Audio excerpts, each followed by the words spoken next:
Alright, guys. BLM here. We're back again because I guess I just need to suffer. Um, yeah, obviously more ranking players. That's what we're doing here. Also waiting for the HOH result. We'll see how that goes. I assume it'll be bad, but if it isn't, that'll be fun. Um, but yeah, generally I haven't really done much today, channel related. So there's not really much to update from like my perspective. Uh, so yeah, Big Brother happened. I didn't watch the episode, but it was like predictable. But also, like actually, I did watch clips of Jason's exit, which I did think were. I thought there were some nice moments there. Taylor for HH? I don't think Taylor for HH. Oh yeah, the Kamu stuff happened. Yeah, which yeah, Kamu sucks, but now it's more definitive. Definitive's not the right term. Like supported? I don't know. Anyway, I don't think Taylor HOH is gonna be a good HOH. I think we need Mallory or really. I think it's like ranking like the players on like how good their HOH should be. Mallory's number one, then probably like Melody, I guess. Um, Generally, I think those are probably the only like I mean like lyrics like I think those three are like those would be good HOHs. Um, Everyone else, it's kind of bad. Like maybe Barrett will still like take a shot at red corner. Like maybe I don't think Drew will. Like and also I don't think Taylor might target D and Angela maybe, but no she's not right. Like I mean I think it's because like she at least has that side deal with them. And like she's not gonna target Kamu. Like she looks at Kamu as like one of her closest allies right now. I don't think they'll expel Kamu either, but I'd love to see it. Um, Time capsule. I'm leaning D right now, but no.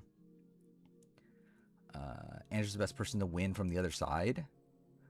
Yeah, but I'm too fair. I feel like most people are just targeting Drew at this point, right? I think Drew. He's in line with every outsider except for Law and Taylor. Um,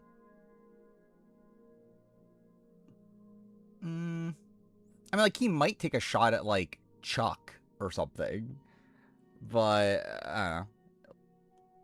Like he's not targeting Kamu at least. But Kamu, a video was found on his Instagram of him like mocking someone that was getting arrested or whatever. Which is like, this is just fucking weird. And yeah, I don't know.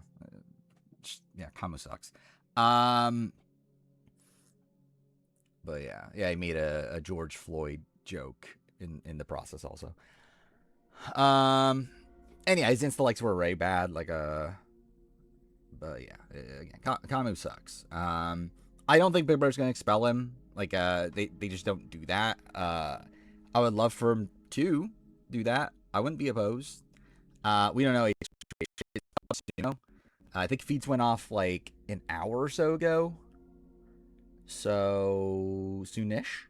Um, and comments say something about storming the Capitol, something like that, right? I saw like a post that was like it was something similar to that. Yeah, Zesty Bestie was definitely very problematic. Um, but yeah, I literally scroll for like 2 seconds on my Twitter and I see it right away. uh, which I don't know. Like, do I play it on stream or what? But either way, it's gets a penalty nom, and they definitely won't do that. Again, like nothing's gonna happen to Kamu on the show. They're not gonna do anything. I would love it if they did, but they're not gonna do anything. Netflix way too high. Eh.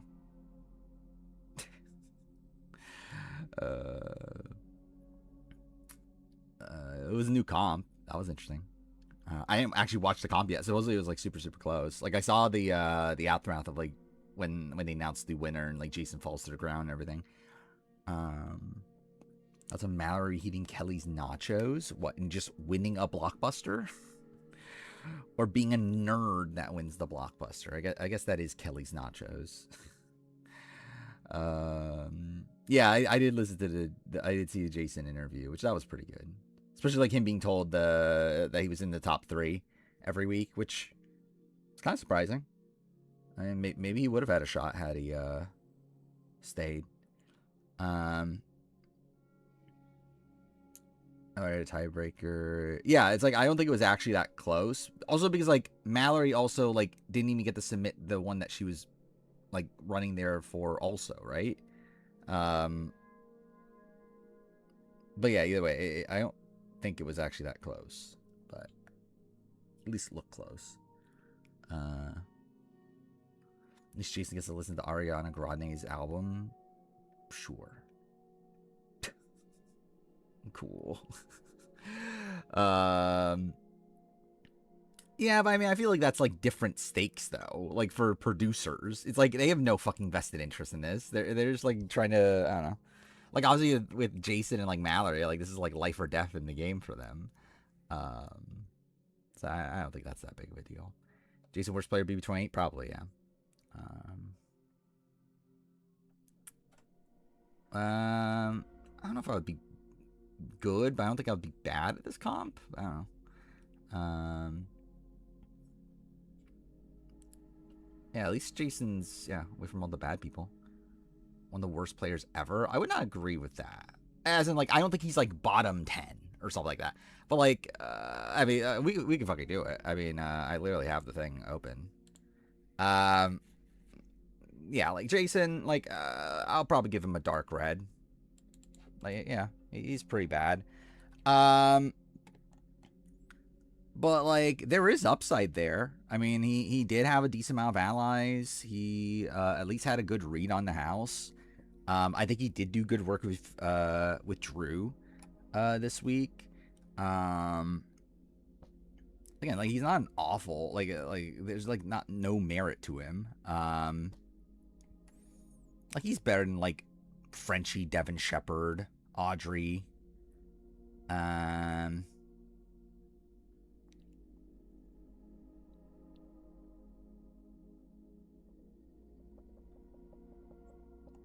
I think I'm leaning like maybe like around here. I don't know. Biggest problem is strategic ability. Kinda.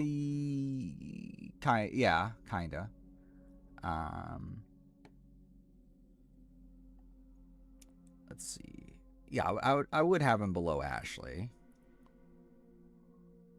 Like Keith Henderson is here.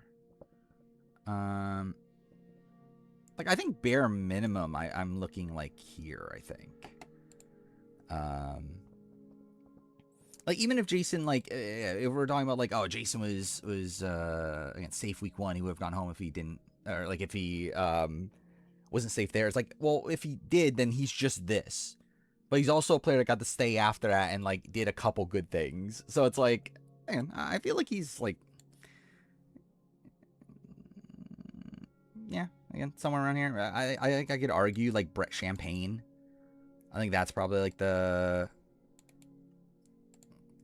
like I think this is probably nearing the peak of where I would put him. But again, he's not like the worst player of all time. What even is oral sex? That is true. That is the question that everyone needs to figure out. Sadie Sink movie? I didn't know Sadie Sink had a new movie. At least Jason had allies. Ashley didn't at all. And not only that, completely blew up her own game at a spot where she should have stayed. I mean, I think it's again, I still personally don't fault her that much for that situation. Like, she's literally just doing what the people that wanted to save her told her to do. It's like, I don't fault. Like, again, is it, like, I mean, like, obviously it's, again, bad, but it's not, like, the worst thing ever. It's not, like, a spot where, like, I don't think that's the worst, like, thing as a player. Yeah, it's like she's really getting like taken out because of other people fucking up. And also like she was nominated like after the veto. Like even when she was nominated, like she wasn't a target. It's like yeah, there's worse people than fucking Ashley. Who'd be the worst HOH? Like Chuck, maybe. I don't know.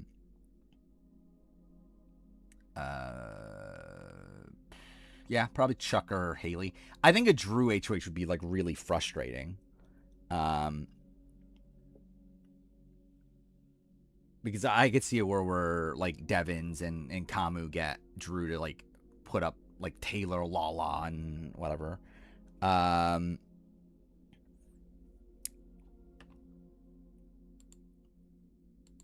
Yeah, Chuck and Haley are targeting Drew. But it's not even like the fun targeting of Drew. Or at least like Angela targeting Drew would be fun. What is this? Oh.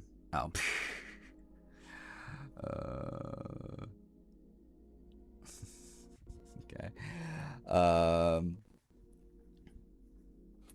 But yeah, I think like a Barrett Drew HOH might end up being like really frustrating because they're probably just going to continue to play into the crossovers. Is Kaden the highest placement worst player of their Big Brother season? I wouldn't be shocked if that's the case. I mean, actually, I can kind of check that. Like, well, I mean, obviously, like not including returnee seasons, right? Steven is 306. Actually, Steven might be the answer.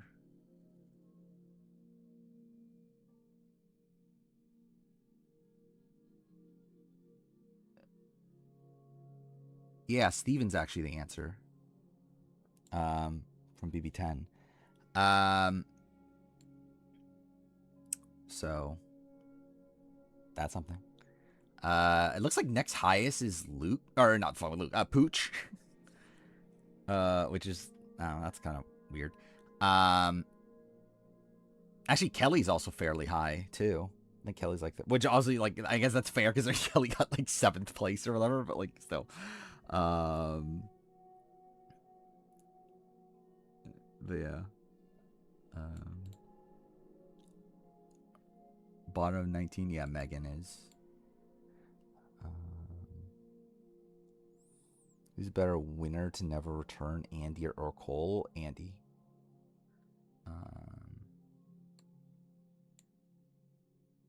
I think Earl has like a couple like glaring holes. I feel like Andy doesn't really have like a glaring hole in his game.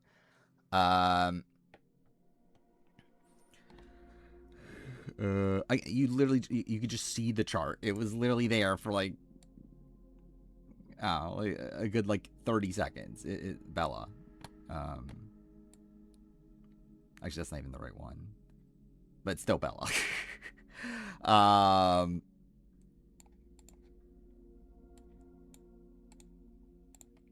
Yeah.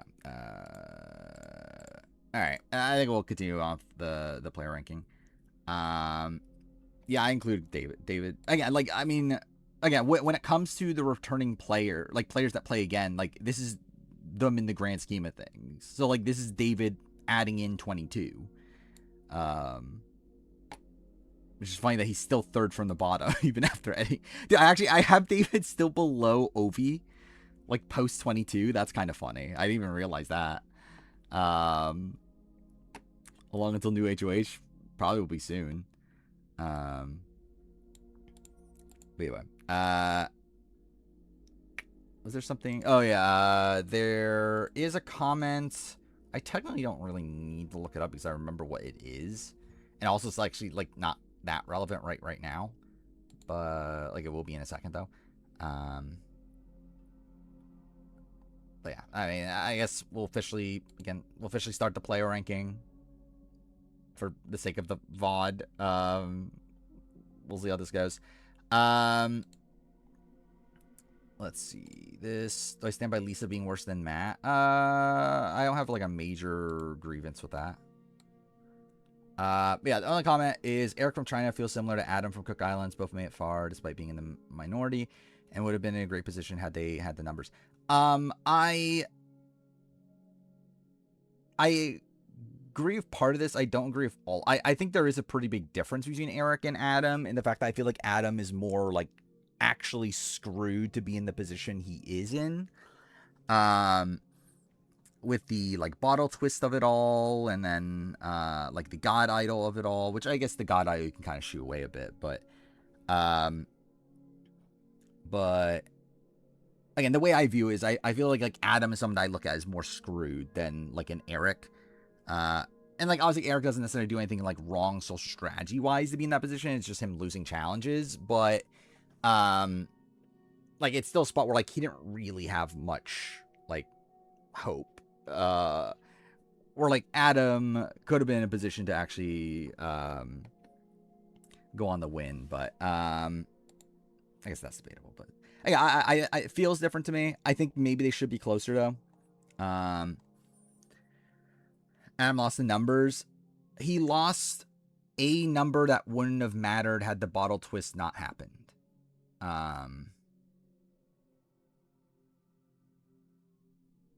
Yeah. So it's like he made a mistake, but it's a mistake that shouldn't have mattered, but it only did because of a twist. Like it's kind of like a Justin situation, I guess, in that light. Like Justin for 48. I'm not gonna waste time to actually put together pre-mergers at this point. I need to actually just work on getting it fucking done. Yeah, again, this phase of it, again, this was intended to be the final phase. At this point, it isn't. At this point, we're essentially just gonna wrap up what we have been doing, and then after that, do another comb through. That will probably be more tier based. Like I don't know how many like individual people will be moving around, but it'll be more so about like trying to find the right balance of like balancing out the goats and the players that are like I don't know, like have potential or playing optimally or whatever. Yeah, that's also the thing. I mean, Kamu's like super religious, right? So yeah, that's Kamu for you. But yeah, all right. So where we left off last stream, we were kind of in the middle of a big tier. The tier of like kind of like screwed over people. I don't even remember who we moved down. But whatever. Oh yeah, I guess with Eric. Well, I mean, we can do it when we deal with Adam. Where is Eric at this point? He's like somewhere like around here-ish, right? Or is he lower? Yeah, Jamie's there.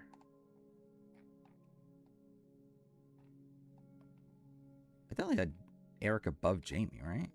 By the end. I'm pretty sure I switched around on that. Where's Eric? Did I put him in the wrong? I probably just put him in the wrong tier. Or wrong column. Huff. Min. There we go. Yeah, I put him in the wrong column.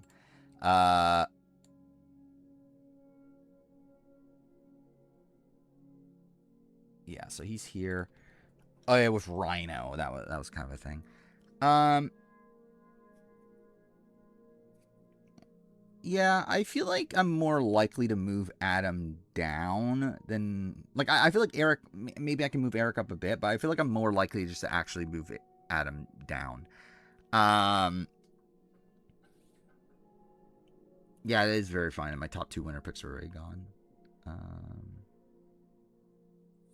Funny this ranking too long. Include 51 people. Yeah, that's kind of the problem.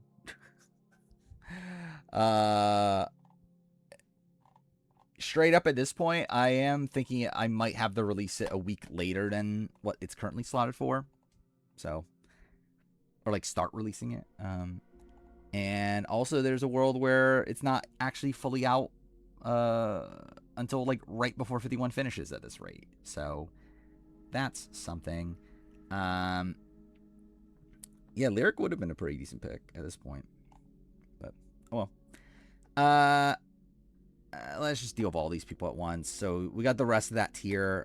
We got Roger, Pascal, Adam Gentry, Rick Nelson, Tyler, and Brett LaBelle.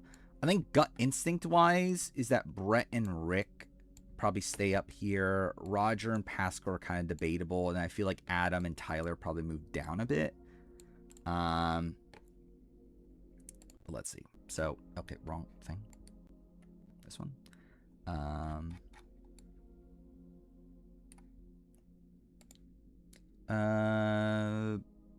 Yeah, Brett might be at the top. Especially when factoring the fact that, like, Adam had the idol and that, like, made it so they didn't target him. So, yeah, probably is. All right, so seasons 2, 4, 13, 23, 30, 33. 2, 4, 2, 4, 13, 23. I already forgot the other ones. 30, 33. That's okay. Brett screwed over by idiots. Again, I still stand by the fact that I don't think that's the worst move. I would not say screwed over by idiots. We did rank Big Dick Chris. I moved him down a bit. He's actually the lowest ranked winner at this point. Where are we at now? We are at Roger. Again, this is so pointless for Roger. Like, this voting record doesn't matter, but whatever. 1, 2, 3, 4, 5, 6, 7. 7 tribals survived. Is in the majority for what? I guess I'll count this. So 3, 4, 5. Actually, that's not as bad as I thought it would be. Actually, I kind of forgot about that. Yeah, he did vote correctly in the post-merge. A decent chunk, actually. Yeah, 6, 7. I definitely haven't been saying that a billion times over the course of this process. I feel like they played optimal for a win is marginal when their paths are very rocky. Who is that in reference to? If we're talking about Brett, then no. Because, like, he literally had the path right in front of him. If we're talking about, like, other people probably, yeah. Who is it? Pascal. 1, 2, 3, 4, 5, 6, 7. Wait, fuck me. 1, 2, 3, 4, 5, 6, 7, 8, 9. Tribals is on the right side for, I think, all 9? Yeah, technically all 9.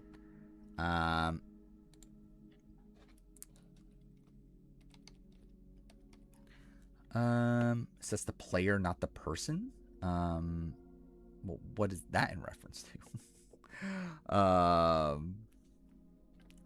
Var screwed over by Scuba Medevac. I mean, like, to a degree. I don't think Varner was going to win that season either way, but he was definitely disfavored by that to where he gets taken out even earlier than what he was supposed to. But that's why Roger's so high in this iterations, because he probably is the most likely winner. Had Scoop and gotten not gotten medevaced. Adam, 1, 2, 3, 4, 5, 6, 7, 8, 9, 10, 11. Oh no, 10 tribals. He survived. He's on the right side for 1, 2, 3, 4, 5, 6, 7.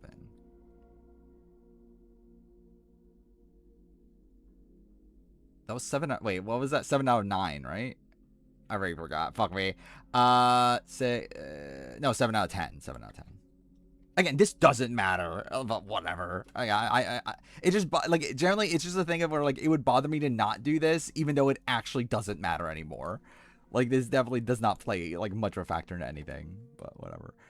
Rick Nelson, 1, 2, 3, 4, 5, 6, 7, 8, 9, 10, 11 tribals. I think is on the right side for all. Tools boot, yeah. Good for Rick Nelson.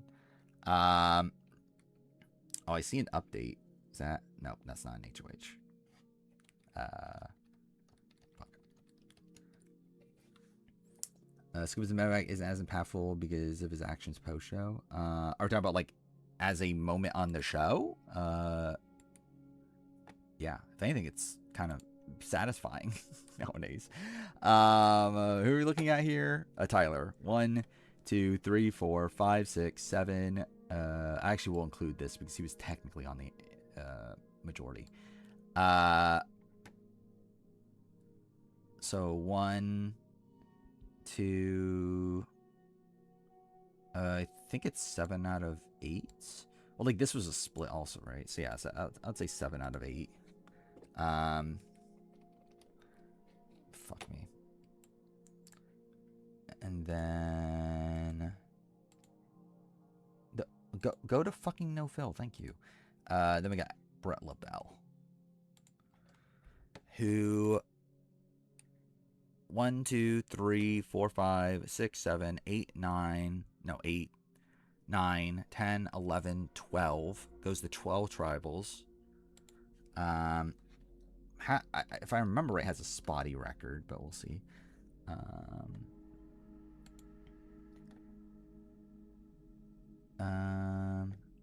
So 1, 2, 3, 4, 5, 6. Yeah, I think that counts. 7, 8 out of 12. It's a pretty spotty record. All right. So, yeah, what are we doing with these people?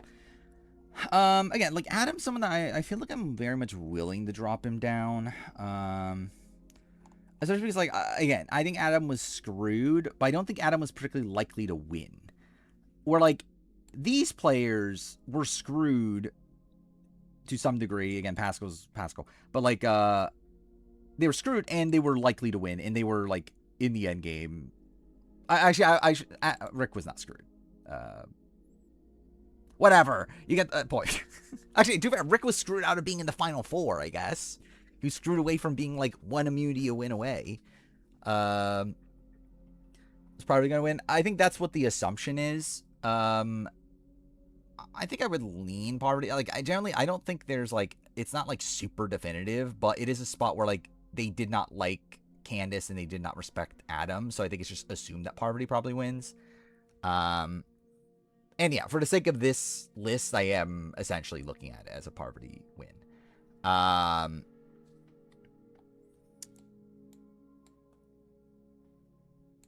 So yeah, I think Adam, like I'm very willing to move him down.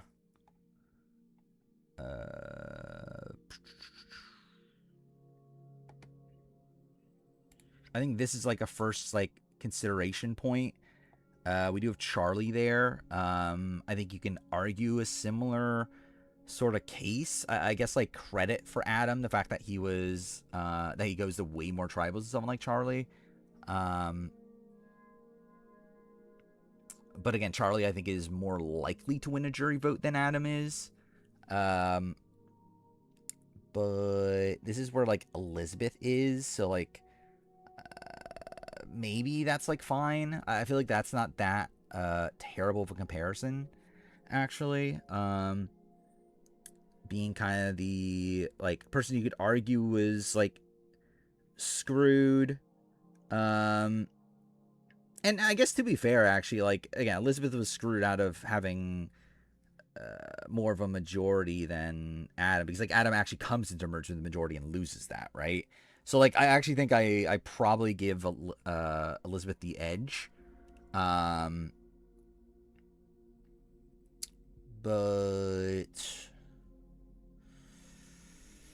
Adam versus Steve Wright, what does that look like?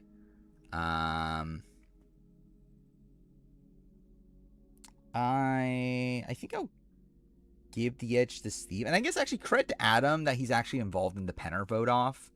Like that's like he does like negotiate a deal with Yule to have Yule agree to vote out Penner. Like I think that's good, right? Like that's good play. Like obviously it would have been better if he could actually make it to the end after that, but like and still, like he was able to get like one round further. Like he got the final 5 instead of final 6. That's something. But yeah, I mean that's essentially what Elizabeth does as well. Colleen, yeah, I think above Steve Wright. I think is where my head's at. I think above Steve Wright for sure, and then it's a debate between him and Colleen.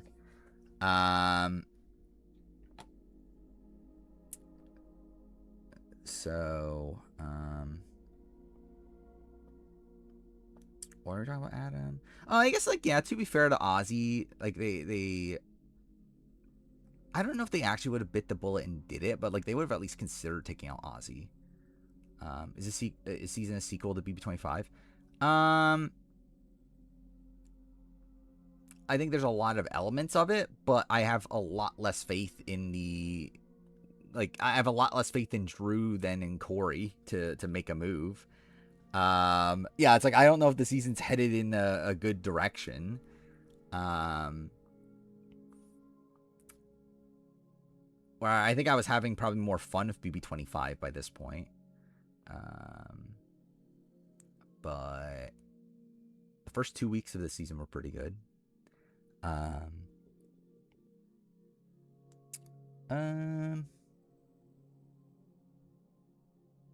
think I'll go here. I think I'll give him an edge on Colleen for negotiating the deal fuel.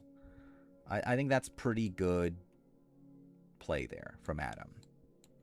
So I'll give him that. All right, now that we've done that, though, what should I do with Eric? Do I leave Eric where he is, or do I actually decide to move him up? Didn't I move him? Why the fuck did he move? How did I move him back to that? Whatever, it's fine. Yeah, Eric, I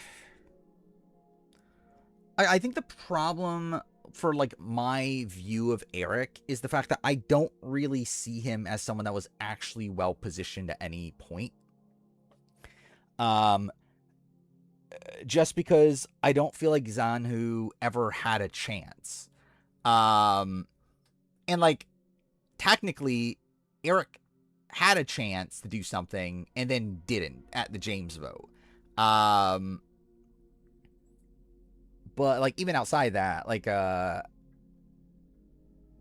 it's like, I feel like with, like, someone like an Adam, I do see Adam as a serious contender to make it to the end. Where, like, Eric isn't in my eyes, which, like, yeah, I don't know if that's practical. Like, I don't know if the gap between them is practical, but, like, I just don't really view Eric that favorably here. But I think there's a shot this tier could move back up once we do the deep dive, like on the next run through. But I feel like for now, I'm not that inclined to move Eric up. So yeah, I'm a good person.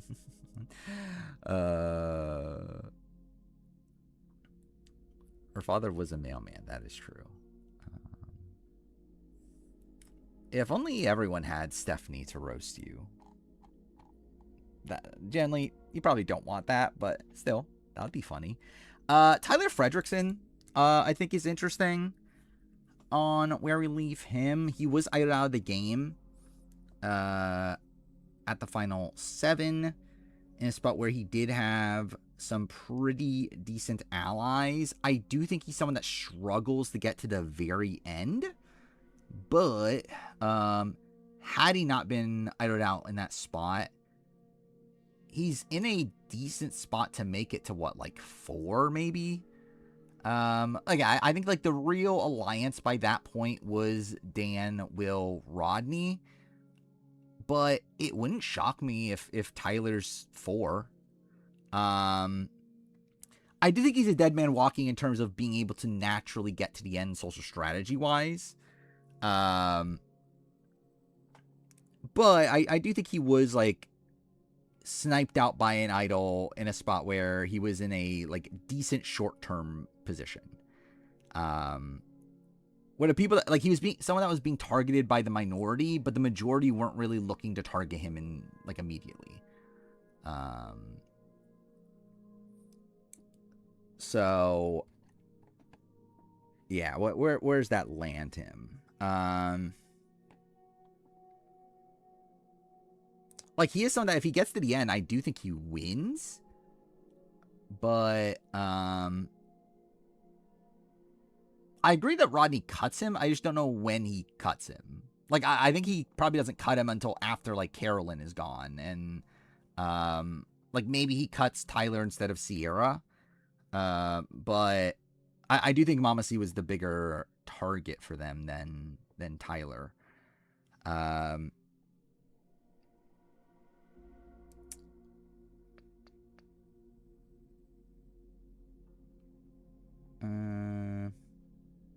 Where's Ron Clark again? Ron Clark's here. Like, maybe that tier is appropriate. And again, I'm very willing to change this down the road based on... Again, I feel like I am going to, like, slightly tweak the criteria after this phase. But I feel like if we're staying consistent with the criteria we have right now, I think him in this tier feels alright. Maybe even, like, here, because, again, I think you can argue he gets the 4. Where, like, Ron Clark gets sniped out by an idol, but it's also, like, what was really his long-term path? It's, like, he was sniped out, what, final 7? It's, like, if not, he's at 6. Like, does he even make it to 5? It's, like, I feel like Tyler's a little bit more likely to make it, like, somewhat deeper, but, like, it probably isn't that big of a difference. So, yeah, I think around here feels right, and I'm debating, like, Ronnie doesn't run the pre-merge. I think he runs the pre-swap. He doesn't run the post-swap. But to be fair, he was swap screwed. Like, he was swapped into the bottom. So it's like, I don't know how much I really, like, fault him for that, but I guess it is a fault to call out, though.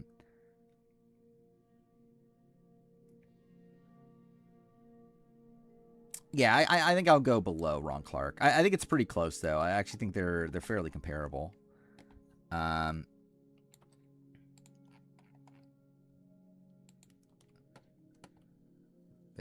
I'll do this.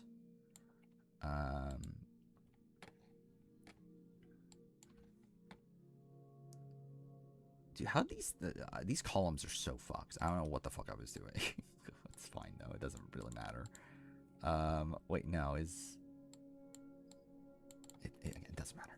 All right, then we're moving on to who do we deal with next? I mean,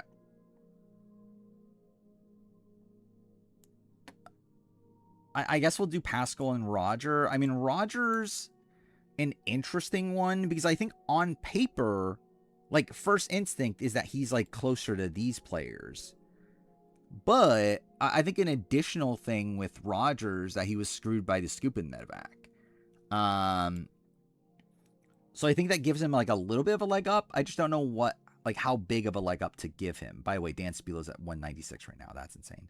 But yeah. I do think he was the best positioned on Kucha, and had they maintained power, if he doesn't win the game, he at least would have been the kingmaker in deciding who wins the game. Like, he definitely was in the most powerful position on Kucha. And I guess, like, too fair to the scoop and medevac of it all, it's like, it's a spot where, like, technically it would have come down to the final immunity challenge anyway. We don't know for sure Kucha would have won the final pre-merge immunity challenge. But also, it does, like, completely strip away that potential. Actually, where's Elizabeth again?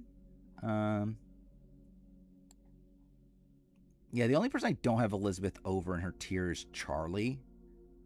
And I think that's because I feel like Charlie's a more clear-cut win if he gets to the end, where Elizabeth, I don't feel as much. But, too fair...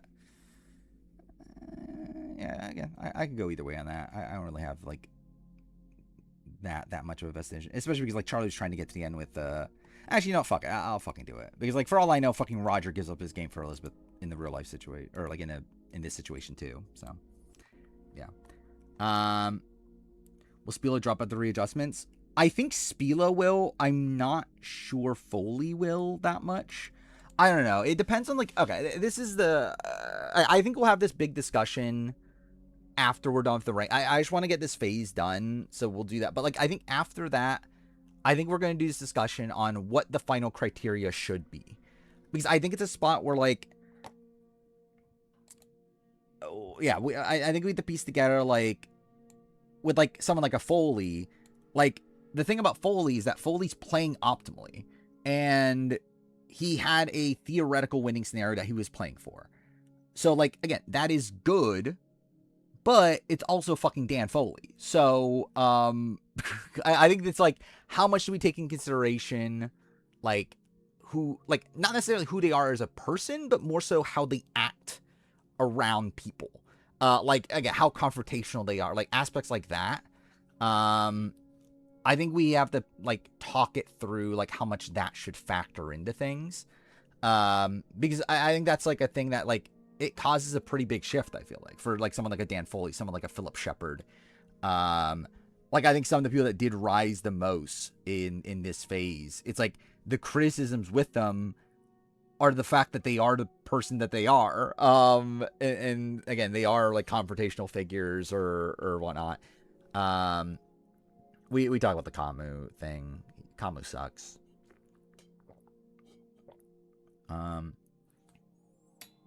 There's no way Tara knows who I am.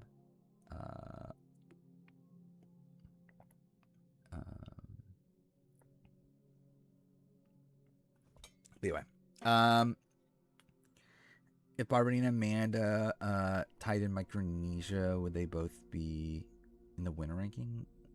No, because they would break the tie.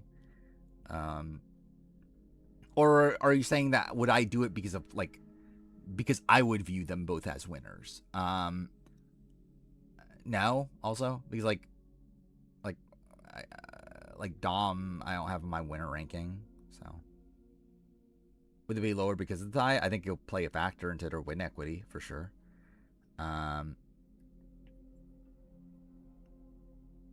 No, we know that they had it would not have been a tied win. We know that they had a tiebreaker. We just don't know what the tiebreaker is.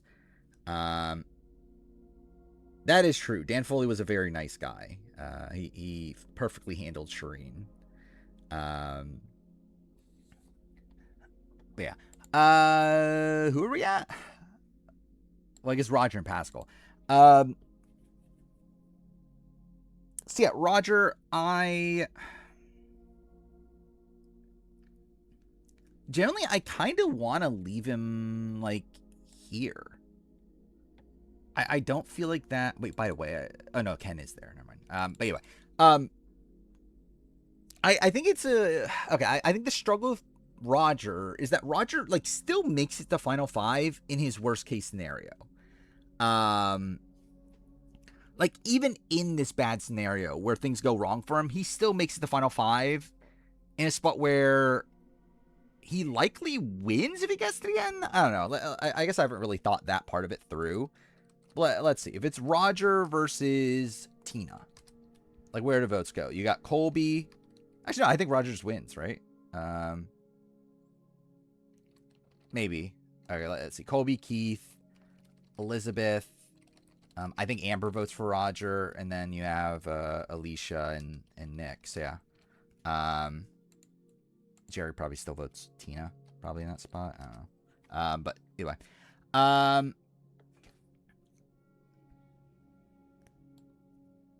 Like,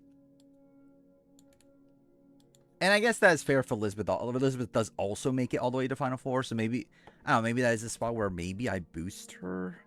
But I guess, for that's the same thing with, like, Adam and Colleen, though, isn't it? They also make it, like, pretty deep. But I guess, like, credit to Elizabeth, though, that's probably more of a Adam thing, too, is the fact that they got past some people of the minority, or of the majority.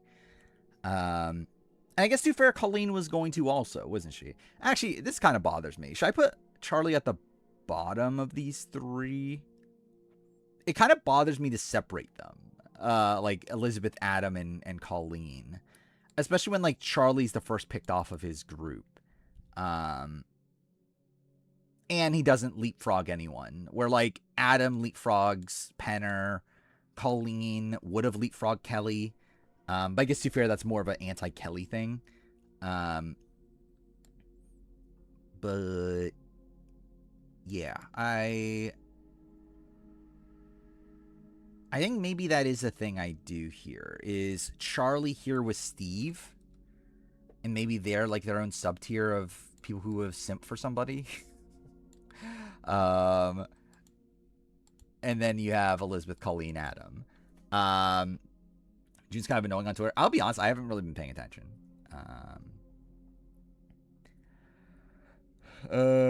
Try both Colleen at least. I mean, I don't know. Is Colleen that different from like an Adam Gentry? Like I think all three of these feel like too similar to be separated. In my mind. Or like for me, it's like either Charlie's above all of them or below all of them. Was calling him final two? I think so. Like I feel pretty good about it. Like if Bagong had the numbers, like who else would like? It's like she had the connection to Greg. She had the connection to Gretchen. Like people found Jenna annoying. It's like I feel pretty good about calling game to the end. Now again, does she beat Gretchen? Probably not. And does she beat Greg? Probably also not. But like it's kind of the issue with like Adam also, right? Yeah, I'm gonna leave that. Yeah, Roger. Yeah, I guess. Yeah, to be fair, Roger probably should. I think that is what feels more appropriate, right? Is like keep him with this like this tier, but he's just at the top of it. Like he's the best of the like screwed over, and like he's the best of the like pagonged, like potential winners or whatever. Could Adam win a Adam, Candace, Nate final three? Maybe. HOH's not out yet, but I would assume it'll be soon. It'd definitely be before I finish stream. You would think. Yeah. So let's do that. And then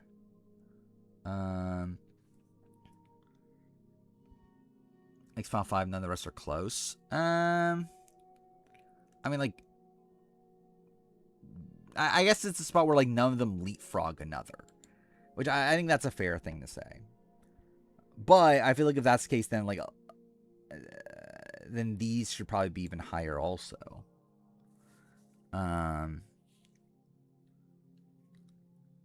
Like, is that something we're gonna give like that much credit to? Is being able to leapfrog a person in the majority, even though they don't get to the end still? I don't know. Like, I feel like to me that feels like something to put them at the top of the tier they were going to be on, but not put them much higher than that.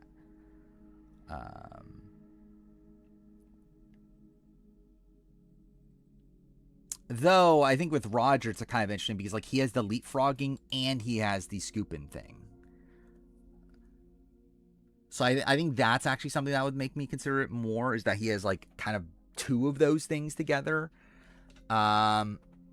I think leapfrogging is something. I mean, again, like especially Roger's situation where like it makes no sense strategically for them to vote out Amber and Jerry over Roger. Like at least with like the Adam situation, at least it makes sense. Like strategically, at least there was like a deal involved and whatnot. Like this is literally Roger was just so liked by Tina.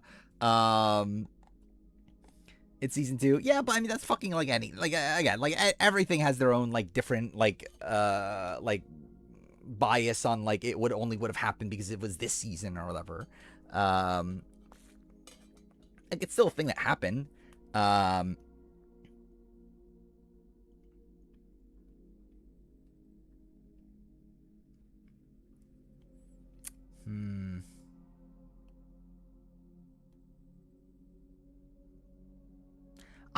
I do think putting him with the like Kenny Scout tier isn't that crazy. Because I think it's a spot where I am thinking like, well, what if these positives essentially just nullify the fact that because like with like Scout and Kenny, like there are people that got like near the end with winning situations, though they were more in the majority for more of the game. Um, where I feel like these sort of like weird situations with Roger, I feel like that can like excuse the bad parts of it and just like look at him as a person that got the final five with a lot of win equity. Um,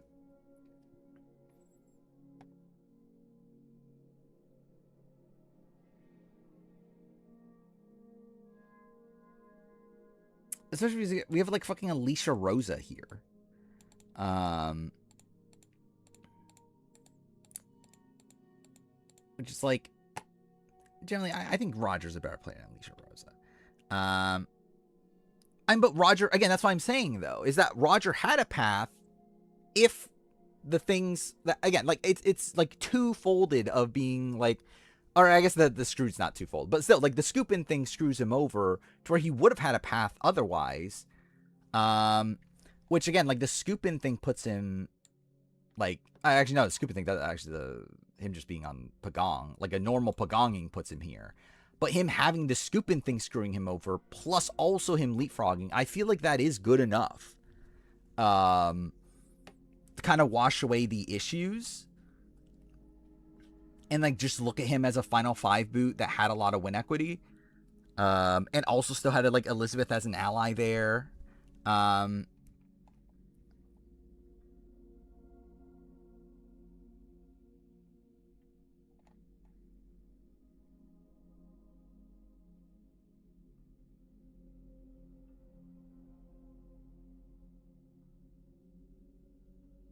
hmm. I am still debating it though. I wish I had more of a detailed list of things already. I just feel like that would maybe help a bit more. I would like to see how much screwing, like someone being like screwed over, has helped someone on this list. Because I think it's a spot where if we are giving them credit for being screwed over, then I do think Roger should be here. If not, then I think he probably, I think he probably just stays where he is.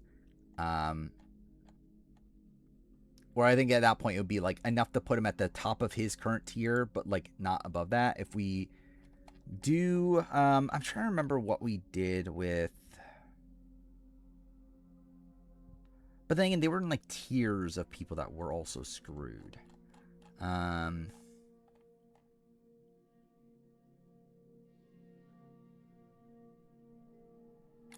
I think I'm gonna do it. I think I'm gonna do I guess like I think at the end of the day it's like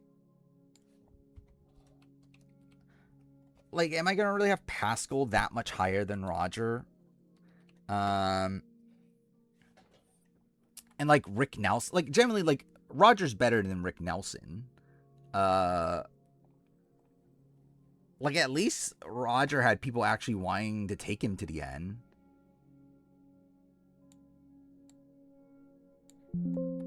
Cool.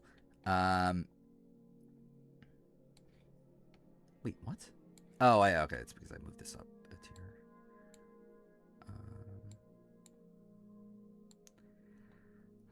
tier. That's not shocking Bakamu at all. like, again, that I think I could have easily predicted that by Kamu.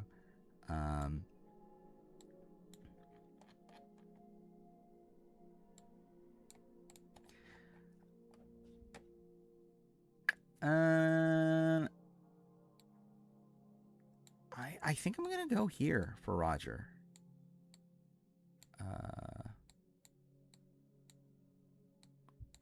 What am I actually doing with Philip Shepard at this point?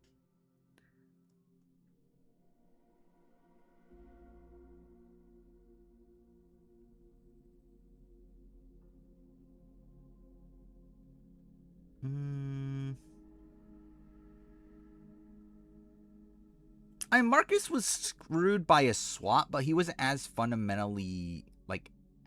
Actually, no. I guess it's like kind of a similar sort of case, but also Marcus doesn't make it the final five with win equity. Who I think is the equivalent to Sugar for Big Brother. I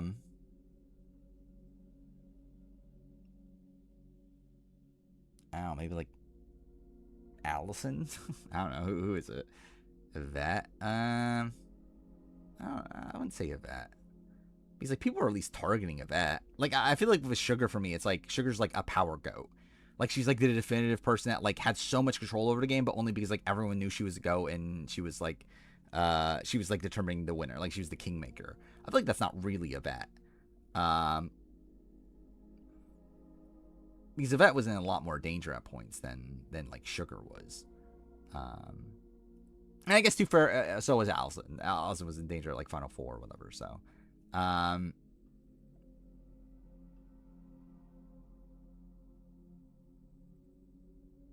maybe like Gina Marie. But Gina Marie isn't really a kingmaker though. Oh.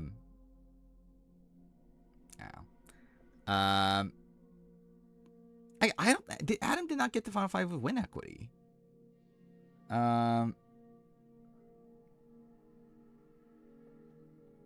Like what's the Final Five we're saying he wins? I guess like him, Becky, Sandra. And also, to be fair, that also would have been a situation where he lucked into that, considering he thought it was the final two.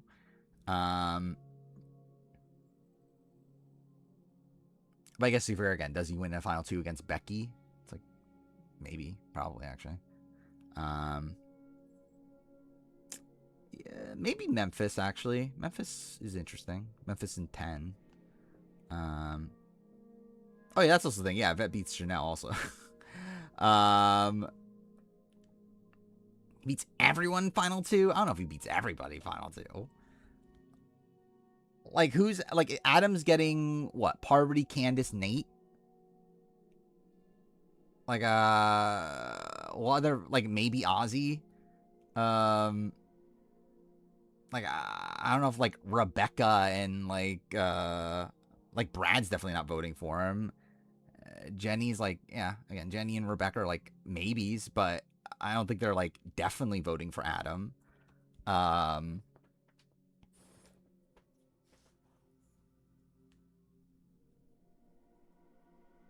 Chance of Jason returning to BB, not impossible. Generally, I feel like he got a pretty good like exit here. Everyone could kind of think it was a final two, yeah, because they've never not had a final two.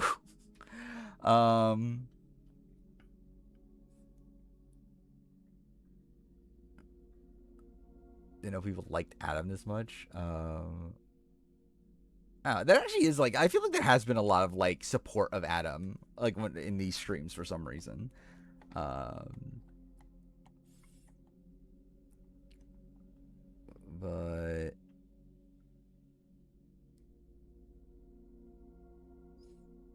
I generally don't think it's that inconsistent to say like Roger is like up here because he was like screwed and still almost won.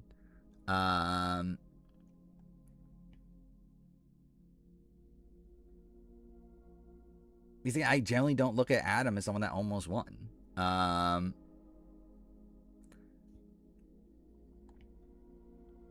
Like I think with Adam, it's like because it's also a spot where like Roger was like loved by that cast. Like even if Adam wins, he's like not like he's like getting into like a very niche situation where maybe he pulls out the win. Like Roger just demolishes almost everybody at the end, seemingly.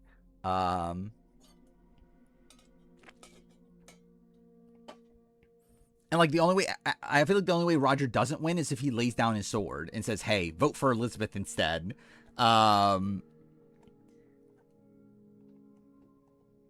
Like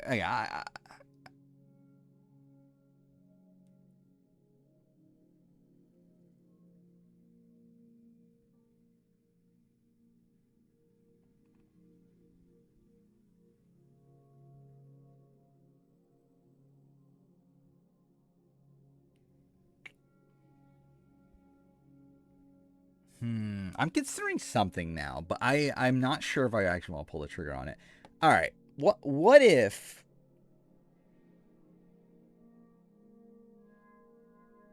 if I uh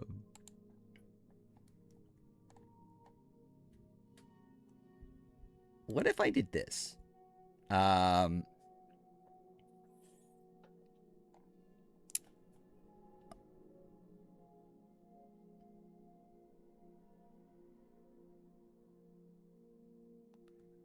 like would that be more consistent? Because like that's a spot where like all these people made it pretty deep into the game despite coming into merge down in numbers. Um if we want to argue Adam Gentry had win equity, then all of them had like a decent amount of win equity. Um all of them would have been in much better positions to I think the problem with Adam is Adam doesn't win if he does get the majority.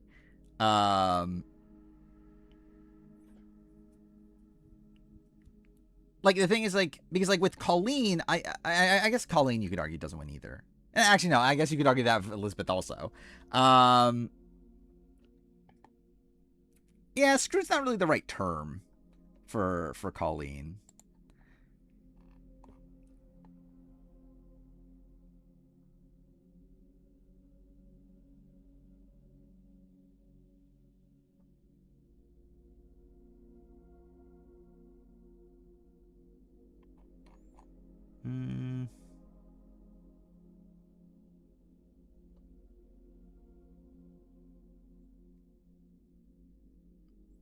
Adam purposely didn't gain a majority to put himself into a position where his side lost the number. Wait. We're done. Yeah, obviously he intentionally did that. He intentionally did that so that he can get to the end with Becky and Sundra. That was his plan all along.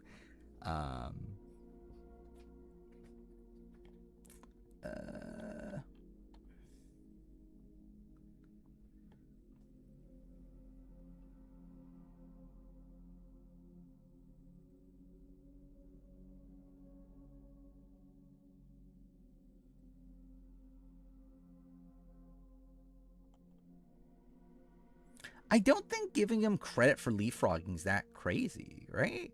Like generally, I don't think like again, especially considering it's like that's what this list has kind of become is giving people a lot more credit for making deeper in the game. This has become a lot more placement based. Where like I think giving them credit for leapfrogging is fine in that light.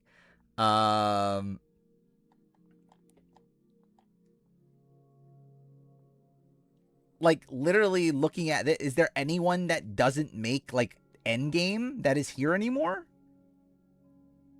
Like who's the top person that doesn't make endgame at this point? It's literally fucking Brandon Billinger there. So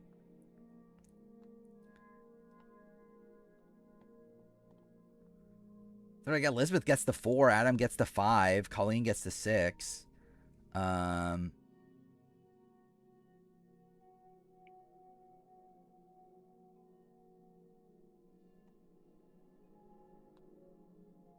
mm,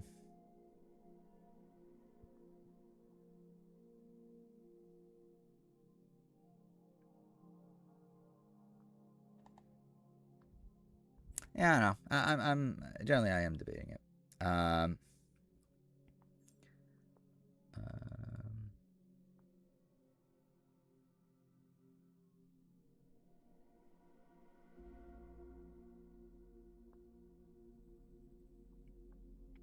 yeah, I'm thinking maybe I'm trying to remember what was the Colleen Adam thing again. It was the Adam made a deal with Yule and everything.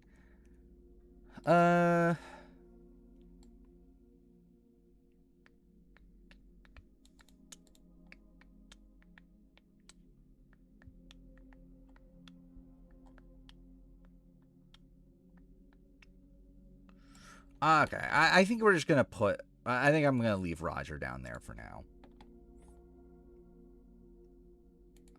I think I'll put him here for now, and then I'll probably end up moving him up later anyway. But I think for the sake of just like trying to keep things consistent, I'll leave him here.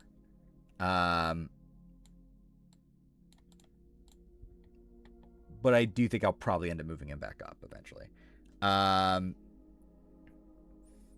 Which Buchanan 12 had live feeds. Yeah. I mean, yeah, that is the case.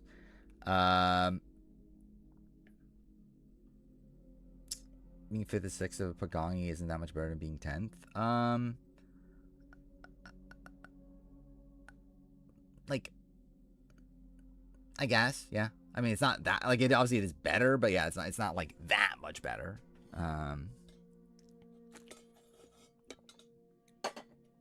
But again, I think the credit for Rogers that he survives over like Jerry and Amber, and also was screwed to even be in a Pagongi position to begin with.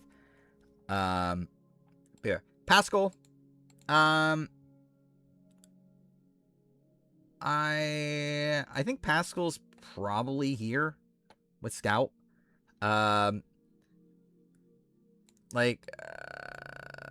Pascal's in a pretty like binary situation. Where if the rock draw goes a different way, he probably wins the game. Actually, I'm trying to think that through. Does he for sure? I guess it's like if... it depends, I guess. I guess Kathy...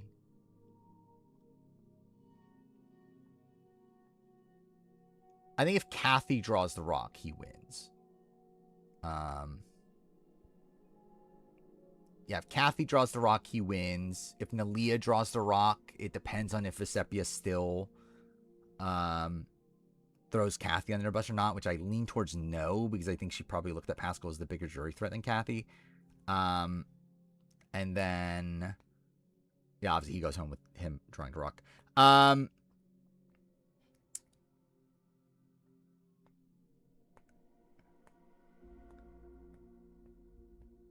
Vesepia takes Nalia? Nalia's in what situation we're talking about?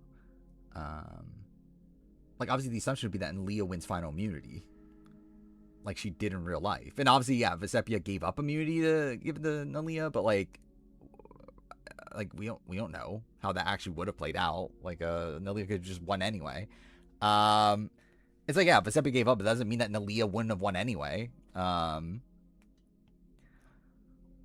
I think happens if Yash wins? Probably just targets boring people. Like, I mean, like, I think Kamu and, like, yeah, I think Kamu, like, Devins, they probably have, like, a lot of influence over Yash. But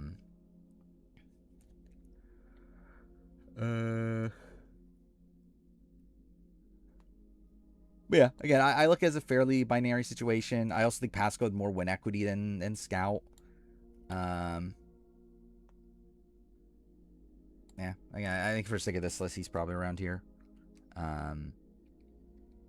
Like, obviously, it's dumb the fact that he even went to rocks to begin with, but, like, it's still pretty, like, it's dumb that he went to rocks, but also he is, like, one of the most likely people to win the game at that point, and it's still a rock situation. Like, it's still a spot where he'd even get votes, and he went home.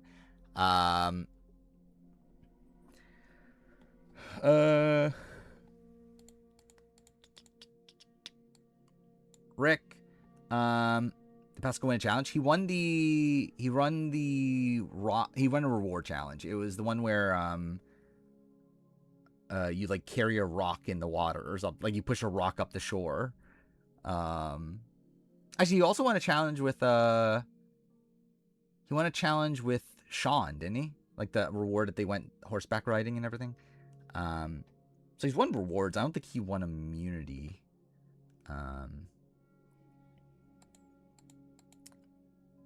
But yeah, Pascal, I think, is probably here. I'm not sure if he's the same tier as Scout or not. Maybe I have him the same tier as... I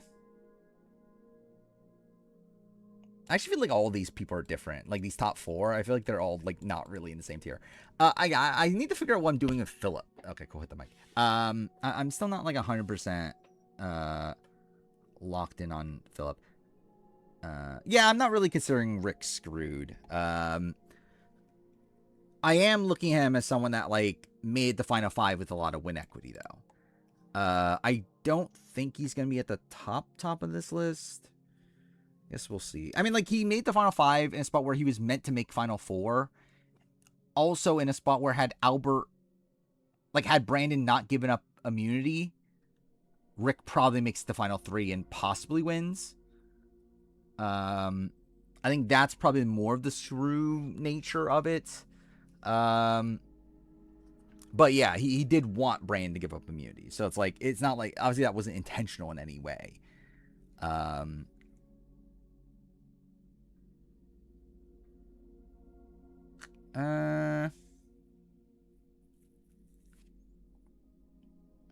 Like, even okay, so like, just the notion of him making final 5 a lot of one equity. Actually, I just realized, where the fuck is Lydia?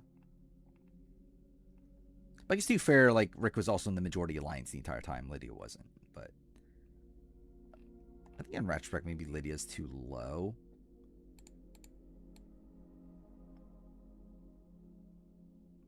Yeah, Lydia, Dan Lembo are here. Yeah, they're probably too low with the current criteria, but it also, like, we'll fucking figure it out. Senator Grant. I mean, I think he's better than Grant because he at least had a scenario where he does make it to the end, but he's probably not that much better than that, though. Like, I think... I don't know if there's an argument that he would be worse than Grant. I think it's probably a better way to phrase it. Like, I think he's at least there. And then... yeah. We'll see. So we'll put him here for now. I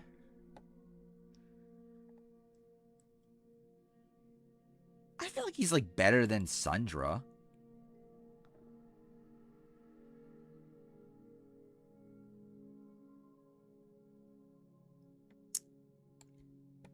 He was still at least, like, meant to be in a Final 4 situation.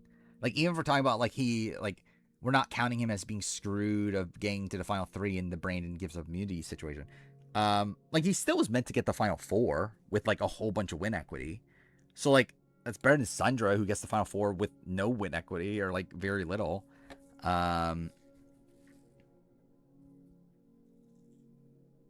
Oh, but actually, the thing about Sundra, though, was that she was meant to make it the Final 3, though. I kind of forgot about that.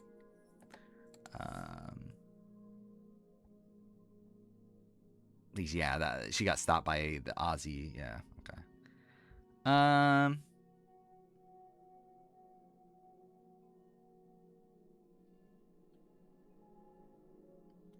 Yeah, maybe I just put him here.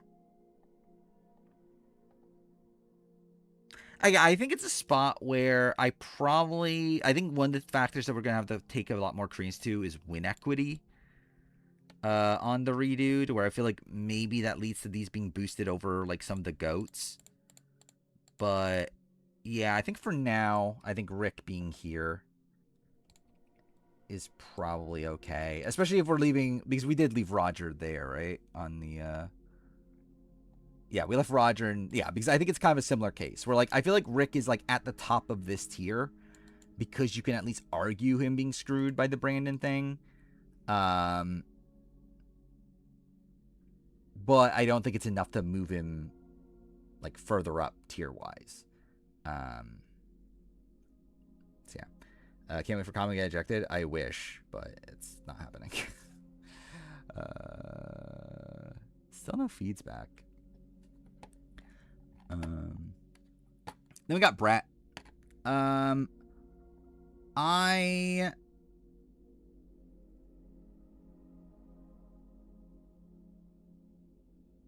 I think Brett... okay, so I think this is the thing. I think Brett is for sure above Pascal. I feel like I need to figure out what I'm exactly doing with Philip at this point. Like, what is the intention with Philip?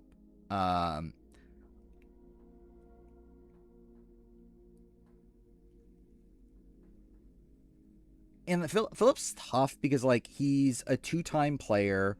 First, like, because if we're just going on Philip's one appearance, Philip is where? He's probably... like somewhere in this range, I feel like. Or maybe even here. Maybe like Clay. But he does return and has a lot of control on that season, but he's still a GOAT.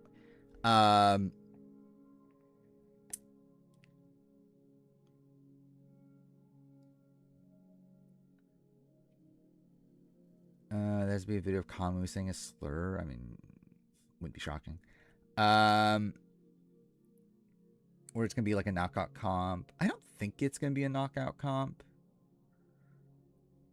Or like you would think that's too early, but you never know. Like I would lean more so towards the balance beam competition. Fuck me, I hit the mic. Like I feel like that's something they typically do fairly early in the season. I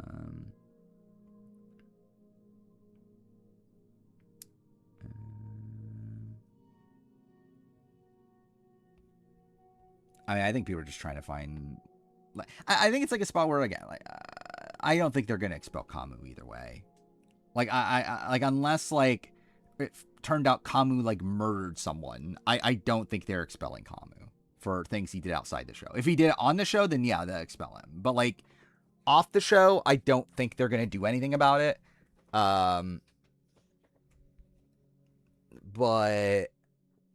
I'd love if production did.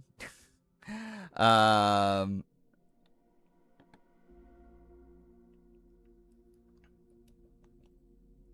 mean, like,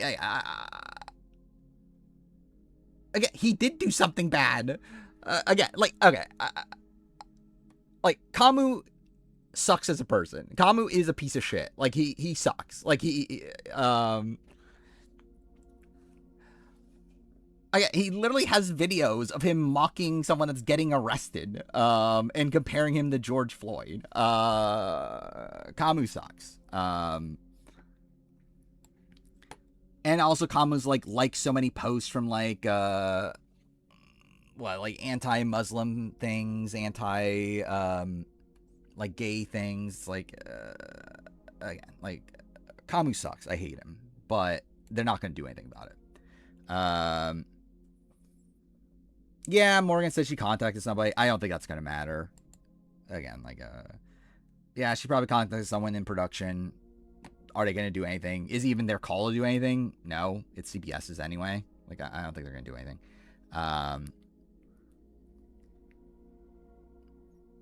But yeah.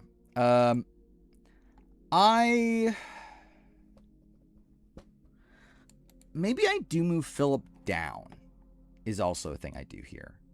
The thing I'm thinking with Philip is that Philip still can't win.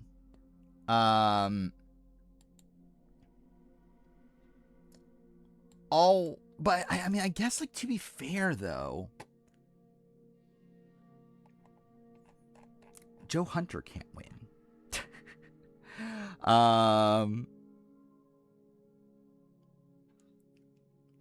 So is Philip really that different from Joe Hunter? Which like he is, but like still, it's like maybe the gap shouldn't be that big. Where I think this is part where I definitely need to yeah, I think like someone like Philip probably should be like further docked for the fact that just like people hate his guts. And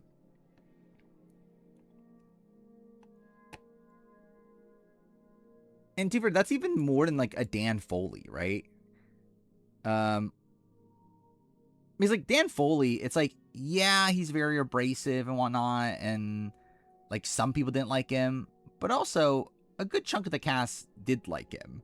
Philip is not even that. Like Philip, it's like not even Boston Rob liked him on the island. Like literally almost like pretty much nobody actually liked Philip. I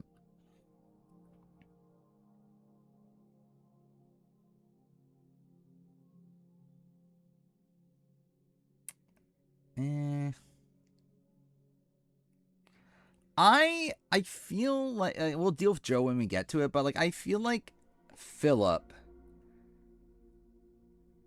should be the top of the goats. Is how I'm viewing it.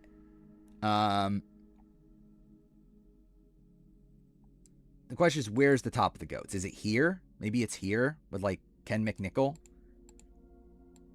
Like maybe once we get to Kenny, maybe that's the breakoff point, that these are the people that like weren't goats.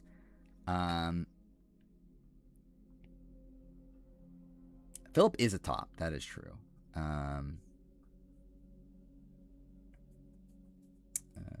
Is it safe to say Chuck, Haley, and Kamu would be the worst final three ever? Is there someone worse than Chuck? I mean, Chuck's just boring. Like, Chuck's not like unlikable or anything. He just doesn't do anything. But yeah, I don't know if there's someone like less likable that comes to mind. Philip was definitely Rob's bottom. No, Philip was Rob's top. What do you mean? But yeah, I'm leaning this. I think like Philip, like he's the best of the goats, but I still put him below the people that could have like viably won. I think is where I'm landing. All right, now we got Carla, Lauren Harp, and Stephen Ram, which I don't know what I'm doing this tier either. Like I'm leaning towards probably they're moving down, but we'll see. Floats above Joe Hunter. Joe Hunter's not a goat. He's my daddy.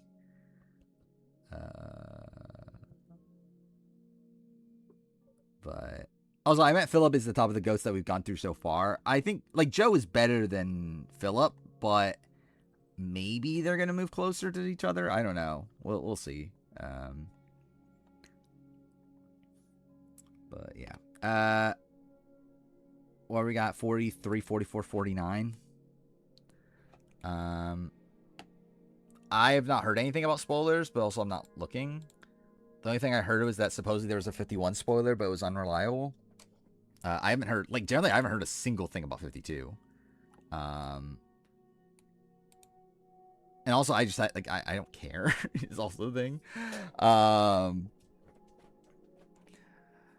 But yeah. What we got? We got Carla, who has a 1, 2, 3, 4, 5, 6, 7, 8, 9 tribals in the majority for 1, 2, 3, 4, 5. What was the Owen vote? I have no memory of this. Why did she vote for Owen? Anyway, I think 7 out of 9, unless I give her credit for this. I have no clue what this is. I generally have no memory of this. Was that a split? Like, what is this? So, obviously, most voted for Ellie. 2 people voted for James, which was Owen and Ellie. And then, yeah, then Janine couldn't vote. Jesse couldn't vote. Noelle voted for Cassidy, which that was part of the split plan with James, right? So, like, yeah, was this supposed to be a split? Was it just, like, the counter minority vote split, but, like, it wouldn't have worked anyway? Like, I don't understand what the point of that one vote is, but cool, whatever. She was in the majority group. I'll give her the credit for it. Okay, cool. Then we got Lauren Harp.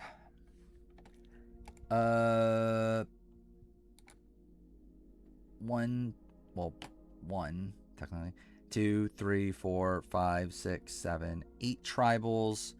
The majority for 1, 2, 3. I forgot. Did we count this or not? I don't remember. Did we count the Franny vote off? Like, or like the giving her credit for voting for Franny? I generally don't even remember, but whatever. I'll count it, I guess. I don't know. 4, 5. No. Well, that was a split, so 6. So yeah, 6 out of 8.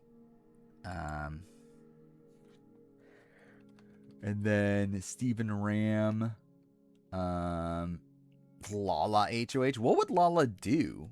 She'll probably just target Drew, maybe? Or would she go for, like, Kamu?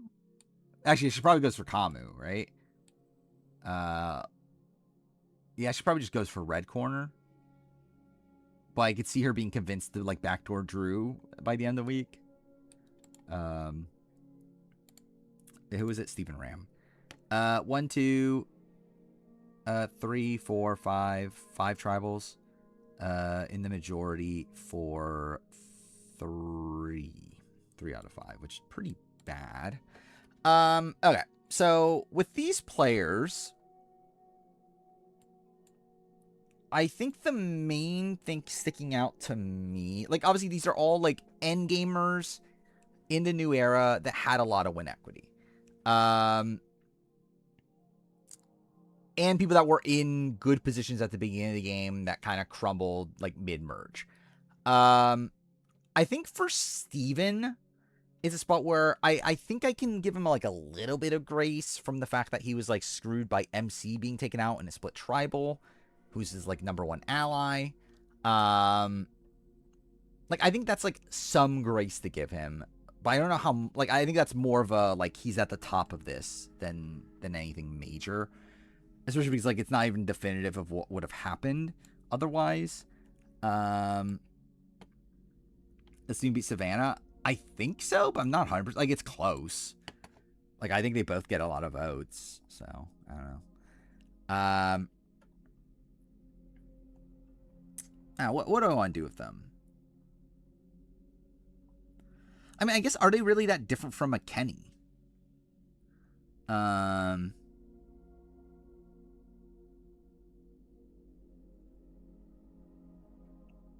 At least with, like, a Carla and a Steven. I'm trying to think through Lauren Harp.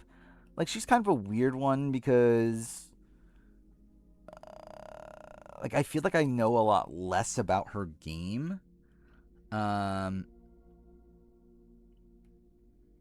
Where Lauren's someone that, like, was in an okay position at the beginning, but also she was, like, willing to let Brandon go, who was her number 1 ally.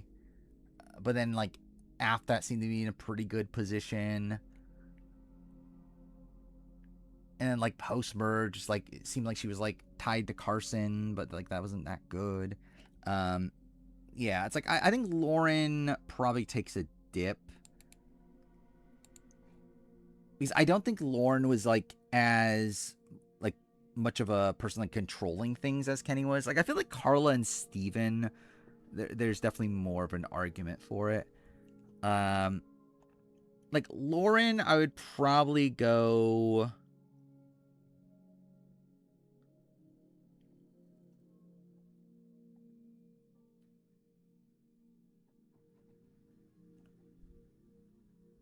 I'm trying to remember what the argument was for these players. Fearing me that Rizzo's dumbass fans delude themselves into thinking Rizzo beats Sophie in Final Tribal. Yeah.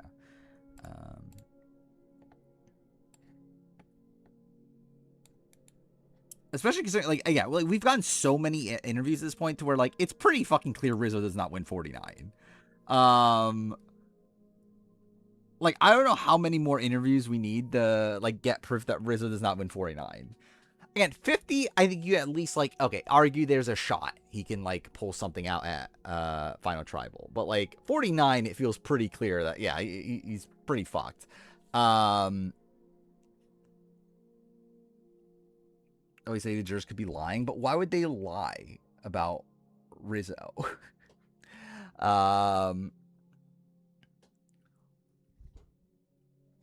Like, you would think if anything, they would want to, like, prop up how good Rizzo is. Wins against Sage and Christina? Yeah, probably. But also, he actively didn't go into that situation. I think if it's like Rizzo, Sage, I mean, fuck, I'll run this through for the sake of it. Like we're saying, Rizzo, Sage, Christina. It's like what? Savannah and Sophie both vote Rizzo. And I would think that that's like a pretty big boon for him. Then you got Steven might go Christina. Like, possible. And then you have Sophie. I think Sophie probably goes Rizzo, like Sophie S. But no, actually no. Sophie S is fun. Christina. Yeah, generally I think Sophie S probably goes Rizzo in this spot. And then you do have 8th place. Oh, Jawan goes Sage. Alex, I think goes. Yeah, I think Rizzo does win this. Like MC probably goes there, and then Nate. Yeah, Nate goes. Yeah, I think Rizzo does win this situation. But again, it's one that he literally threw away. Yeah,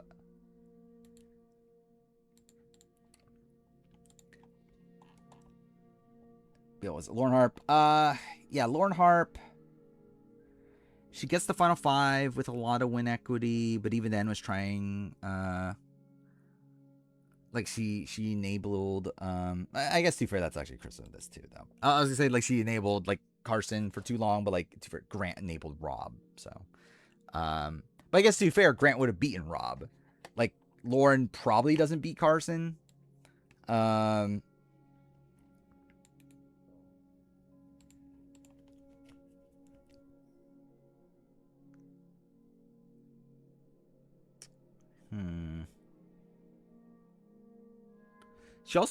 She won final 6 immunity, right? Am I making that up? He's like, I think she. Yeah, because I think they would have voted her out over Jamie at 6. So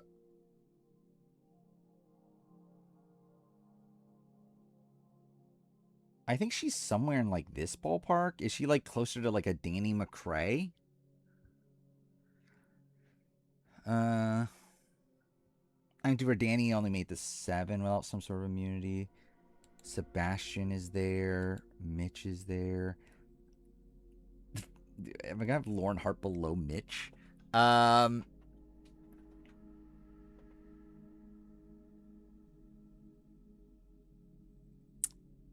I think she's in this level. I think she's like Mitch, Sebastian level.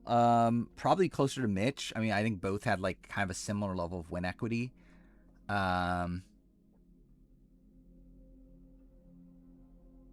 Lauren's game is probably stronger. I think I'm looking at something like this. I do think Gabe feels too high to me. Like, I don't know if Gabe should be this high. Because like Gabe had no end game path. Gabe got taken out what, like final 9? And it's not only like Gabe's early games are like overly impressive. Again, like at least Wardog like goes to like 10 tribals. Like Gabe goes to 5, and like even then it's like he's not like in that good of a spot for his last couple. Wait, should Gabe really even be higher than like a Danny?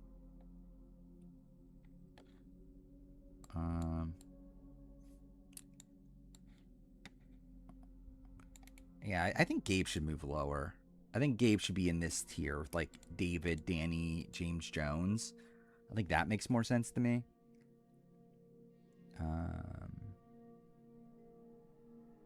And I guess too, for actually, there probably is an argument that War Dog is also lower based on the current criteria. But yeah, I think Gabe.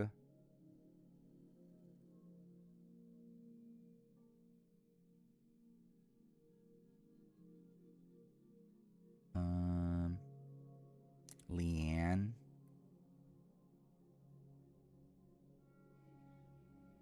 Maybe. Is Leanne? Wait, what tier is this with Leanne? Leanne. Okay, Leanne's in the same tier as that. Why is Leanne above? Why she had more of a stranglehold? No, I think Leanne's higher. I think Leanne has more of like a revolving door. Is that really the right term? Anyway, I think Leanne is someone that, like, there's more of a likelihood that Leanne goes on to win the season than Gabe does. Or, like, Leanne is someone that, like, had, like, she at least, like, was the core of her, like, group. Her own people didn't really like her. Like, again, like, she still had, like, Julie and Amy on her side. Like, Gabe's someone that, like, what was his long-term path? Like, there's not really a long-term path. And even then, like, Gabe's taken out, like, final 9. Leanne's taken out final 7. I think Leanne's better. I think Gabe's definitely better than David.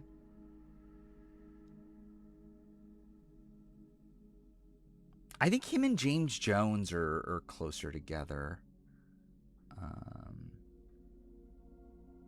Because he survived a lot of the post-merge. I think they both survived, like, similar number of tribals, didn't they? Maybe Gabe survived one more post-merge tribal. But, like, I think Leanne's positioning is just better.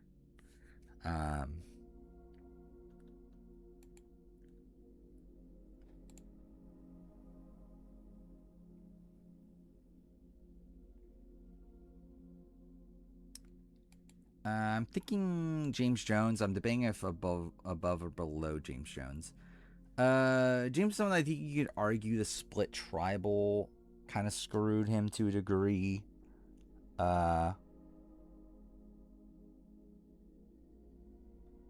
think Gabe went to one more tribal post merge, so maybe that's like kind of an added thing there.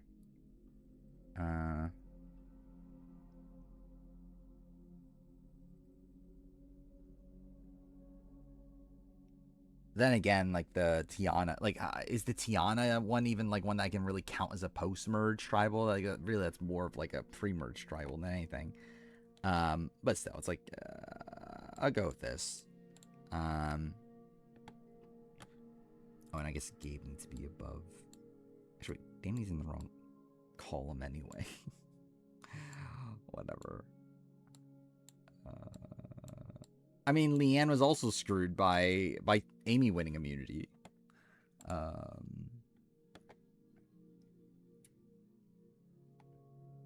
yeah, I feel fine with that. Wait, that was even what we were dealing with, was it? What the fuck's Lauren Harp again? Where did I end up landing Lauren Harp? Here.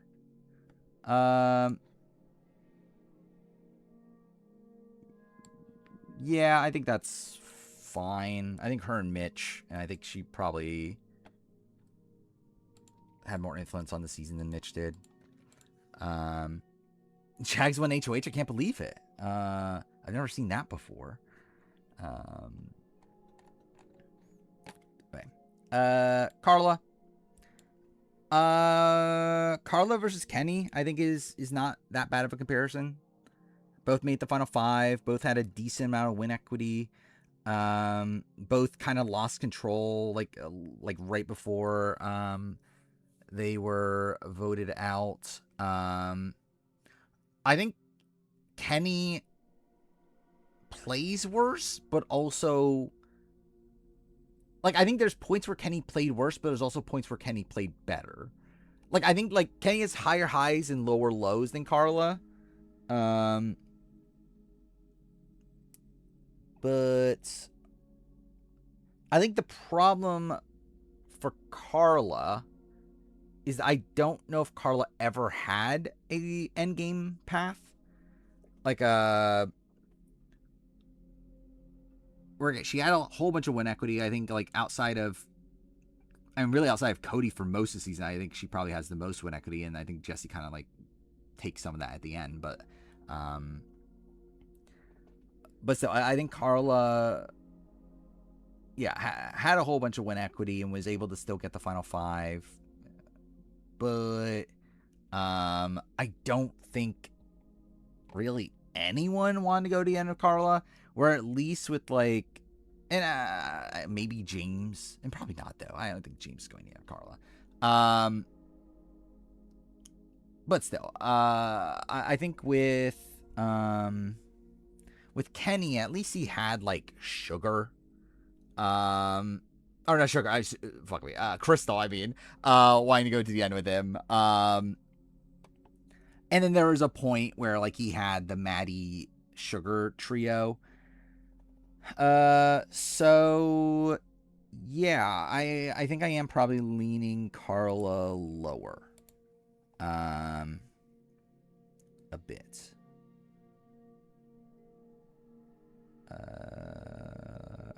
Trying to remember what Alicia Rosa's thing was.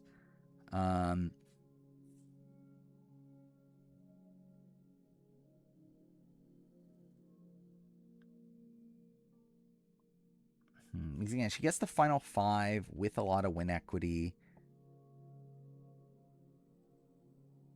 And was trying to play optimally. Like, she was trying to take Jesse out of the game.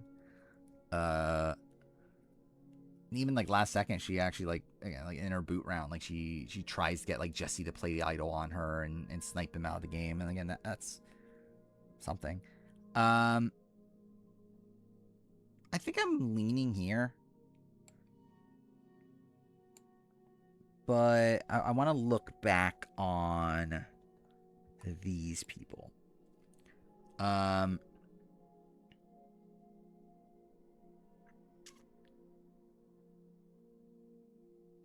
Because like I think practically,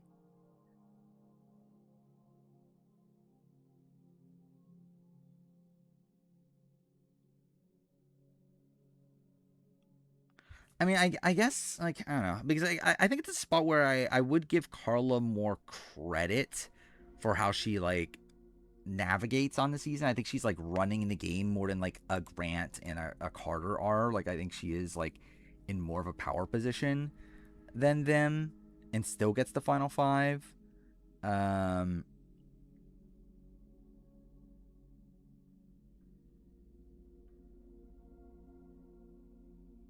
And also, I mean, like, if you can at least argue if Jesse didn't have his idols, there's a shot they vote out Jesse over Carla. I don't think they do. I think they probably go for Carla first either way.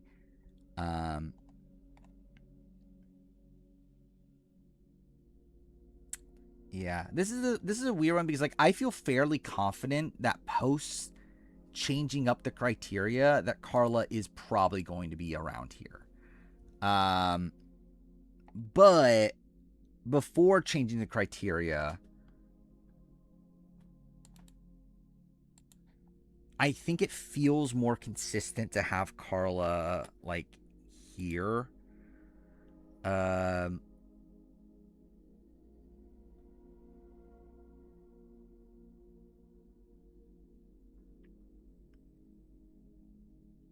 again, I feel like she's more out in front than these people.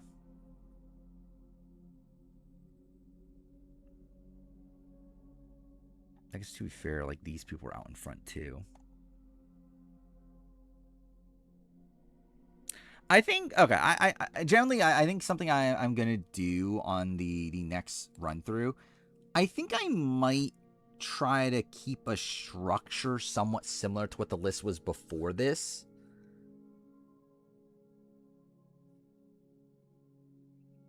It's like I kind of want like a middle ground of what we currently have and what we used to have.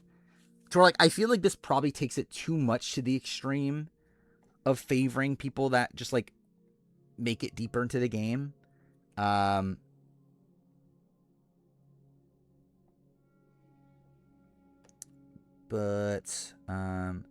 actually something I think we could do, or that I could do. I think what would actually be interesting. This might actually be what I do before we finalize the list. I think maybe what I should do is use the structure we had, which I still have copied. Not there, I guess. Yeah, over to the left of this, I have the structure that we had.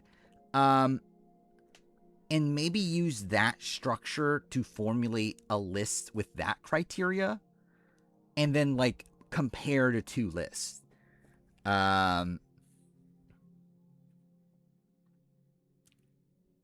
and then try to find some sort of like middle ground in that. I think maybe that is something I could do. Before we like fully finalize the list. I think that might be an approach we can take.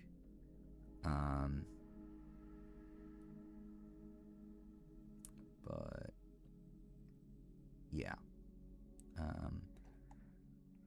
Again, we'll deal with that later. Because like that's something that I have done in the past with like winner rankings and that sort of thing, where like I take like the old list I had, but then make a new one. Like make a new one without looking at the old one, and then just compare the two lists, and then like figure out which one I like agree with more. Like so I think that might be something I do. I think that again that might be able to like help balance things out a bit. But either way, Carla, yeah, I think Carla, for the sake of this list, probably does.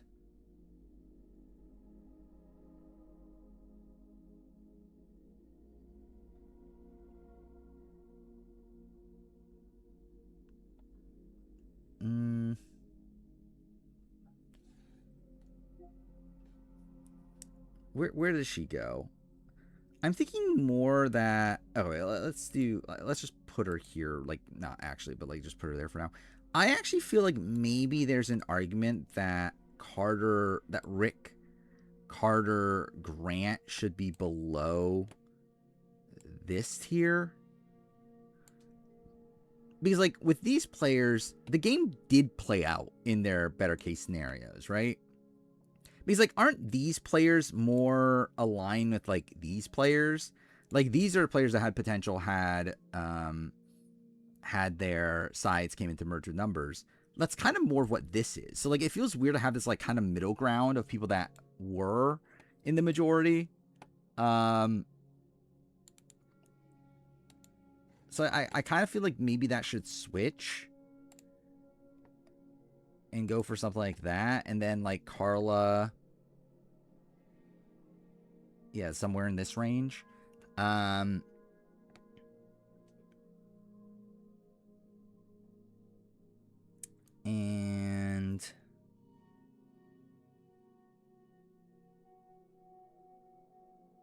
maybe I do just land here. I don't know. Like I think she's above Caleb. Well, no, actually, I maybe not. Maybe she's here. Well, Dara's kind of a weird one in that, but like, I think the problem for Carla is that just no one wanted to take her to the end.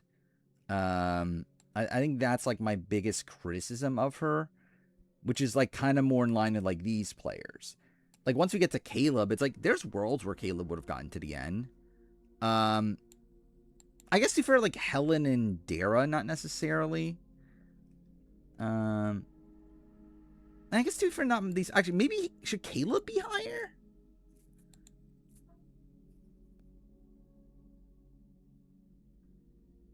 Like Caleb at least did have, like obviously he fucked it up, but like he at least did have a situation where he was being taken to the end. He wouldn't be like dead jury wise.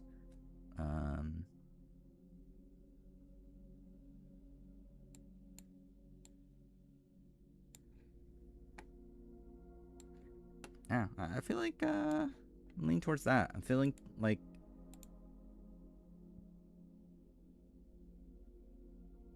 Caleb closer to like Steve Wright, maybe.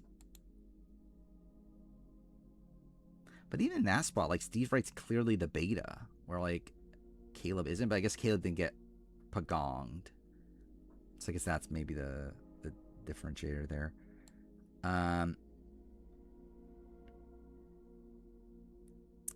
But yeah, I think Carla probably above Helen.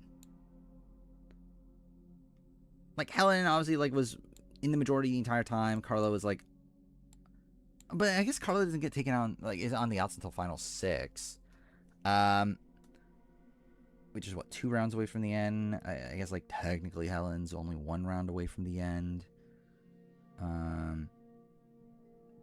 Dara's also only 1 round away from the end, but also she was like less involved in the game before that.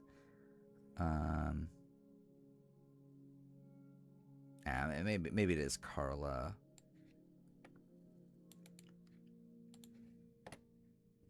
Here, like above War Dog.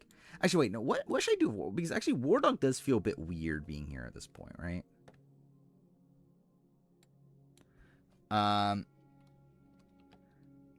Like I think Carla with Ron and Tyler is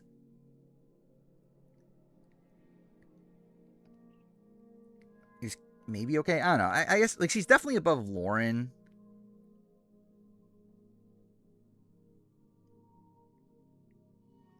And then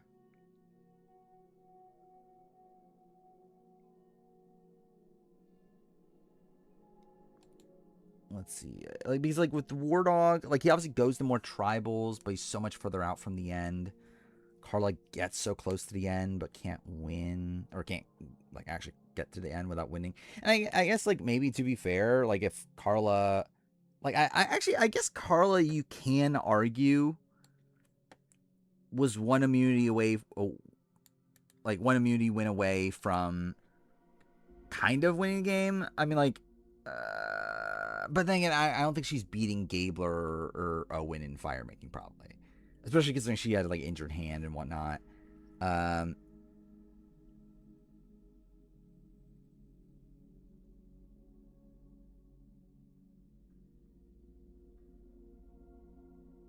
All right, I think I'm gonna go here. I think that's like a good enough balance of things. Like she ultimately only ends up being 1 round away from the end, or like 1 round away from like only like gets voted out with 1 more round after that. In a similar way to Helen and Dara. Money, I think this being in the fire making era makes that like a little bit less egregious because she would have 2 opportunities to save herself there. I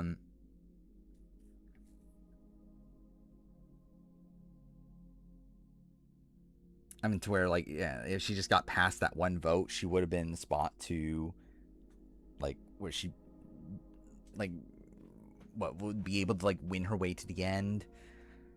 I think Carla like there feels okay. I do feel like War Dog might drop a tad. I don't know. Like is War Dog closer to like is I feel like War Dog might be like the top of this tier instead of in this tier. Which again is like kind of like a temporary thing because like again I'm assuming at this point like my criteria is just gonna change before I like finalize the list, but I do think Ron and Tyler together makes more sense, and I feel like War Dog being so far out from the end and not being like taken out by an idol or whatnot, I think probably keeps him closer to the like Legan tier.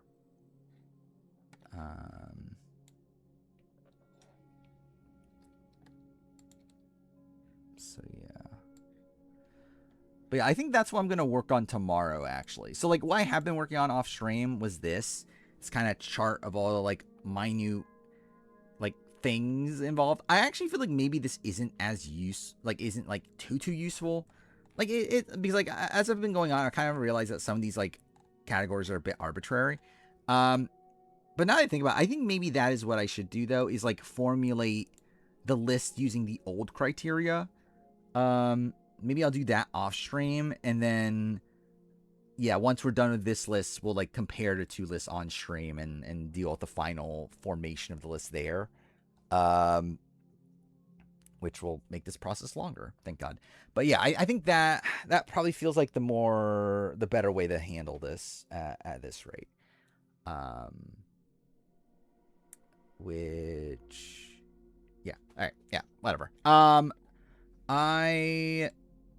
think I'm gonna have War Dog in this tier instead.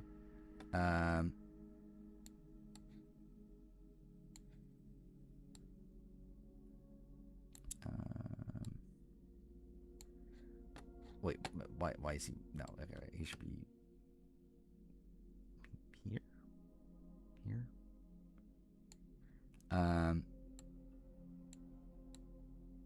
That's, and then this.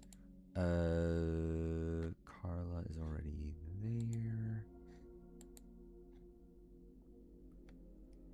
Actually, if anything, Carla might actually be the tier above it.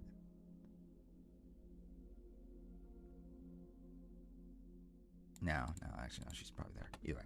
All right, so there's that. Stephen Ram. What do I want to do, Stephen Ram? And Stephen Ram is someone that I think you can argue was screwed by losing MC in the way that he did, but he's also someone that didn't really have an endgame path. I think he likely also moves down, but might be towards the top of where we move him down to. Yeah, it's like I think he's above Carla. Like technically he, like actually him and Carla were supposed to be voted on the same round, weren't they? Like they were supposed to be voted at final 6. Like I think Steven is like slightly more screwed to be in that situation. But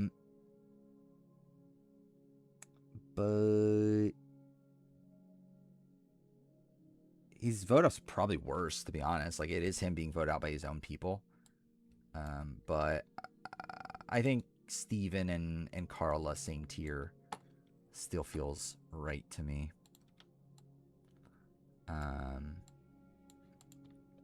See, I think we'll do that, and maybe I should swap these two actually, Steven and Haley 1 HOH. Oh no. Oh no, feeds are back. Oh no. Please, no.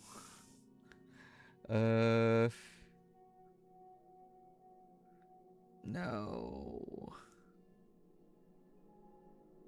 Haley 1. Well, that's miserable. Dude, that sucks. Just end the season already.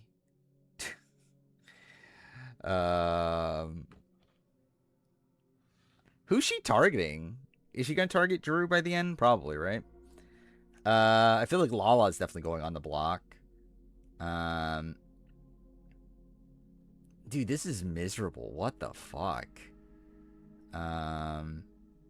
Yeah, Mallory, Lala, Taylor. Yeah. It's probably something like that. Yeah. Enzo put a hex on this season for showing up. I agree. Yeah. He ruined it. Yeah, Melody could go up too. Especially if their target is Drew by the end, Melody definitely would be a pretty easy nom. Yeah, maybe Mallory, Melody, Lala. Maybe that 3.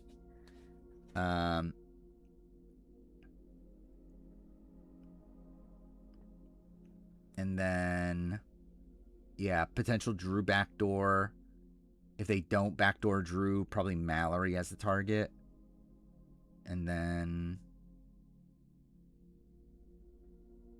like, if it's Lala versus Melody, probably Melody goes home, right? How is this weekend be fun?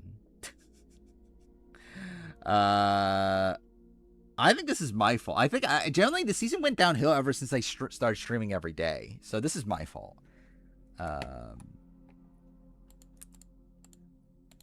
But yeah. I think I'm fine with this, right? I think that. Oh no, I was debating moving Steven and Carla down. I think I probably actually will, just for sake of them being one round further away. I'm actually at the point now where, like, now that I am gonna do this other phase, I feel more like free to just like who fucking cares, like not really feel as definitive things at this point.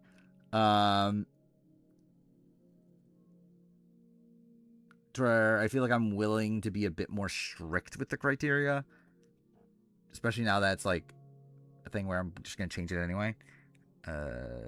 Is Melody safe? I don't think so. Is she? Thog is number 1 in the player ranking this week. Thank God.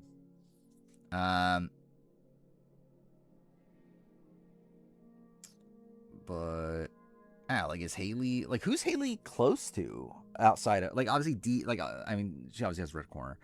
But like, I know she's like close to D and Angela and them, but like, who she really have connections to outside that?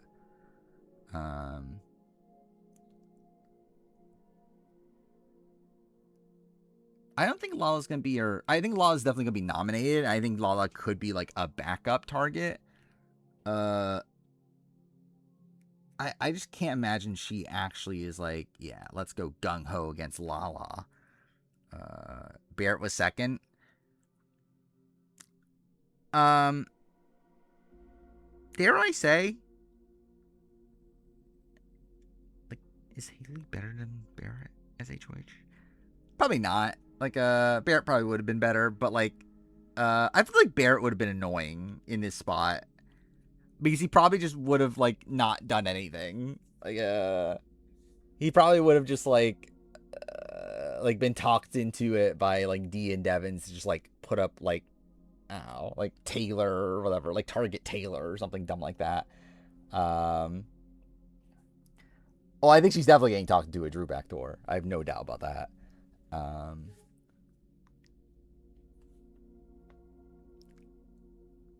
D would become Allison Irwin. Thank God.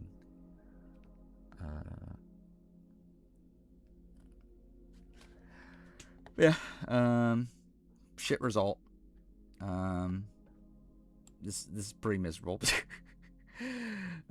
Drew gets coin flip. Actually, I mean, someone can get coin flip. I don't know, like maybe Mallory can win a fan vote. Maybe other person, Lyric, could win a fan vote. Maybe. Yeah.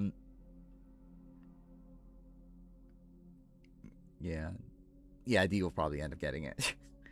I mean, the thing is, like, this will be the true test of how rigged this is. Like, I don't think it's actually rigged, but like, still, it's like the notion of like, does D get the coin flip or not, or does she get like the have not pass?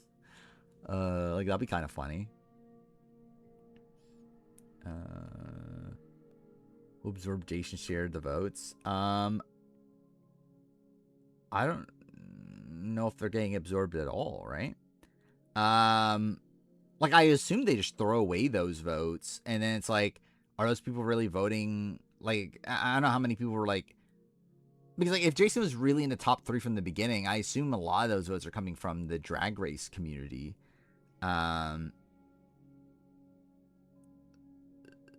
So it's like, I don't know if they, I don't know where those votes are necessarily going now, if those people are still voting. I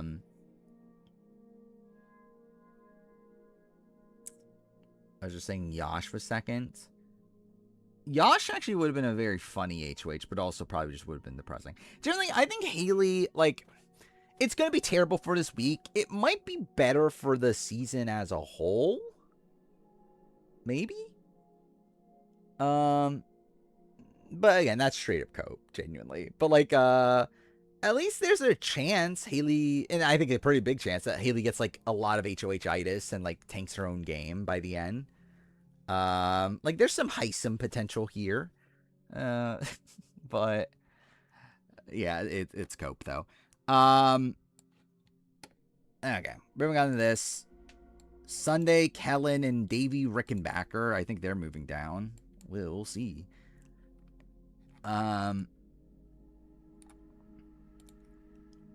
What is this? Kellen, Sunday, Davey Rickenbacker. Kellen, Sunday, Davey Rickenbacker. Done the season not watching. I don't blame you. I was about to say I probably would too if I wasn't being paid to watch it, but also no, I probably would still. But that's just me. Who is it? Kellen. Kellen. 1, 2, 3, 4, 5, 6, 7, 8, 9. 9 tribals. Majority for 1. Oh, wait, no, wait. 8 tribals. Yeah, 8 tribals. Anyway, majority for 1. Wait, 1, I mean. 2, 3, 4. Oh, is it just all of them? Good for Kellen Bechtold. Oh, no, it's not all of them. I'm dumb. All but 1. But anyway. Oh, yeah, we're going to have Angela's Mist here. I can't wait.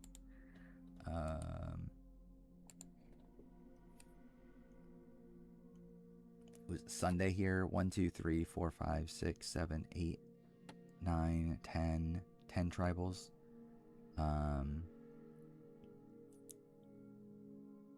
Is your first season back since 21? Yeah, maybe you should just never watch Big Brother ever again then, maybe.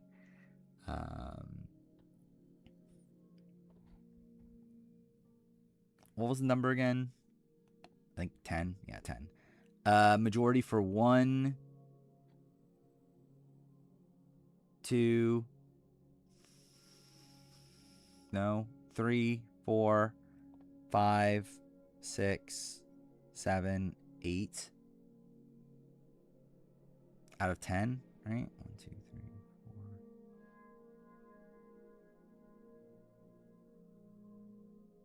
Dude, I'm so fucking out. Dude, what the fuck? I need to recount this. 6, 7, 8, 9, 10. Yeah, 10. Okay. 8 out of 10. Right? She's on the outs for Jessica vote here. And then Zeke vote. So yeah, 8 out of 10. 19, 21, 28. Yeah, that's depressing. I was gonna say at least all of them had good starts until I realized 21. But I don't know. 19 and 28 had good starts, at least. Who is it? Davey here. 1, 2, 3, 4, 5, 6, 7, 8, 9. 9 tribals. I thought Davey went to more than that. Majority for 1, 2. I'll count this. 3, 4, 5.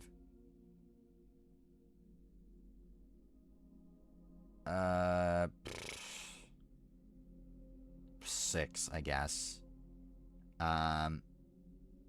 So was it 6 out of 8? No, 6 out of 9. It's pretty bad, actually. There's a start of 19. Oh, so you just watched the shit? That's just depressing. We have the root for a lyric win now. Yeah, I guess. Wait, how the fuck did I accidentally zoom in?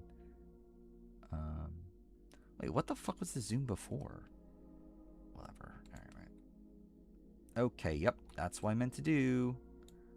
It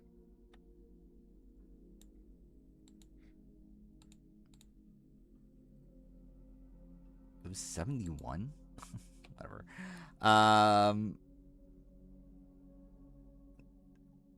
He's excited for maybe 29, yeah. Again. This is just depressing. I'm seeing Melody's crying and Barrett's comforting her. Thank God. What's gonna be so sad too is like even if like Mallory wins the power here and like gets the coin flip and like lands the coin flip, fucking Devin still has the diamond power of veto. So like, there's still a chance Drew goes home this week. Like generally, yeah, like there's actually still like a pretty big chance that Drew still goes home. So that's great. She lands on power, it's 20%. It's coin flip. Wait, what?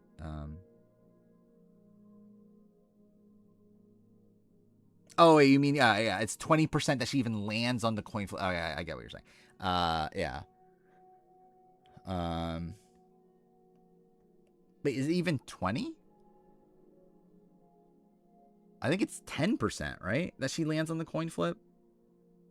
Or are we saying like if she lands on a power, it's 20? Okay, yeah. It's 20% chance if she lands on a power that it's a coin flip, and then also 50% after. Yeah. So yeah, we're pretty fucked. This season sucks. I think it's just kind of over. Um,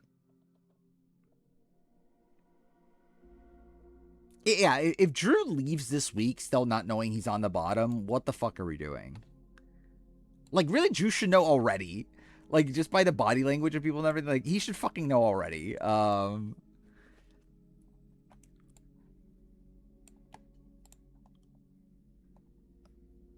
am I doing with these people again?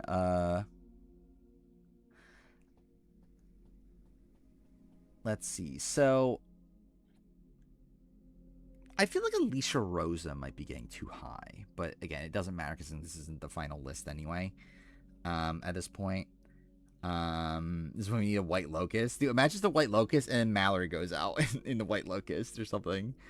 Yeah, Mallory gets the never not pass. That is true. Yeah, that's probably the most likely outcome.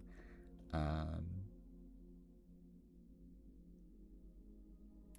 yeah.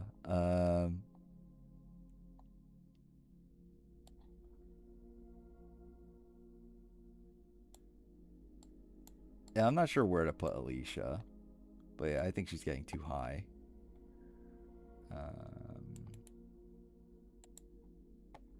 Because I think we put her there because it was like, okay, there's a modicum of a chance she wins a jury vote, but also it's like, but she also didn't get to the end and fucked up her own like path to the end. So it's like, and like even then doesn't even have like that great jury chances.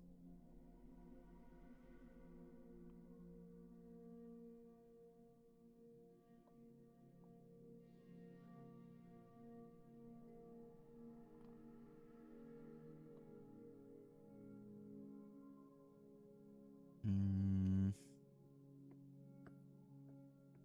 really wish the icons weren't on this season. Yeah, I think it's obviously like feeling like it's not turning out well at this point. Um,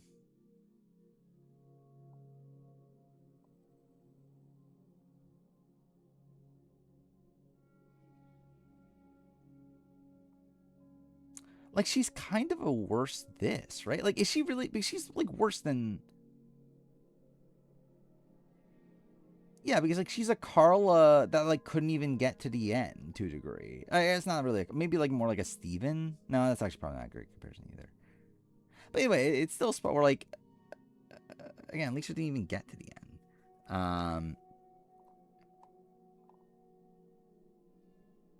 And like played for a path that didn't get her to the end. Like she really played to give Kim all the power.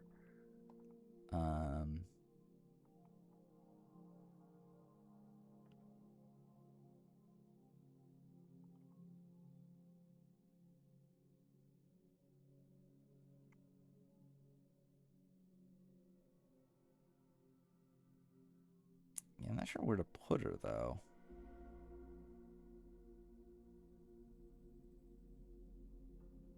It's like she at least was still in the majority for almost the entire season.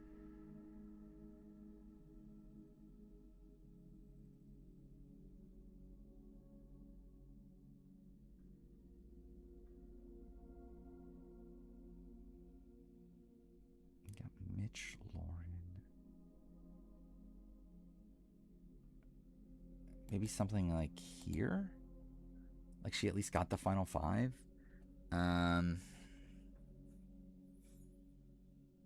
Debbie.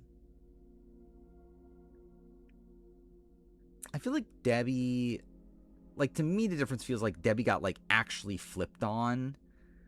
And like was just kind of on the like bottom for a lot of the like and really for like the last couple rounds before she goes home. Or like Alicia like was technically in the majority until her boot round. And it's like But I guess to be fair, like Cindy Hall is maybe not that different. Um,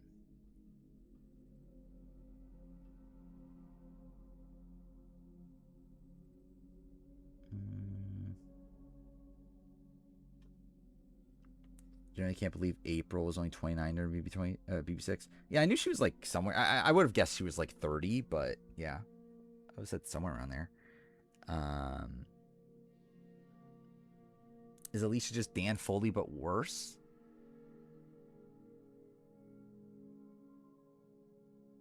Kind of. Like I think she leaves the game like because like she's Dan Foley if like I think she's Dan Foley if she sided with Tarzan and Christina, but she didn't, so she is worse. Like she's a Dan Foley that didn't play optimally.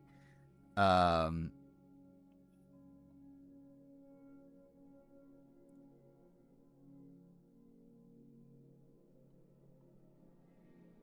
I mean, generally, like even looking at like here, it's like Judd at least was like playing optimally, right? Judd was at least like trying to get to Stephanie. Um, but to be fair, I think Alicia's win equity holistically is probably a tad better. Um,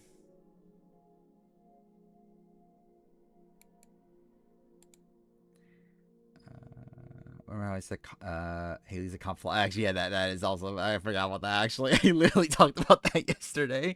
So that's kind of funny. Yeah, I'm thinking probably like here. Um,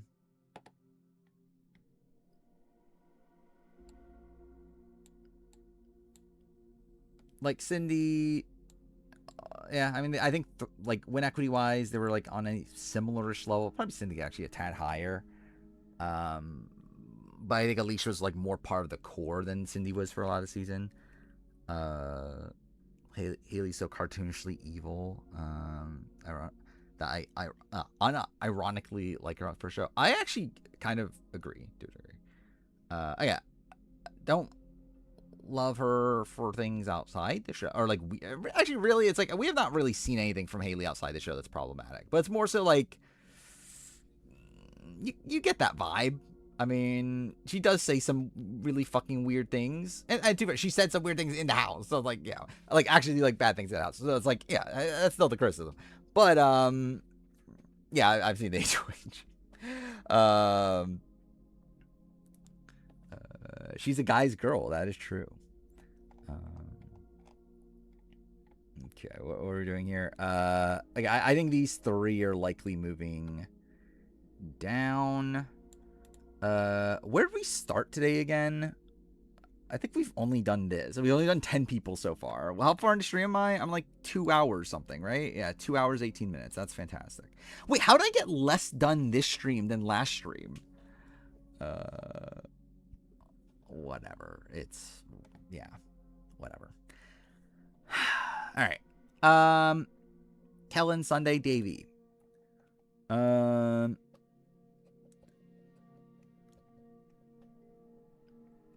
Kellen, Sunday, Davey.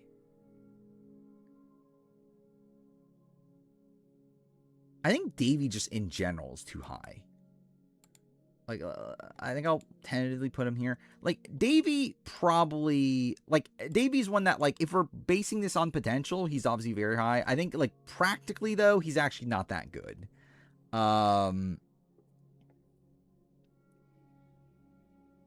Like, he gets the final 6 with, like, some win equity, but not the biggest threat, but still can't make it past final 6. Is like in and out of the majority for most of the season. Yeah, I think that's kind of where I'm leaning, is like, yeah, Lauren, Mitch, Sebastian. I actually feel like I'm leaning more towards Sebastian. Actually, really, he's probably worse than Sebastian. Like, yeah, at least Sebastian is like voting on the right side of things for a while. At least like try to make an optimal move at the end. He's better than Lauren.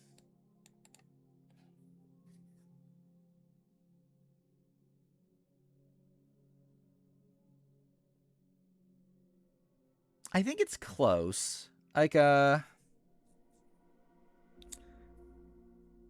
guess Lauren was supposed to be taken out at 6.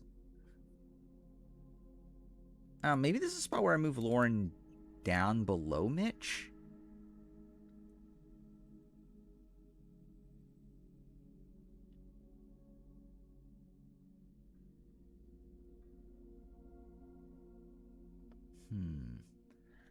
See, I do see the Lauren thing. Like, I feel like they should at least probably be next to each other. I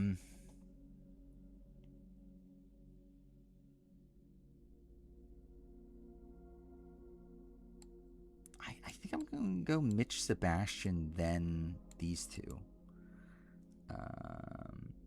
Richard saved at Final 6 by something completely out of his control. Was he? I don't know if it was completely out of his control.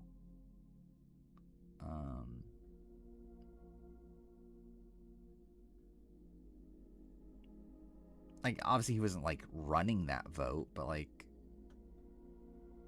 I wouldn't say it was, like he had nothing to do with it at all. And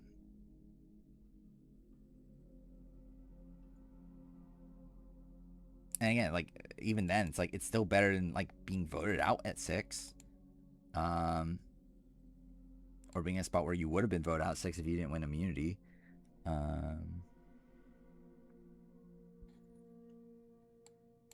I'm leaning Sebastian and Mitch as, like, a sub-tier there. And then Davey with, like, Lauren, Harp, and Danny. Which, yeah, I'm debating Lauren or Davey first. I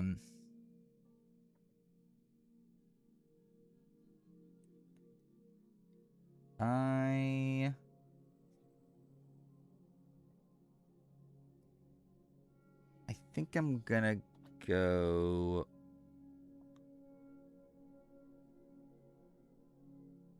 I think I'm gonna go Lauren. It's a spot where, like, I fault Lauren more for the position that she ends up being in, but I feel like she at least had more agency into getting into that position. Where I feel like with Davey, he's just kind of a dead man walking after Carl vote.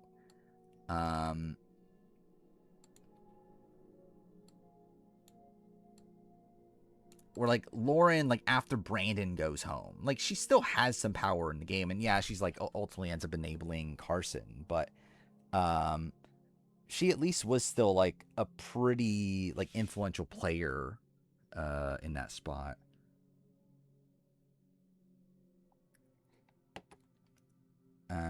Yeah, what do I want to do with Kellen and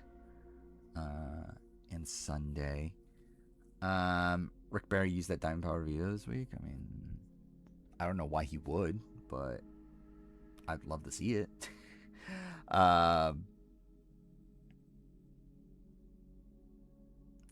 Which was this?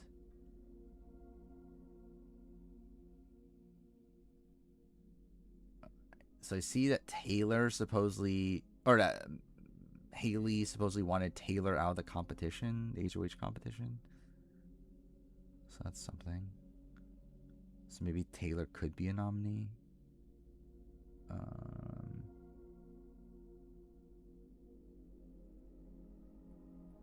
Yeah, this is gonna be a rough week. Anyway. Are just lower? Who's just lower?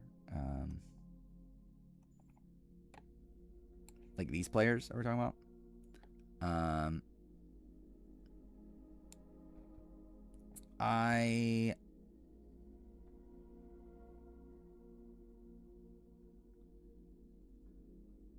I feel like they're higher than these players for the most part. I guess, like, Danny Mass is kind of interesting.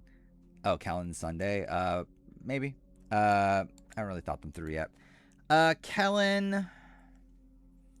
I think Kellen is one where there was a path. Like, yeah, I think she was at least trying to play optimally. She was trying to make a move against Dom and Wendell. she at least like did have a group with like Angela and Chelsea, um, and like had Donathan on board, but she couldn't get Laurel on board, and like that's obviously still a failure there. Um, but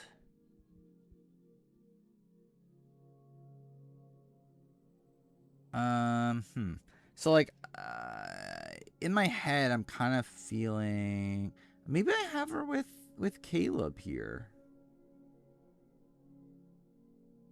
Yeah, I think Curve Caleb actually still makes sense. Like I think it's like a spot where like both of them like uh they were essentially like one vote away from having like an end game path where they're a very viable winner. Um or like Caleb like at the final 7, if he kept Sierra on board, he probably gets to the end and likely like has a good shot at winning at least, again between him and Hayden. Where like Kellen's in the same spot where like had she been able to pull over Laurel at 8, and even then you could that was also part of the argument too, is that like technically she was like not even given the opportunity to make the move before 8 because of the split tribal of it all. And actually I guess like Kellen's less like Kellen was on the same tribe as Dom and Wendell, so I guess like you can fault her more than like a Chelsea. But yeah, I think like yeah, I feel like Caleb and Kellen is fine. Sunday is a bit interesting. I think I am gonna go Caleb. Caleb or Kellen. Both of them I feel like are pretty similar jury wise. I guess like Kellen survives the flip. Or maybe I give her like the first vote. Or maybe I give her the like slight boost because of that. Like I don't think it's that big of a difference. Whereas like Caleb was the person that got flipped on. Like Kellen like is the one vote out the vote after that. So yeah. Sunday.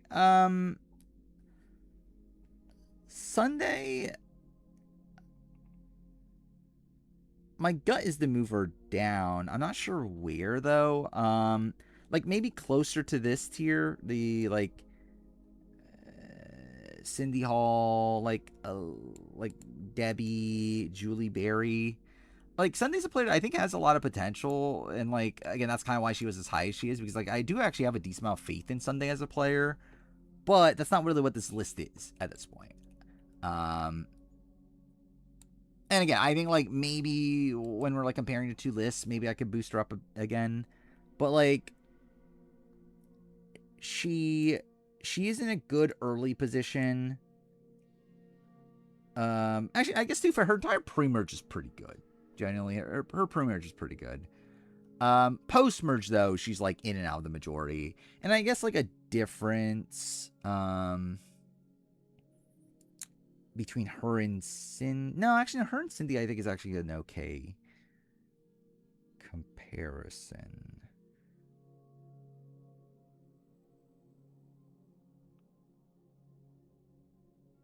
I mean, I think like something that is impressive about Sunday is that like even though she's flipped onto Chris' vote, she's able to like get back into like at least like to have tied numbers at the Rock Draw Tribal. Even then, still was able to get like Will Wall voted out. So, generally that is a pretty good game from the bottom. But I guess like that's kind of like Gary Hogaboom.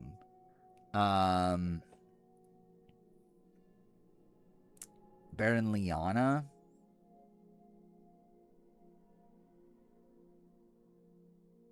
I think Liana was closer to getting to the end, but yeah, it's like in terms of win equity, I'm not sure if it was quite there. Where's Jessica actually? Jessica's here.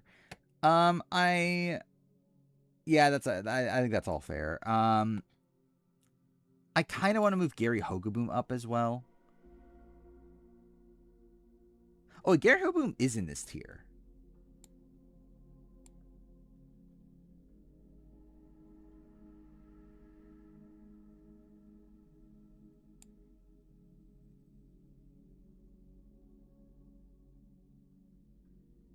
I'm thinking Yeah, like I'm thinking Sunday somewhere here probably. I'm thinking about maybe moving Gary also up there. I guess like the thing about Jessica is that I feel like Jessica has a cleaner end game path, but also Jessica like got saved by an idol at the fourth round of the game. I'm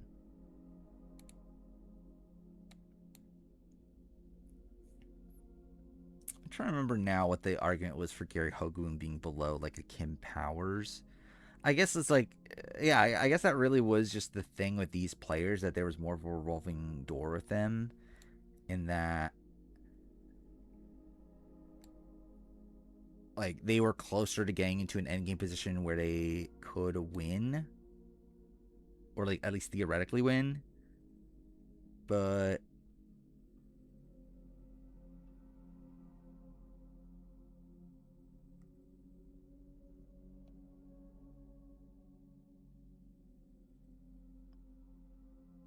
is there a butt there? Like I mean, like there is a butt, but it's just like, is that a better butt? He's like, these are players that like. Actually, Gary Hogoom's not really this though either, is he? Is like Gary Hogoom like doesn't get flipped on. Like it's just he comes down in numbers at the merge. Which like maybe that's better actually. Um,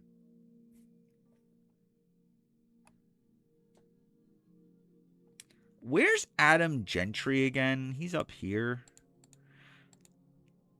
I feel like Gary's better than this. I feel like Gary probably is closer to like here. Um,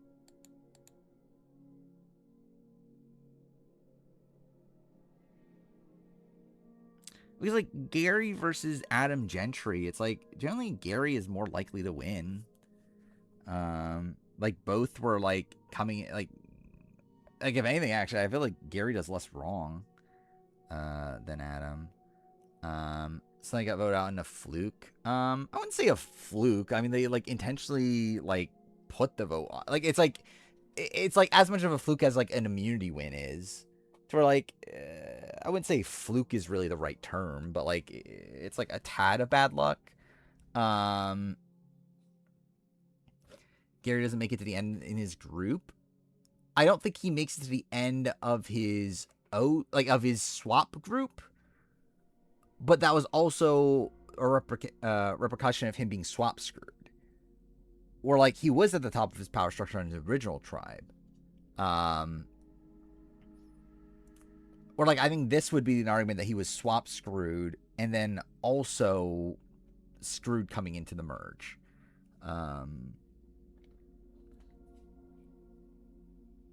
To where like it's a double screw, which is also like kind of a similar thing with like Adam. Actually, I guess it's not really a double screw with Adam.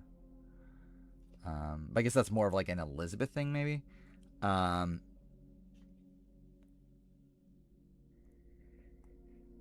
eh.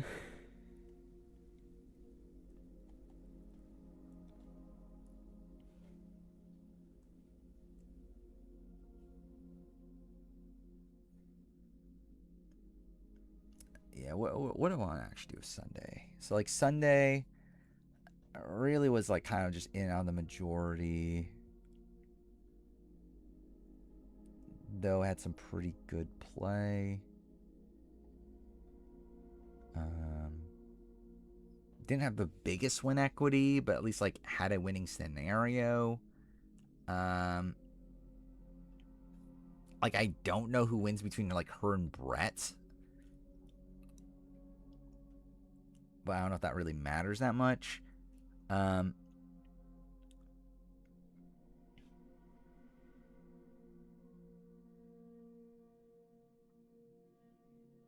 I'm thinking maybe like somewhere around like Drea. But no, I think her vote off's like more fluky than Drea. Which I love how I literally said that. Like it's not really a fluke.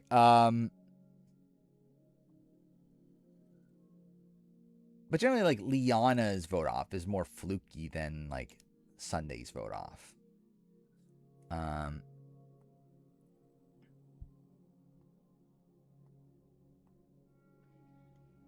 I think I might just put Sunday here. I think maybe just like one spot above Jessica.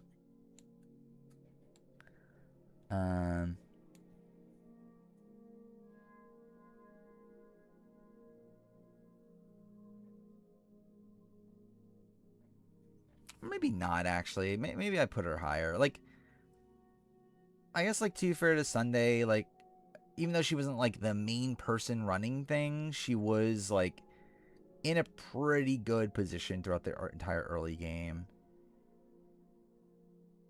Still makes it all the way to 7.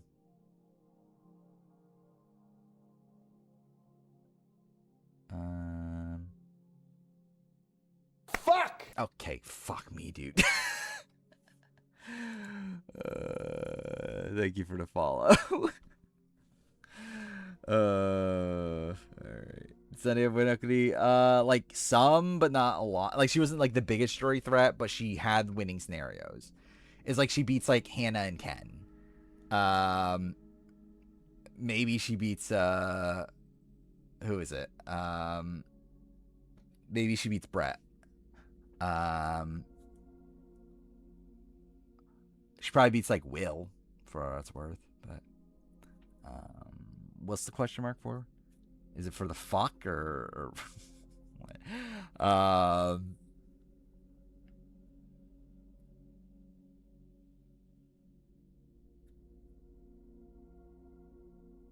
The fuck? I mean, that's been a thing for a while. Again, that's the alert for someone following.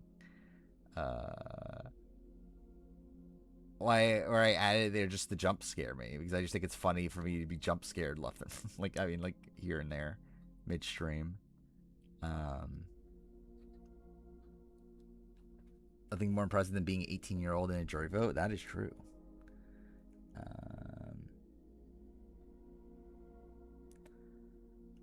I'm leaning. Maybe I do put her in this tier with like Danny, Davey, Lauren Harp. If I do, I'm kind of leaning over. Well, I guess that's like she was with Davey. Like that's literally how we started this tier. It was like her with Davey, right?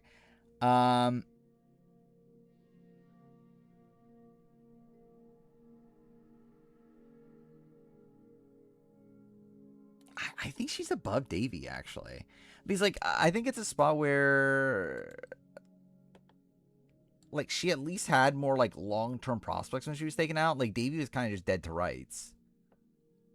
Yeah,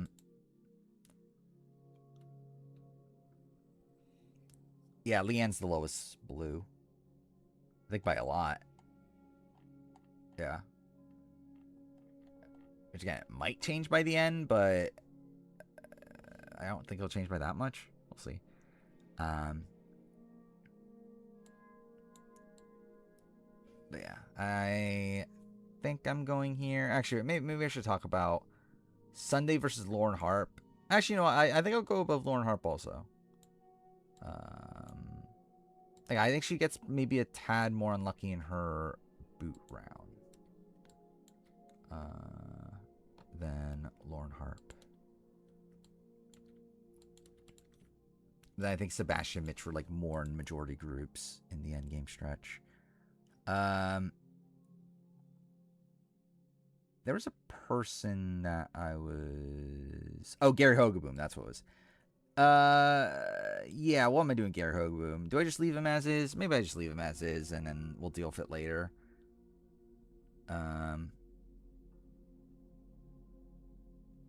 Because.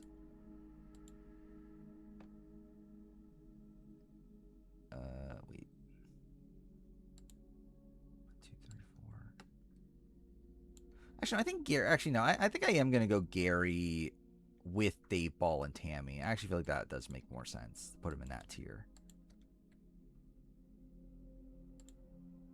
Anyway, again, like ultimately, I don't actually even think it's that important to like work out all the nuances at this point, considering we're just gonna do another phase now anyway. But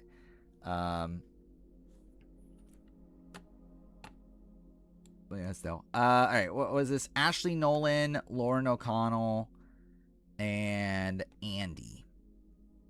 So these are players that were taken out by idols. I mean, like Ashley, you can argue it, but like again, we're essentially idled out of the game. We're not. I mean, like I guess like Ashley was a decent sized jury threat. Lauren and Andy weren't, but it's like Lauren at least like has a shot against Gavin, and again, maybe Andy can convince them to vote for him over like Teeny and Sue. They're trying to get Lala to pitch Haley to nom Drew. Yeah. That's probably, I mean, like, generally, it's like, that's probably what's going to happen anyway. Yeah, Ashley has a tough, fine, like, it's like, yeah, because, like, by that point, like, Chrissy, Devin, Ryan were, like, the main trio. I do think Ashley feels kind of Grant coded. I guess maybe like a tad worse, but it is also like her elimination that's like better, right? In the sense that she like her vote off's like one that was perpetuated by Ben having an idol. But yeah, I think ultimately she probably does fall around there. I guess I'll look up the vote count for whatever reason. Edge and 47.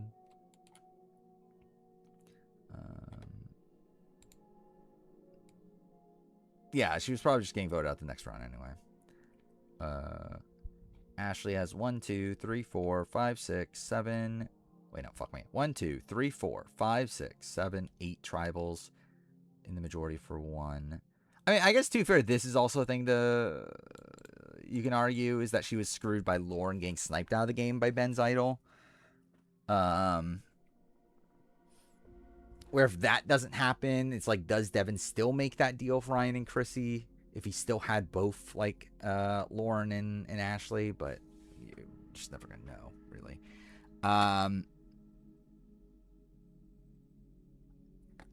What was it? 1, 2, 3, 4. I mean, she's in the majority the entire time, right?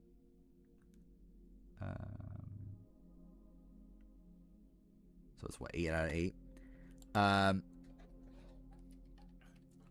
Okay, cool. But yeah, I'm leaning towards putting her with like Grant and like Carter and them, like maybe even a spot lower. Where's Grant and Carter? They're here. Yeah, I think like probably closer to the Helen Dara tier. I think I will go here because again, I do think her vote off is like wonky enough to give her that, but yeah, it's like she likely would have just been voted out at 5 anyway. So I think I'll go with that. And then we have Lauren O'Connell and Andy, who I think are probably going to be tied together. Still, again, both IO'd out, both not having that much win equity, like not having like holistically that much win equity, but at least had like a niche situation where maybe they could pull off the win, and we're playing for that situation. Does Haley qualify as a MAGA mother? I mean, I don't know if I have a MAGA mother, but I don't know if you want there to be a MAGA mother, maybe she's MAGA. I wouldn't say Lauren definitely isn't winning. I think against Gavin, it's very close. Like if anything, I actually think it probably leans Lauren coming into Final Tribal. Though I do think Gavin would have been able to talk up his game pretty well, and I think in general, like Gavin does have the stronger game, to where like I think Gavin I would lean towards Gavin probably pulling out the win, but I do think it is very close. Where like even Ron is someone that was pro Gavin in that spot, and he was like, "Yeah, I think they might have been voting for Lauren." Let's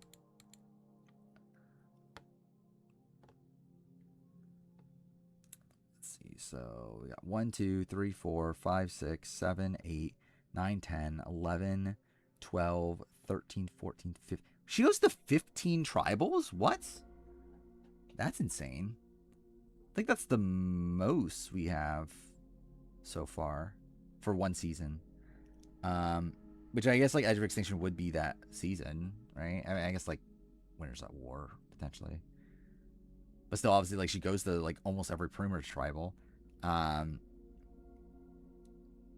6, 7, 8, 9, 10, 11, 12, 13, 14. Well, I guess it's still gonna count as. Well, no, actually, I'll count this because like she was also in the majority there. So, yeah, 1, 2, 3, 4, 5. Not there. 6, 7, 8, not there. 9, 10, 11, 12, 13. 13 out of 15.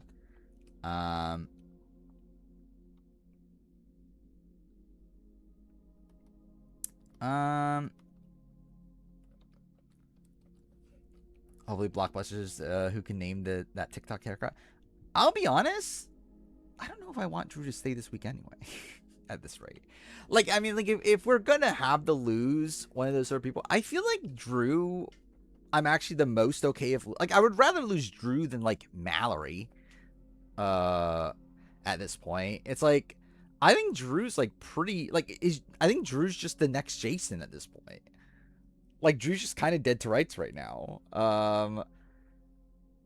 It's like he has like some allies, but like I feel like his like reputation's just completely tarnished to where I don't, and like also I just don't really have the faith in Drew to really like pull things together to where like I would rather Drew go home like this week than Mallory or Melody or any of them. Or at least I have more confidence in like them to actually pull like to make the shot or whatever. Yeah, obviously Lala would be great. Lala going home would be best case scenario for this week at this point. Wait, it's 3:13 in the morning, dude. How the fuck did I only get through like 13 people?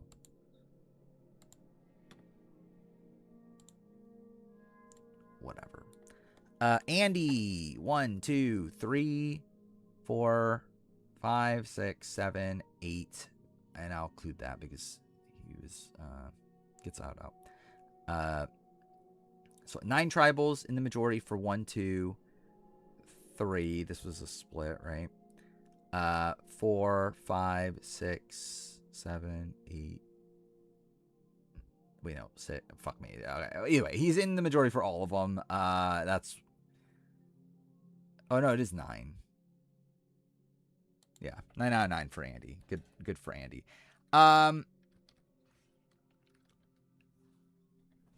Yeah, what am I doing with them? I think they're remaining fairly high. Again, they were idled out towards the end of the game in a spot where they had win equity. Or at least a modicum win. Like generally, I think Lauren's more likely to win than Andy is, but they both can win. Oh, the HOH is one the Rachel won. So like that's more of a mental comp, right? Which I guess I wasn't that wrong about Haley then. So at least it wasn't like a physical comp. Lauren with Teeny. I think Lauren's better, like on instinct at least.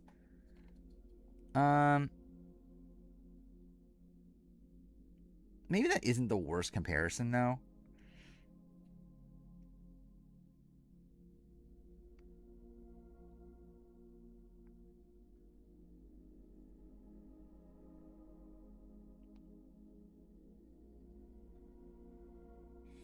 That's actually making me want to move Teeny up, though, actually, more than anything.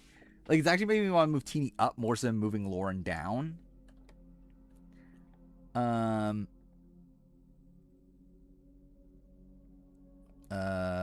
Which Jason do you think played better? Yashin was one of mental comp. Yeah, that's pretty crazy. Wasn't Yashin the final of this last HOH?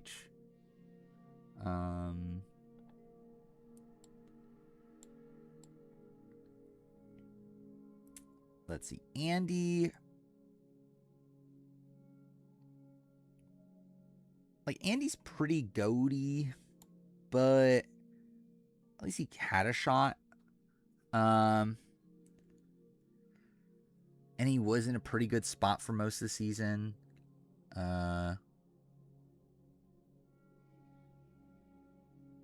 Who won HOH? Mallory.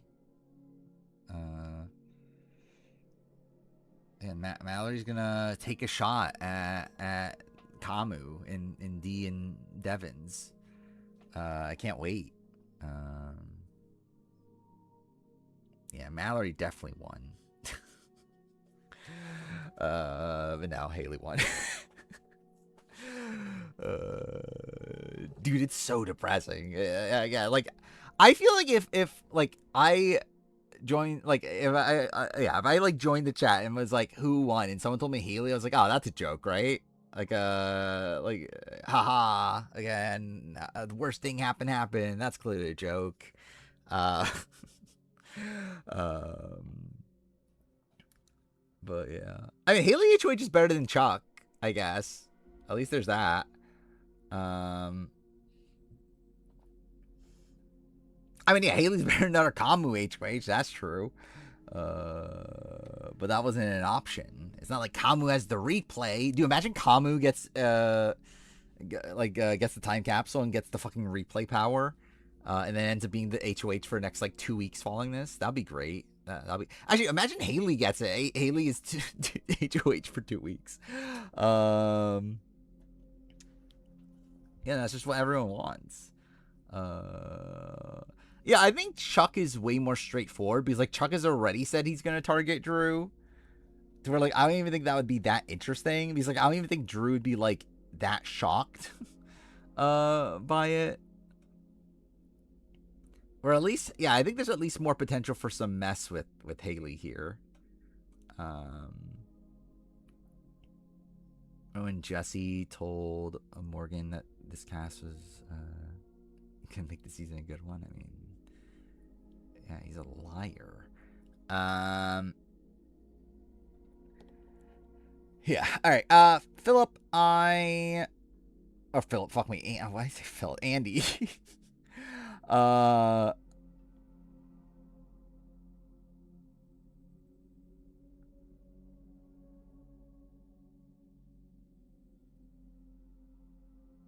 I think he was further from the win, but I kind of want to give him. Like my gut says above Philip Shepard. I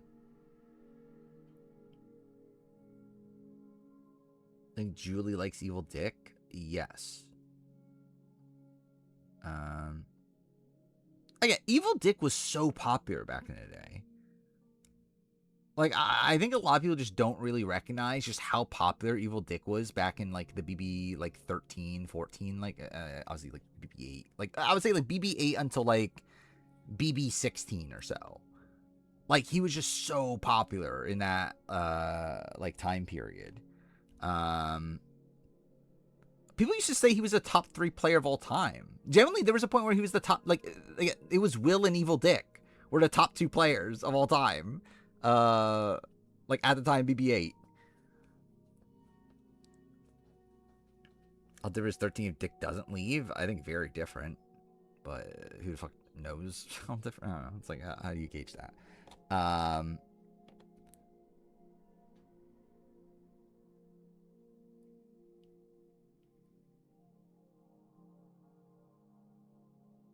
I think I'm leaning Andy here.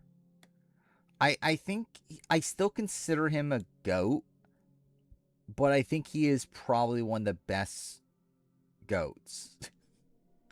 um, because he's a GOAT that had a lot of influence, but not even because he was a GOAT. Like, it's not even like he's a power GOAT. He just actually did have a good amount of influence in the end game stretch and get sniped out of the game. Actually, I guess to be fair, maybe he should be below Philip because, like, Philip is that on his second appearance, while Philip also has a first appearance that, like, is bad, but at least he gets the end. So maybe Andy and Philip should be in the same tier. Thank God. I think that actually feels more appropriate. I love how, like, whenever I say appropriate, I get fucking reminded of Rennie. Dig is better than Ian as a player. I mean, sure. Not the most egregious thing in the world.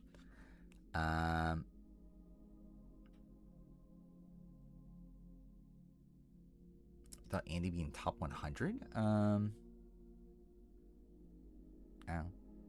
wasn't. I don't think I ever thought of him as a top 100 player, but also we're not done yet. We're generally I would not be shocked if he makes it higher than, because I feel like these people are moving down. Lauren O'Connell, yeah, I think Lauren O'Connell makes sense with Teeny, but it's kind of making me want to move Teeny up. But I guess like Teeny Ben, I guess that is the, like, it's a weird spot. Actually, no, I think I give credit. No, actually, no. I think Lauren's better than Teeny. I think the difference is that I think Lauren's playing more optimally. Lauren's playing for her final three that she can actually win. Teeny is someone that is like not really doing that by the end. Like, Teeny kind of gives up and just tries to go to the end of Rachel. That is true. Teeny didn't get tricked by the negative reverse.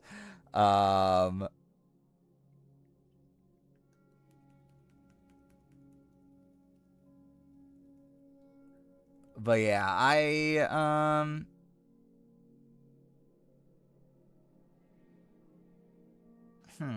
See, I do generally think Lauren is less of a goat than most of these people. Like, again, Lauren struggles. I mean, I guess, like, is Lauren that different than Dan Foley?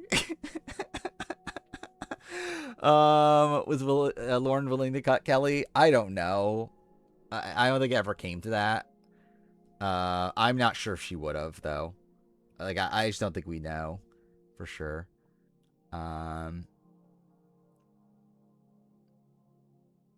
Imagine making up some bullshit sales tactic at Final Trial to make your game sound better. I mean, it is a real thing, isn't it? Dan Foley's better looking. I agree. But yeah, I think she might be Dan Foley. I'm talking about in the end game stretch. Like, she was playing optimally. She's trying to get the end with Gavin and Julie, which is the main situation where she can win. Like, again, was she playing optimally the entire game? No, but by the end game, like, when it actually mattered, it's like she was trying to get to her ideal final three.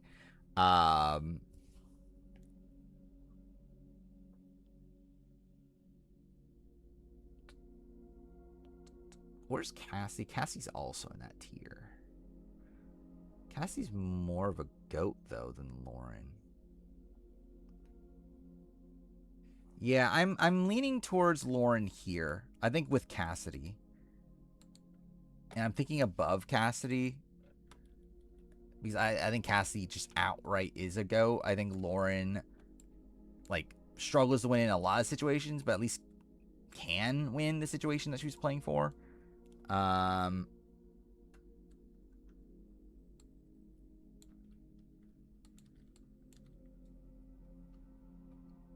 Yeah, but that's not really as much of a factor on this version of the list.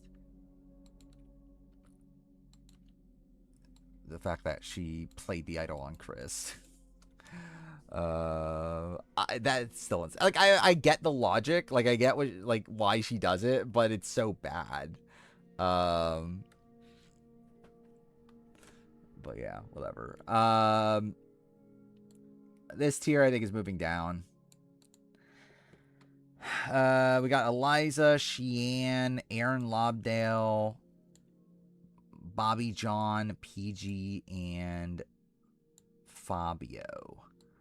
I get the one-on-ones like with Devins and compensation. I would assume so. Though Haley's Haley, so you never know. Worst move in the new era.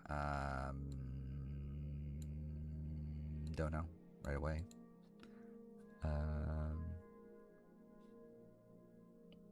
I'm assuming he's talking about Survivor New Era, not Big Brother.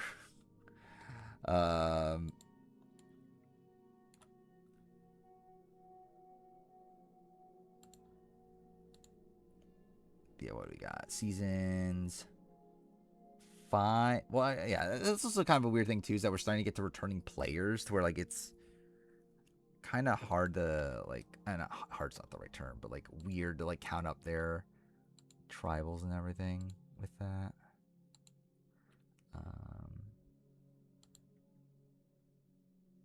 And we have 18, 10, and 11. We have 15, 31, and 21. 15, 31, and 21. Chanel risking her vote.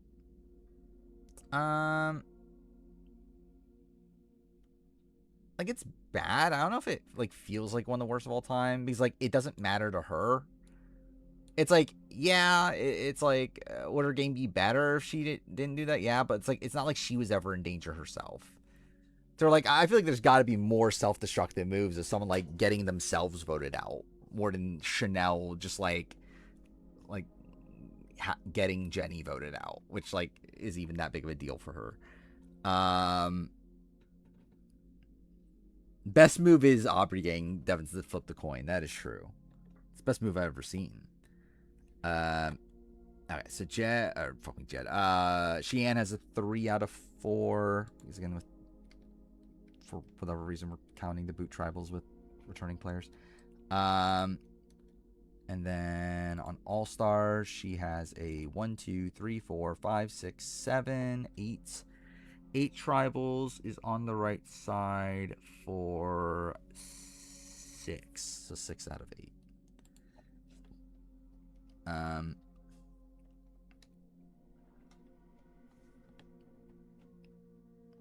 Well, Aubrey's ready to go. Yeah, Xander taking Erica is definitely up there. Yeah, that's pretty bad. I'm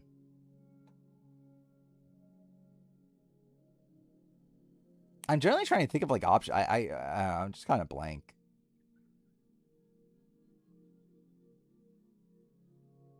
Of like really horrible moves in the new era. I guess you could argue Katura voting out Julie.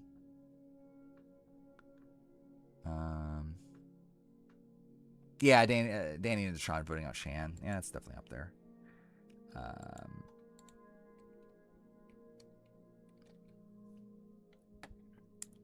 Alright, then season 9 is who? Eliza.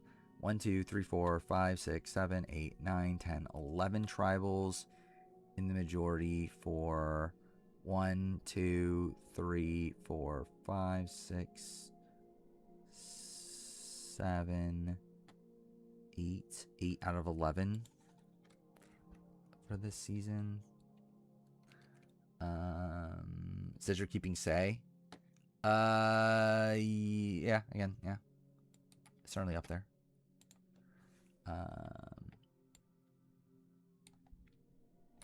And Eliza had... They fucking put him as Johnny Fairplay on here? That's annoying. Yeah, what? 2 out of 3 on this one. this literally doesn't matter. This is such a waste of time, but just, again, it bothers me to not do it. Like, when it comes to returning players, it really does not matter. But whatever. Austin telling D about the Julie vote. I don't think that's the worst thing ever. I don't know. It's like a bad move, but it's not like worst move ever material. What was it, Aaron? 1, 2, 3, 4, 5, 6, 7, 8. And then the majority for... Like, she knew what was going on, but she didn't want it to happen, so I'll count that against her. I think it's 7 out of 8, even though the Candace one's also a weird one, because she didn't technically know what was happening, but whatever. All-Stars, most bitter jury ever. Certainly up there. What do you think Jeff thought of the 49 pre-merges was happening? Pretty bad. Didn't he even say that, like, 49's a season that, like, heats up, like, later or whatever? Like, didn't he, like, admit that it was bad? Rizzo voting out Christina is actually very high. Generally, that is a pretty awful move. Yeah, Bobby John, 1, 2, 3, 4, 5, 6, 7 tribals on this season. On the right side for 1, 2, 3, 4, 5. 5 out of 7. Yeah, you know what? I'm just going to leave that. That's fine.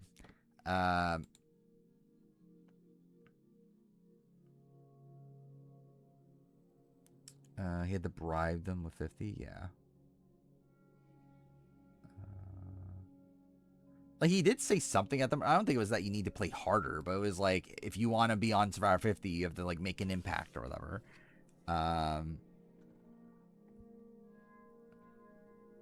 Let's see. 1, 2, 3, 4, 5, 6 tribals here. Is in the majority for 4. 4 out of 6.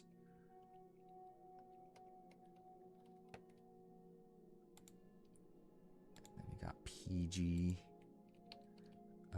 Rizzo did make an impact by not voting out Christina. What an impact.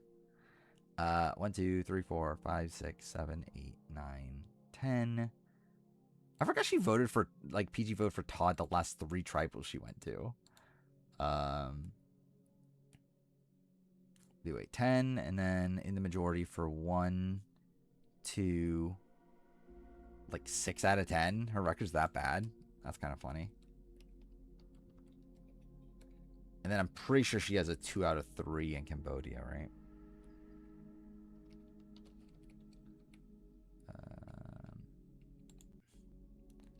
And then let's look at Fabio. Taylor, Melody, Drew.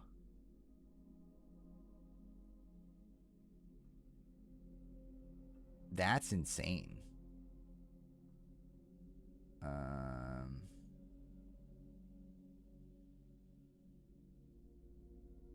Like, okay, I said earlier this week she would nominate.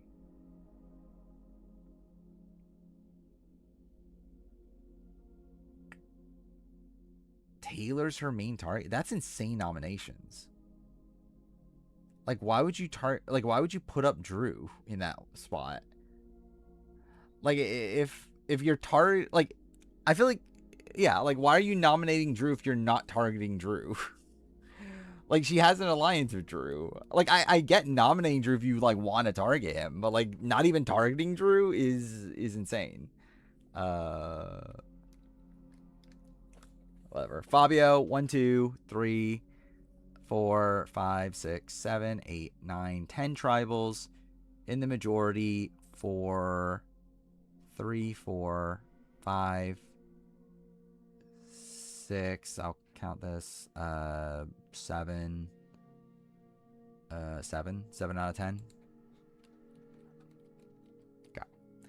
All right. So, yeah, I think, like, these people are just moving down. I mean, I guess, like, Fabio's kind of a weird one because, like, obviously Fabio is a winner. but also he's a shit winner and got very lucky from the double quit. So he's kind of bad. I don't know. What do I want to do with these people? So, like,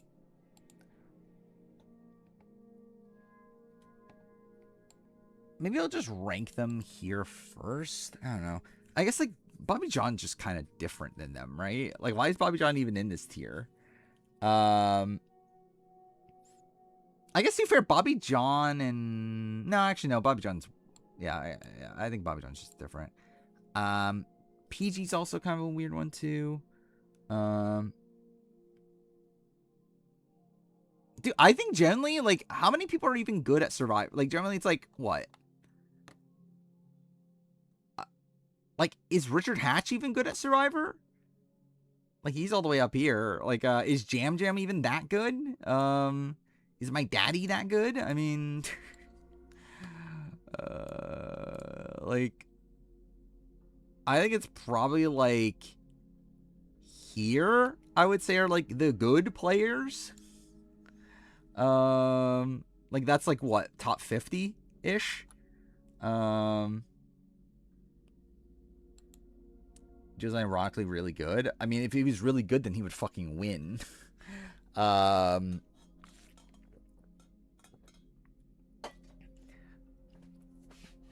think being a 2-time losing finalist, I think, like, to me makes you not good. To where, like, obviously I have a strict, like, I guess I have a fairly strict, I wouldn't say Tracy's good either.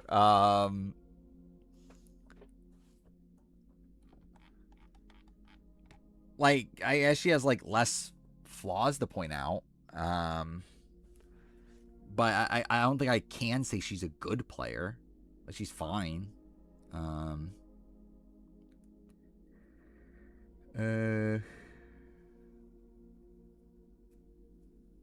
So, like, 10 of the people I just highlighted, most of these people are winners. Like, most of them are winners, and the ones that aren't are people that, like, I think could win, at least.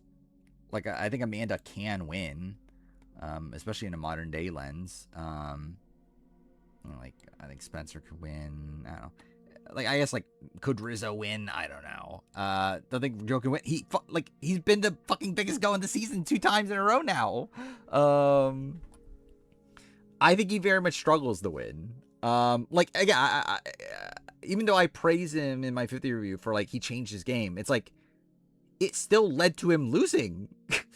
In a, like, even worse than he did the first time around.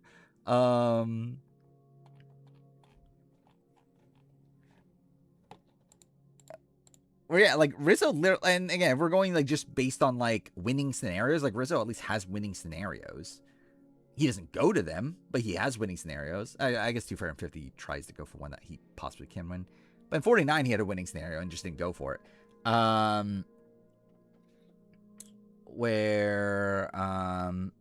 like, Coach and Rizzo want to vote for him. They're the only people. It's like in 48, it's like, yeah, he has Cedric's vote. He possibly has Kyle's vote if Kyle's on the jury. But, like, that's pretty much, like, all he gets. And Eva, I guess Eva's if he was on the jury. But still.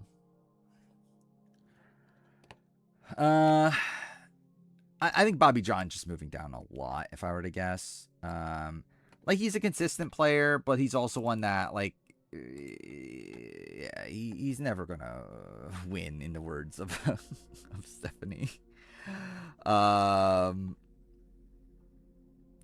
Like, even if we're gonna, like, assess him on, like, his best game, I mean, I guess, to be fair, he does go to, like, 7 tribals his first time around. Like, for being a pre-merge boot there, it's pretty good. Joe wins against Star and Eva. Yeah, that's probably fair. But, yeah, it's, like, the one niche situation that happened. Like, that was, like, pretty far back. Chance of the peak in the future twist. What are we talking about? Oh, we're talking about the Rizzo thing. Obviously, it's happening. Dude, imagine they just like accidentally air like the winner reveal during the premiere. That'd be very funny. Who am I at? I'm at Bobby John, right?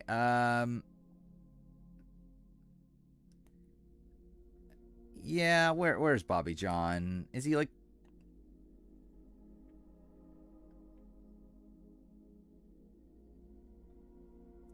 um hmm.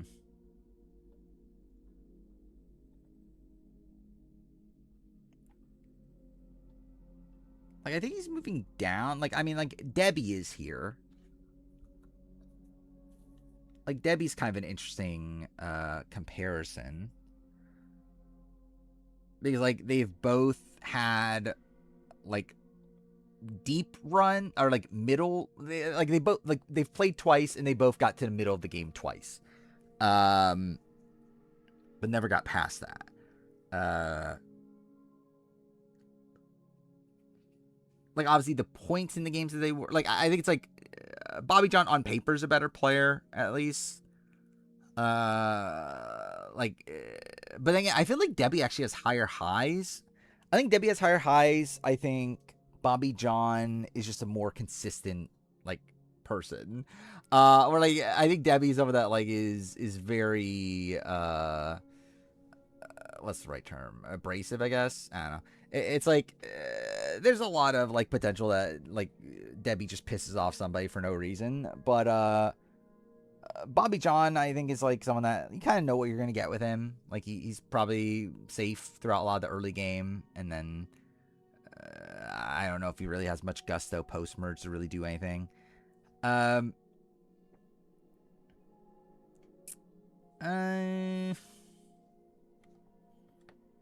Like if he's somehow able to get to the end, he can win, but like it's so far out in both of his appearances that I think I am leaning towards leaving him with Debbie for this list.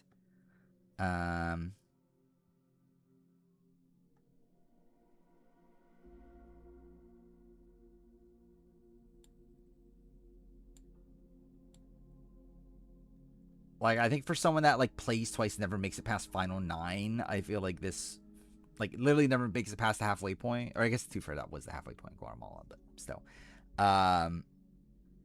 Actually, I guess he was the halfway point both times, wasn't he? I guess like 10th place is halfway also in Palau. So I guess technically he made it past the halfway point both times. So maybe that deserves more credit because that's obviously a major fucking difference. You know what? Actually, maybe he should be a little bit higher. I guess it's like he's like looking at like these players here. It's like, yeah, Bobby John's not particularly like intentional player, but he still was running the Oolong tribe by the end. Like there is at least that. I mean,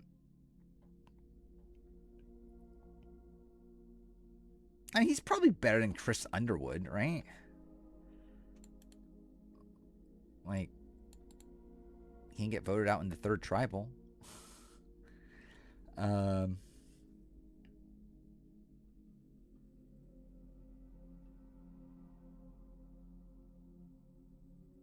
Maybe somewhere like here.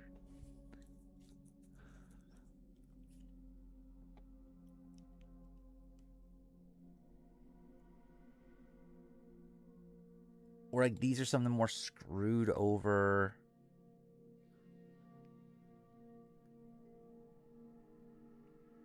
Like mid-game boots. Bobby John obviously isn't screwed over, but the fact that he like is a mid-game boot twice. Almost got voted out the Angie vote, but he didn't, and like I think you credit him for that.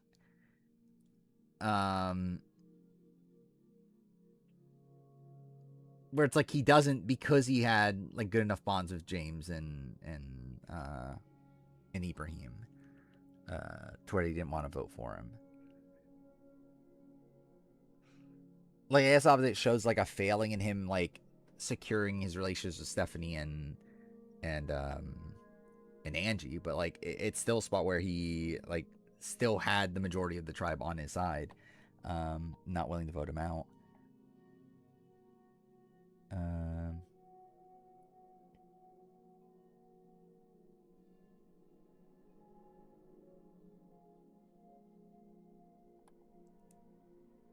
Part of me is also looking here, actually.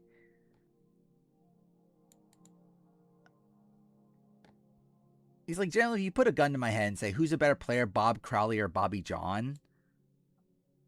Like, I think I would lean Bobby John. But I mean, to be fair, there's not really any basis around that. He's like, obviously, Bob gets past the point where, there really actually isn't much basis around that.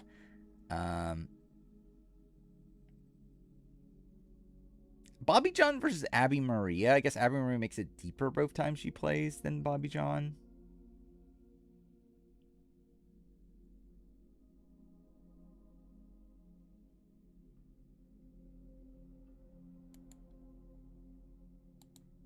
I think I'm leaning here.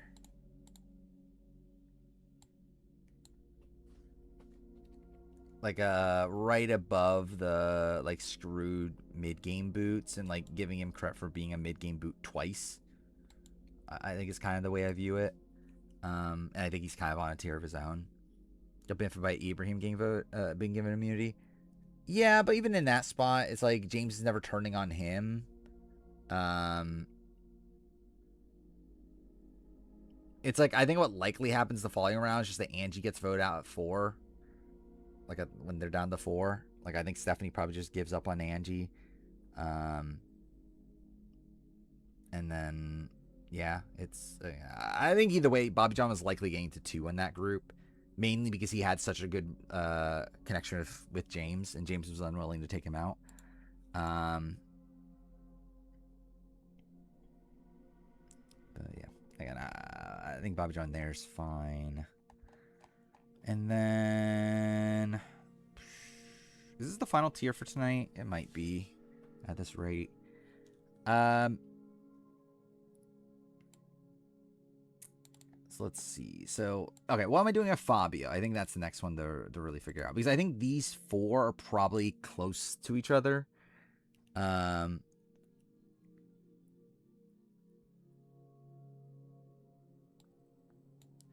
Yeah, so I think just we need to figure out where Fabio is going to land.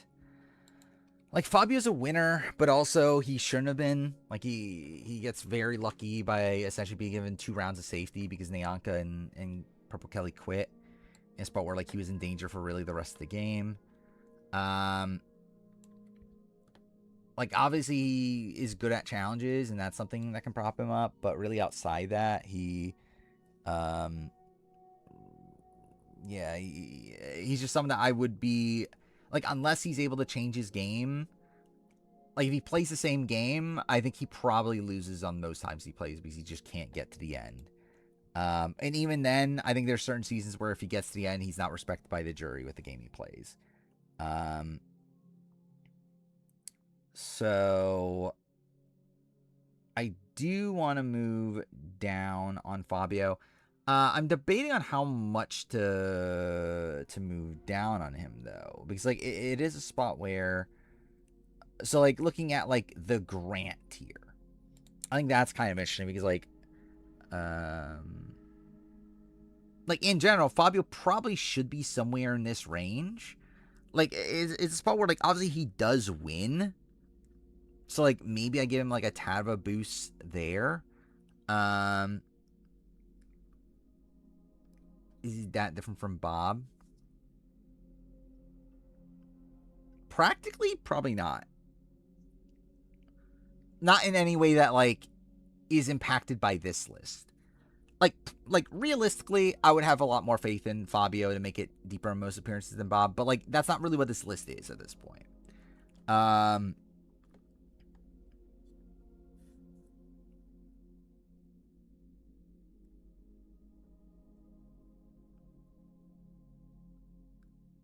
I don't know if I want him that low, though.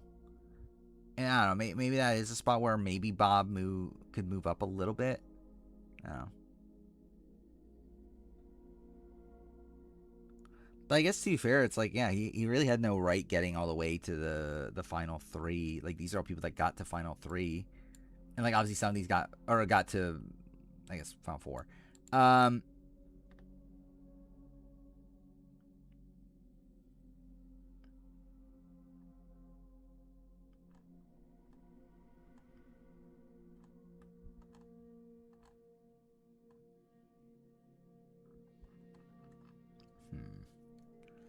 uh, Corey Stream, when he said Big Brother's preventing certain players from going on the traders, who I think he was talking about. Who would Corey know that?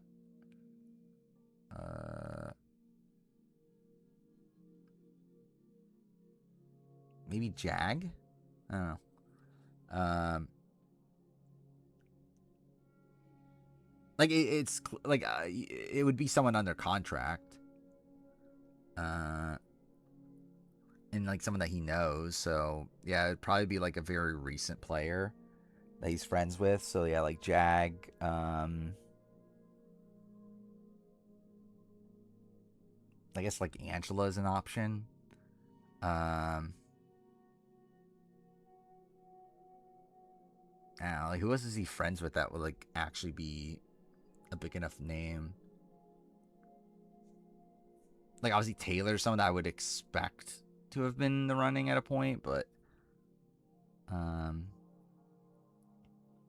BB's 2 years, but also to fair, like Amazing Race happened, so those people probably have new contracts again.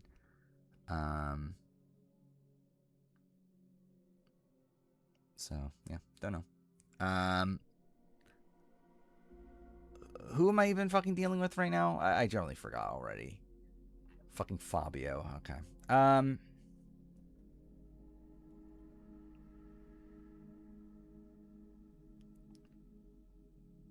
Yeah, I think Fabio, for the sake of this list, it doesn't really make that much sense for him to be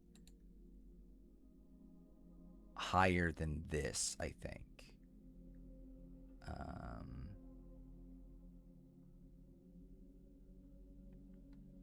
For like, because like Fabio is someone that like, so he got to what, final 9 naturally. And he got very fortunate by the double quits. He obviously won a lot of challenges. I guess too far he didn't need a mute to get 7. So I guess let's say he would have gotten to the final 8 naturally.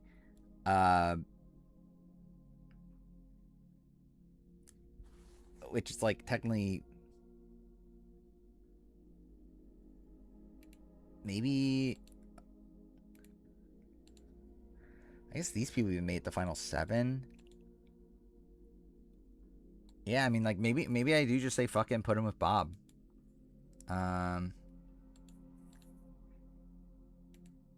Because like I think otherwise he'd be like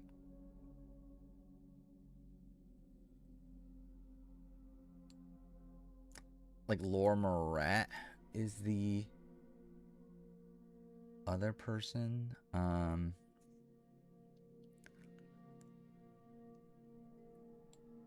He's like all these people make it further than him naturally. I guess things like Fabio can win. Maybe that gives him like a tad of a boost. Or like to be fair, like not many of these people are like jury threats. Or like Fabio is someone that probably wins against most people on that season. I guess like Dan is someone that you could debate. Bob is better than Fabio. I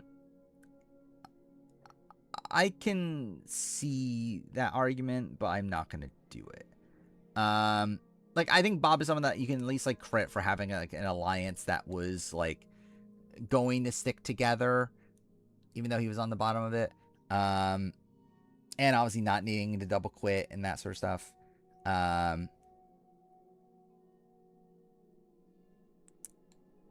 But I feel like Bob is still someone that like was very content with just being on the bottom of his alliance. And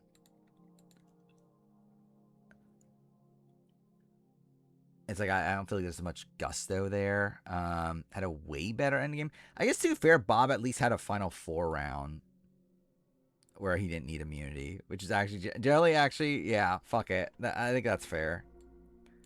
I actually think probably below Jane too, because Fabio would have gone home over Jane.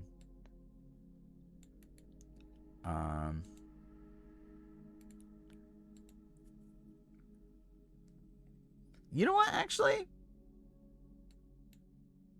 fully fuck it. I think below Nyanka.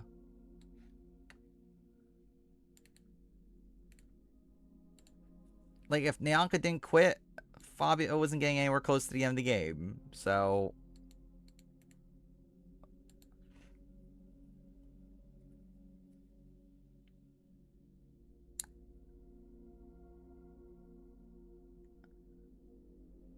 what if I put Bobby John with him? Does that make sense, actually? Like I think like Fabio winning and Bobby John doing it twice, like getting to mid game twice. I think maybe that could be like a decent like thing to like balance them out.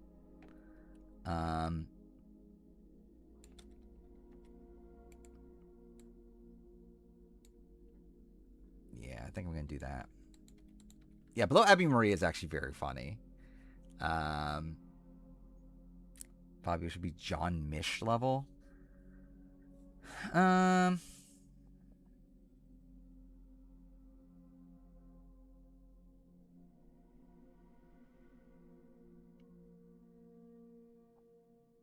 Thinking it through. I can see it. Not sure if I want to do it. But I could definitely see it. Like John Mish is someone that like comparing the two, like they both start off in kind of a rocky position.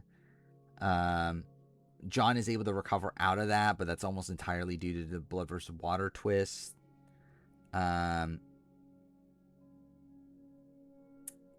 obviously Fabio is able to get to the end where John isn't, but like obviously like Fabio needed a whole bunch of immunity wins.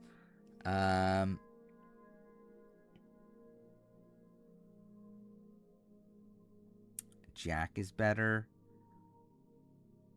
I feel like with Jack, I don't think I agree. I don't know. I think it's a spot where Jack, where like we just don't know, like his end. Like it's like I think there's too much unknown. Or like at least we know Fabio does get to the end. Like with Jack, it's like we don't know. It's like yeah, his allies end up running the game, but we generally do not know what his actual end game would have been. Like it could have been like and like it's not like Jack's early game is like that good. It's like he also was like blindsided his first vote and everything. I don't know. I think I'll go Fabio above Jack.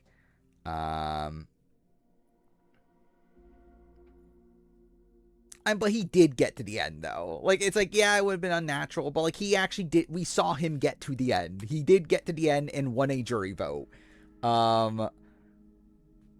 Jack is someone that we didn't even see him even have to handle the merge. Yeah, I just think it's just too much unknown with Jack to say that Fabio is worse than Jack. When like their early games are like not that far apart.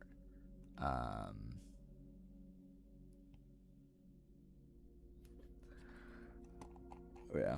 Did I even copy things over? I did. Okay. And then we got.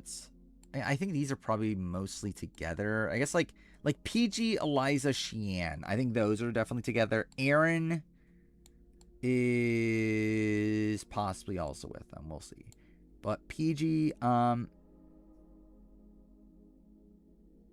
I guess there's like an argument. So I had like Aaron below them. But like using the current criteria, I think there's an argument Aaron's above them. I guess the problem, well, like really none of these three seem to have like the greatest win equity. in the world. Probably PG has the most, I'm guessing, but like that's mostly from like the underdog nature of it. Um, Again, Liza definitely gets votes in Vanuatu. Not sure if she wins. Sheehan, like, can she win All Stars? Like, maybe. I guess, like, obviously against like a Rob and whatnot. Like, I guess, like, she theoretically can win All Stars.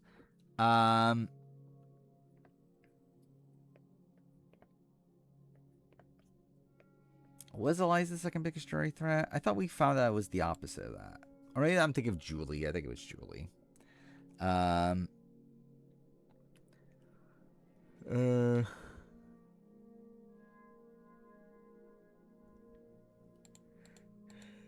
yeah, what do I want to do with them? So furthest placements, what, 4, 6, and 5. So that's all like kind of in the same ballpark. Aaron did get the 3, but I think Aaron probably struggles more to win a jury vote. Or like her best odds are probably against like Taj. Actually, I guess to be fair, like if she's at the end against Coach, like maybe they give her the win. I don't know.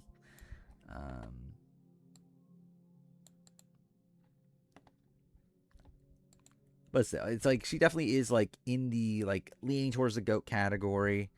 I do think she does, like, she mostly plays pretty well on that season, all things considered, especially like from a post merge perspective. She's in a rough spot early on though. Um,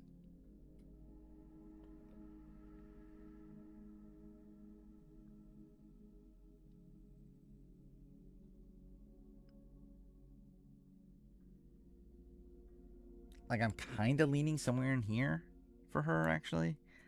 Um,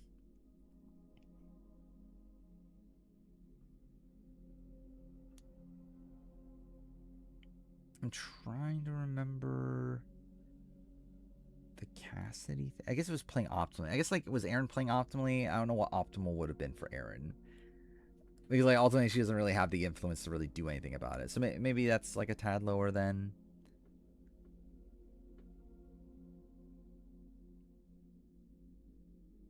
Maybe more in like this category, the teeny Ben Mick. I think Robin Cass is better than Jesse Tannenbaum. Not particularly. No.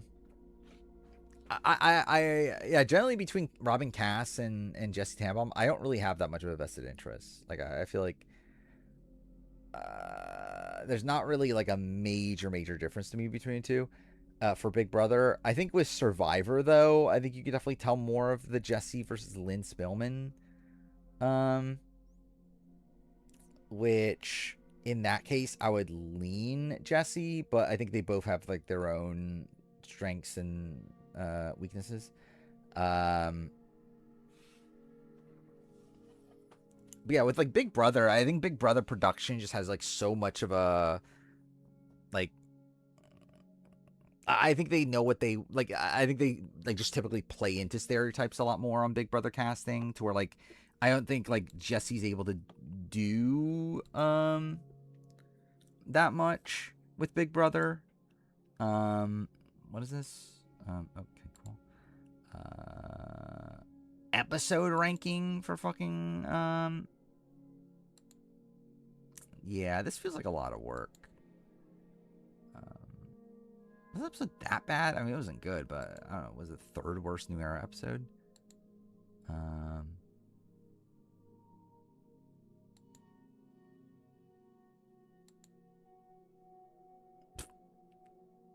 That's kind of funny.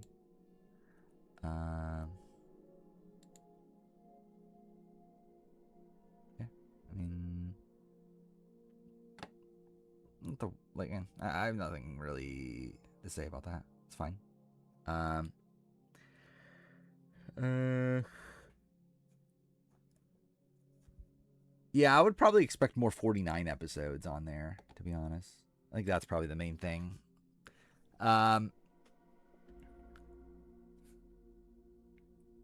if Aaron, again, like, struggles to win the game, but played pretty well at points, got the final 3, despite coming into merge, not in the majority. And again, like came into merge in the majority in terms of numbers, but not in terms of like alliances.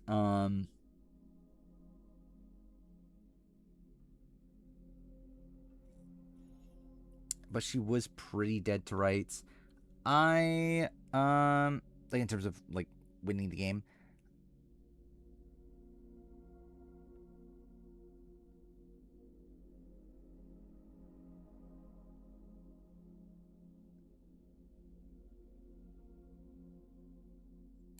Like part of me can see this. Like Aaron and Liz. Like Aaron at least gets votes. But again, I think it's tough to see her pulling out the win. What about her versus Jason? Is that something? Dude, it's 4 a.m. I didn't realize it was that late. Sounds fantastic. But yeah, Jason. I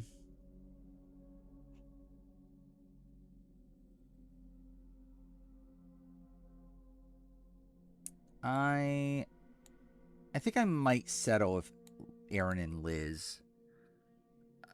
I think that feels somewhat appropriate. And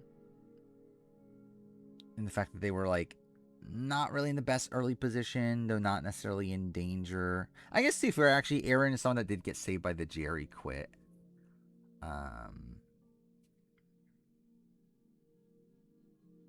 Again, Jesse over Lynn Spillman. How? I think Lynn is not that. Again, Lynn is like very much stuck in her ways of like casting a whole bunch of Mactor types, and I don't know. I don't particularly like the way that Lynn cast. Like obviously she's able to find like some gold here and there, but she also casts like fucking hope. And Libby. I don't know. Like I think there's like a lot of duds. Was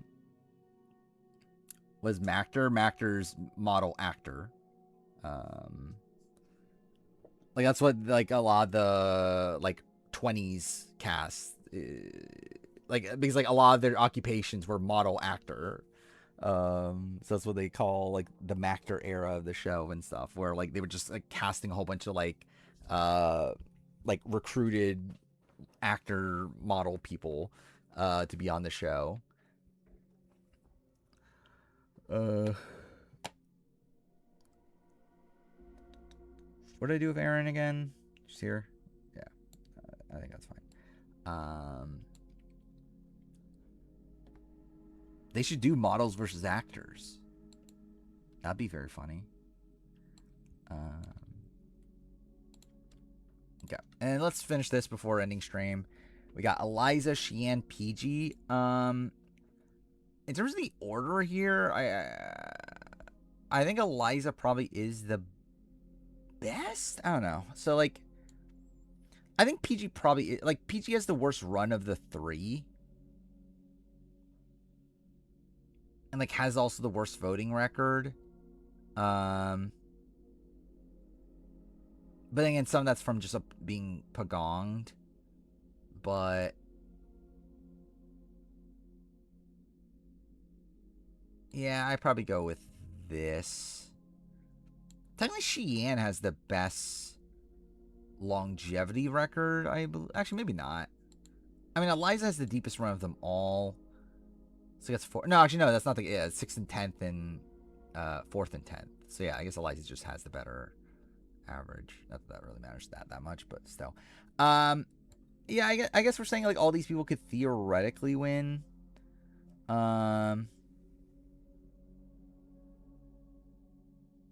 Like none of them came like particularly close to winning though.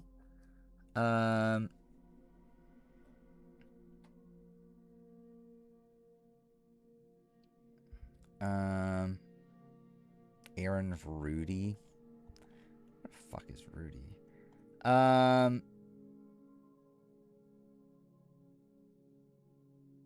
I could see that comparison. I guess I don't know, that's kind of a weird one because like I think Rudy is someone that Like that feels like a leftover from like the old like criteria, right? Because like genuinely, it's a spot where like yeah, their games are actually kind of similar by the end. And actually, if anything, Rudy had more win equity. Um, while Aaron is someone that like I think what she did was more impressive, but like, does that matter if the current iteration of the list? Um, where with Rudy, it's like he gets saved in that round, but then after that, he's just like in a majority and just rides with that majority, and like it's just kind of like a tag along. Or like Aaron actually like worms her way into the Jala Pals, like um, leads the charge in the Tyson vote. It's like I think Aaron's better in terms of how she's actively playing, but position wise, it technically is Rudy, with Rudy actually being better. Um, so yeah, I don't know. I think that's a tough spot. Um, because I also don't feel like that should be the end all be all. Because like I mean like it's not the because like also like Jessica Lewis is pretty high despite being like almost a fourth boot. And yeah, Rudy got saved by production. I think that's also a factor too. Um,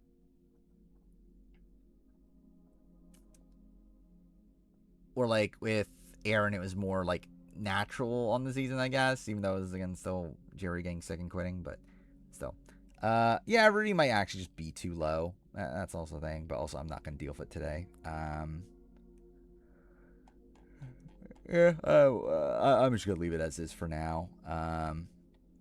It's 4:12 in the fucking morning, and also this is gonna change anyway. Um, I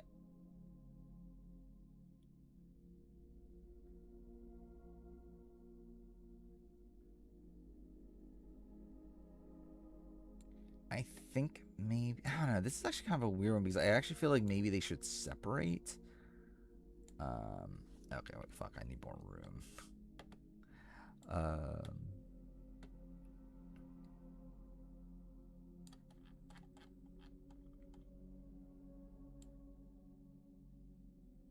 let's do it like that. Yeah. So I think on just one appearance, if we're rating like their best appearances, I think they're closer to this.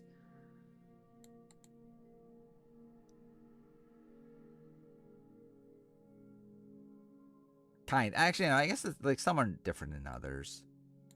Like PG, I think like if we're just going on PG's like first appearance, actually, too far. PG's probably first appearance is just lower actually. Um, minimum people ranked in Haley winning HOH. Yeah, that's fucking depressing. How many people did we rank today? 22 people. Yeah, that's pretty bad. Um,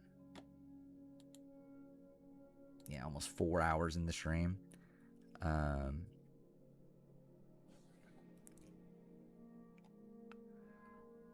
like my gut is to have Eliza above Philip.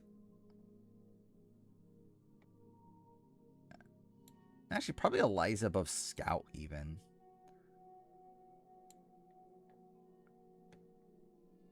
Um, hmm.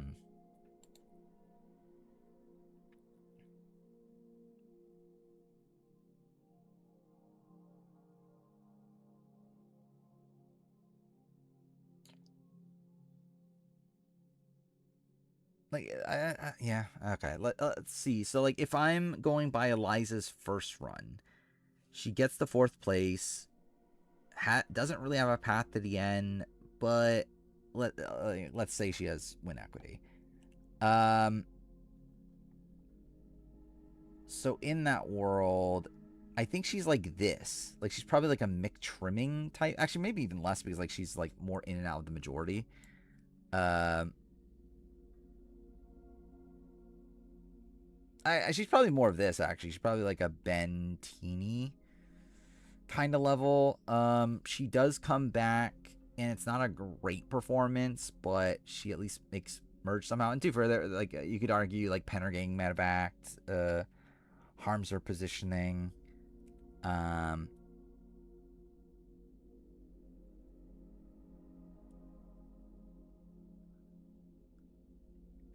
yeah, I'm leaning probably above Philip, probably. Or maybe right below Philip. I think Eliza has more of a chance to win than Philip does, but Philip, I think probably had more control in the game. But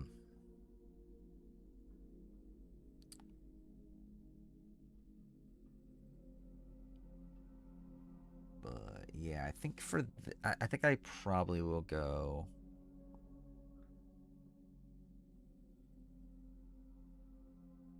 Actually, yeah, I feel like Eliza probably is just higher than Scout, though.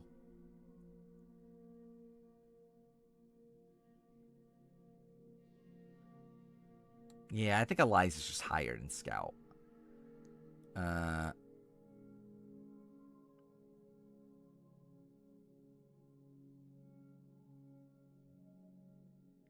then we have Xian, who's a bit further away from a win. Like, I think Eliza's someone that, like, at least was, like, one round.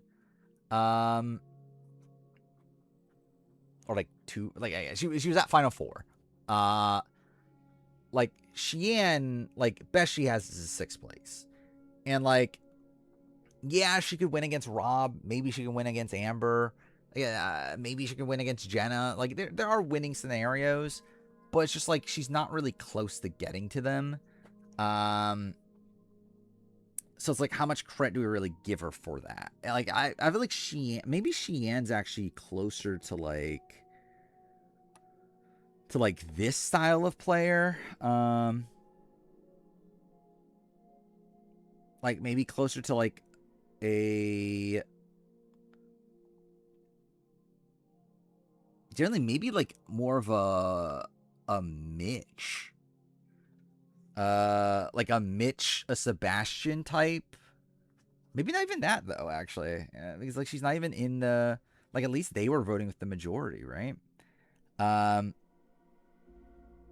it's like with Thailand, I don't know how much credit to really give her for Thailand. Even it's like she's able to get into the majority group, but she was always on the bottom of it.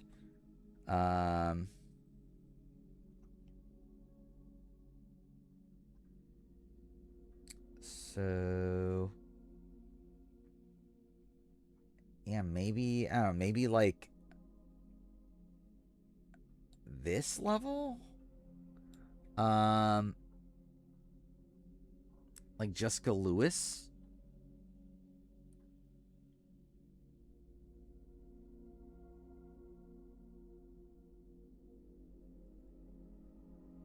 Or maybe a little higher. I don't know. Like I'm trying to think of like where would her all-star appearance rank if I'm just ranking her all-star appearance.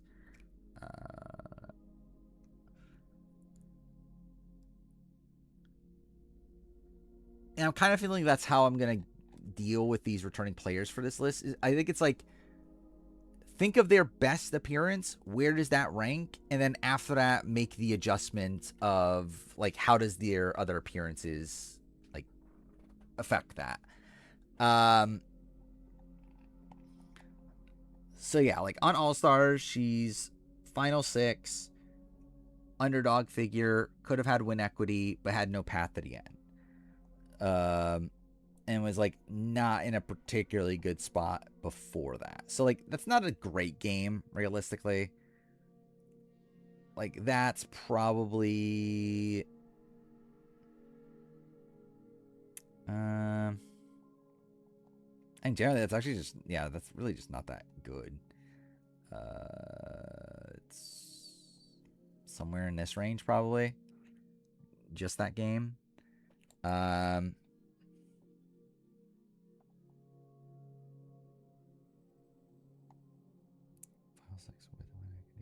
Yeah, I mean, like, isn't that just kind of Katie Collins to a degree? I guess to be fair, I probably have more faith in her to win than Katie Collins. But still, it is essentially just kind of Katie Collins. But then adding in Thailand, where she makes it Again, she survives 3 rounds before she gets voted out. Am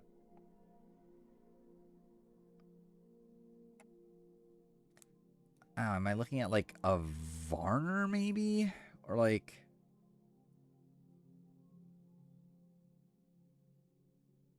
Or could she be with like Debbie? Who's the person we were talking about was. Oh, it's Bobby John, right? But yeah, like maybe. Maybe her and Debbie close together, which is like, it's not like they're the same. But, yeah, I think Debbie probably has higher highs. But Sheehan has a better like track record, as in like has better like placements, I guess, and I guess it's theoretically closer to a win to a degree.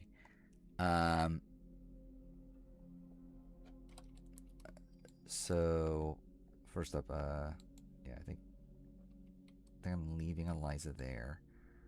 And then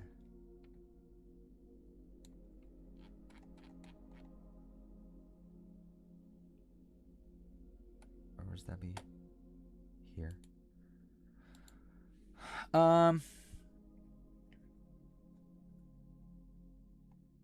Yeah, I'm debating what to do with PG. I mean, like, PG's someone that, like, I don't think her second run really helps that much. It's maybe, like, a tiny boost from the fact that she starts off in an okay position and gets swap screwed. We just got as close as possible to Matt Williams mention on Big Brother. Well, thank God. But yeah, and then her first appearance is one that she, like, I guess actually her first appearance, it's kind of like a better Eric Hoffman. Or like she's Eric Hoffman, but playing a bit more optimally.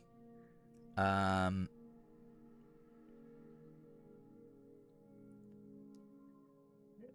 that's really kind of about it.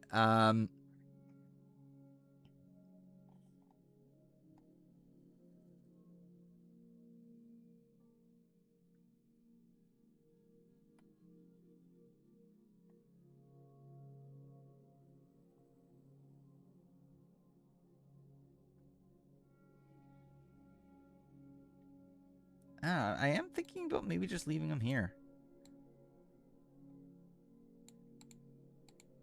Like, realistically, it's like, I don't think because at least with Eliza was in the majority for a lot of the, like, Vanuatu endgame.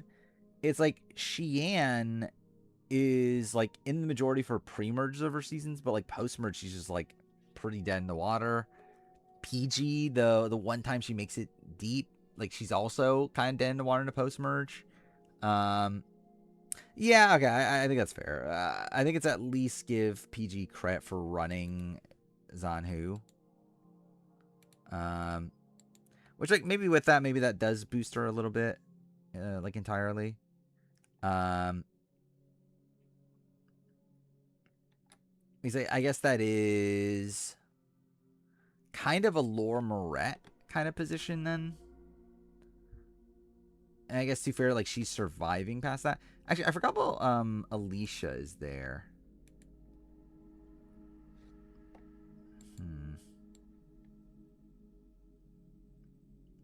I feel like Alicia might be too high in that spot. Randy being this low bothers you. Eh. No. I think Randy was playing for a loss. It doesn't really bother me too much.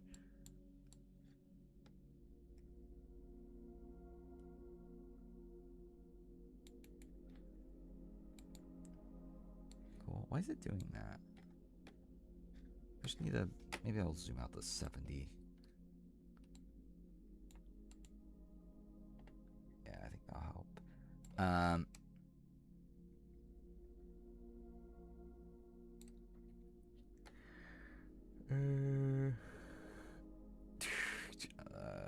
That seems like a very Devon's thing to do.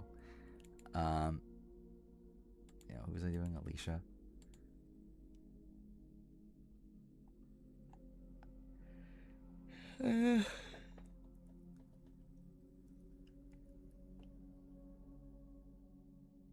Actually, I guess with like PG, I guess with the notion of PG running her original tribe.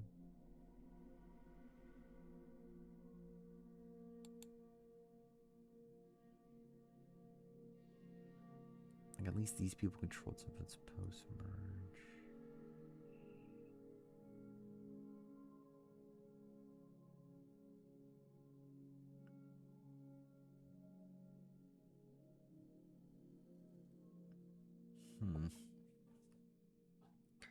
Like, is PG really worse than like a? I guess she is worse than Julie Berry. Yeah, but she has no real traction to post merge. I think is the thing that's bothering me. It's not like she had like a core group like these sort of people where like I feel like they at least came like fairly close to getting through merger numbers.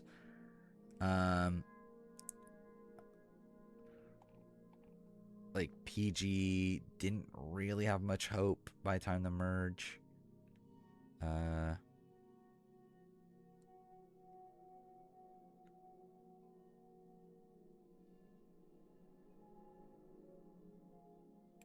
feel like maybe this could be okay too, though. But no, I guess like Sophie and Sammy had control after the merge.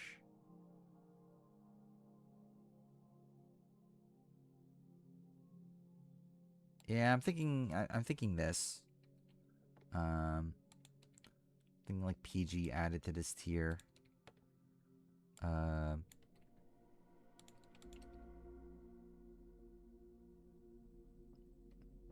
Again, PG's never been in a post merge situation where she's had any control, but I at least give her credit for having like early control of the game.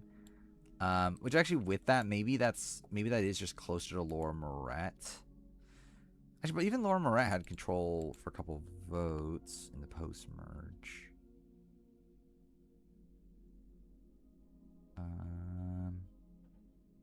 Trying to remember PG's. Like she does go to a decent amount of tribals early on.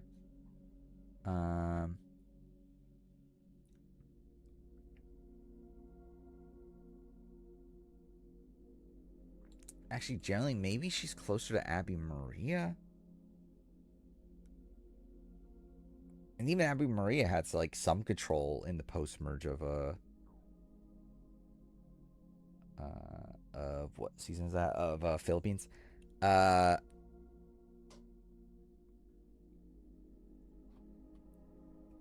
Am I going to Bobby John? Maybe. I think maybe that's where I'm landing right now.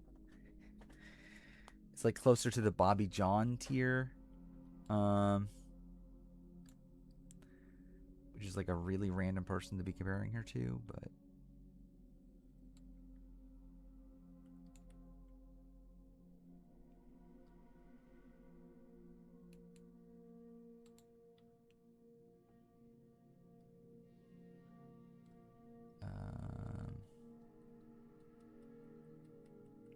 lower than MC.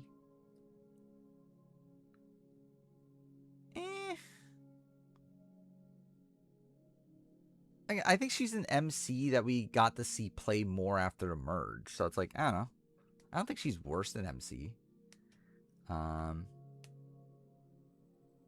guess for MC controlled the merge vote. So I guess that's like the credit to give to MC. But yeah, it's like I think like MC in the pre-merge is not that far apart from PG in the pre-merge, but then PG also like was able to scrape on by a few more votes. I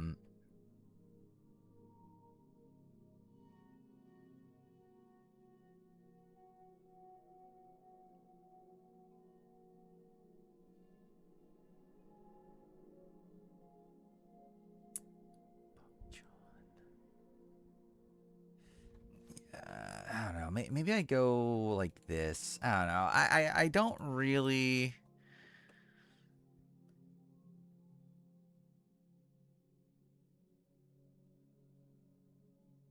Like I don't love. So okay, like back to the thing of like she doesn't have any control for her post merge, and that's an issue.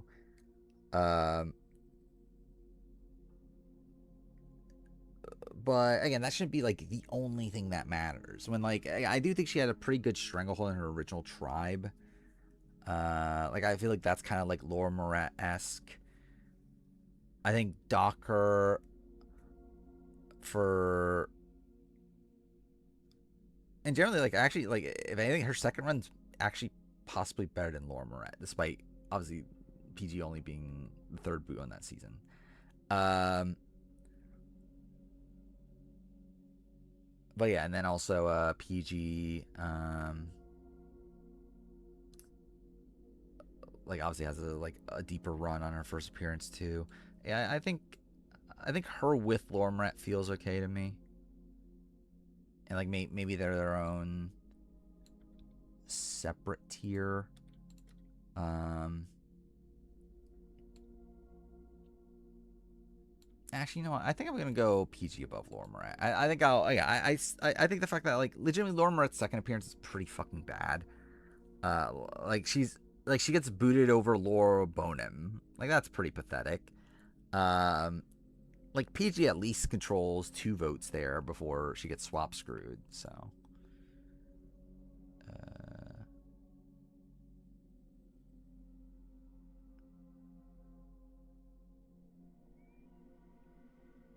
yeah, I think we'll settle. Wait, actually no. Who's the other person? I already forgot. Who's the other person we were dealing with?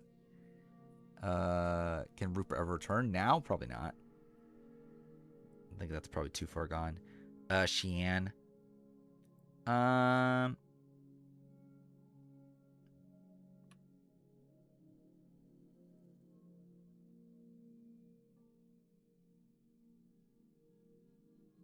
I think Sheehan. I think Sheehan might be closer to Bobby John. Because like I feel like Sheehan, like is she really that much worse than like a Krista, Courtney, and Stacy?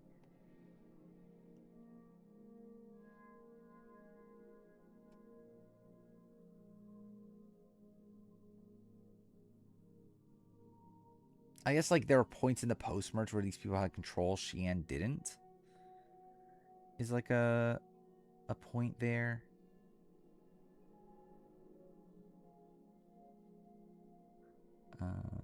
Anju talks himself out of the block. I don't know, like possible, but I wouldn't feel great. Um,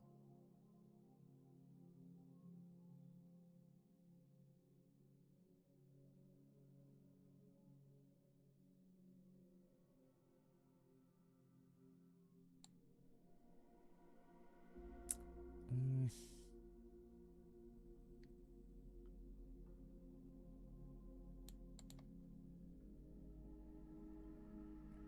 yeah, I'll keep it. I'll keep it for now. Ultimately, yeah, this is very subject to change at this point anyway, so it doesn't really matter too much. Um, we're just gonna fucking re-talk about it again later anyway. Um, so we got through 22 people in 4 hours. So I'm pretty fucked still. We're down to 164. So I think we can get this done in like 5 streams or so. Maybe again, I think the end's gonna be fairly easy.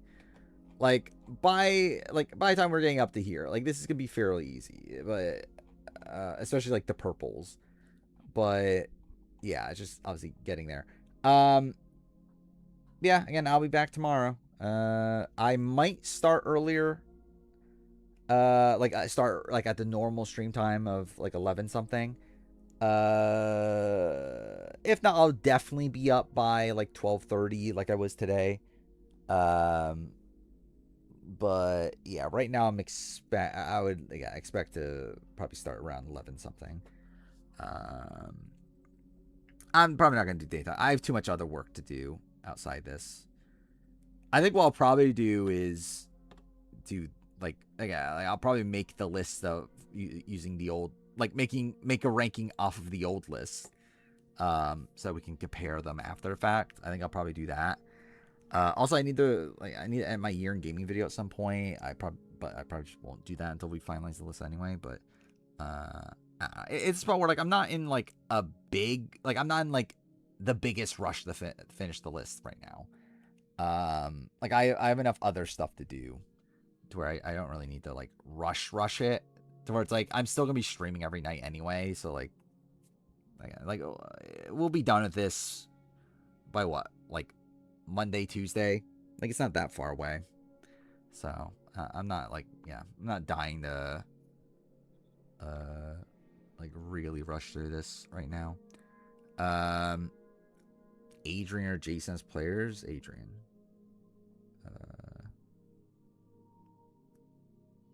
Haley Ray being a messy HOH. Yeah, that's what I would have expected. But and I'll be back tomorrow. And I'll probably work on the on making that player ranking based off the old list. We'll see how that goes. I'm trying to think, like, do I have anything else going on tomorrow? Not really, right? I'll watch the Big Brother episode. Yeah, that's pretty much it. So, whatever. I'll be back tomorrow. See you tomorrow. I literally said I'm not doing daytime. But anyway, yeah, see you tomorrow.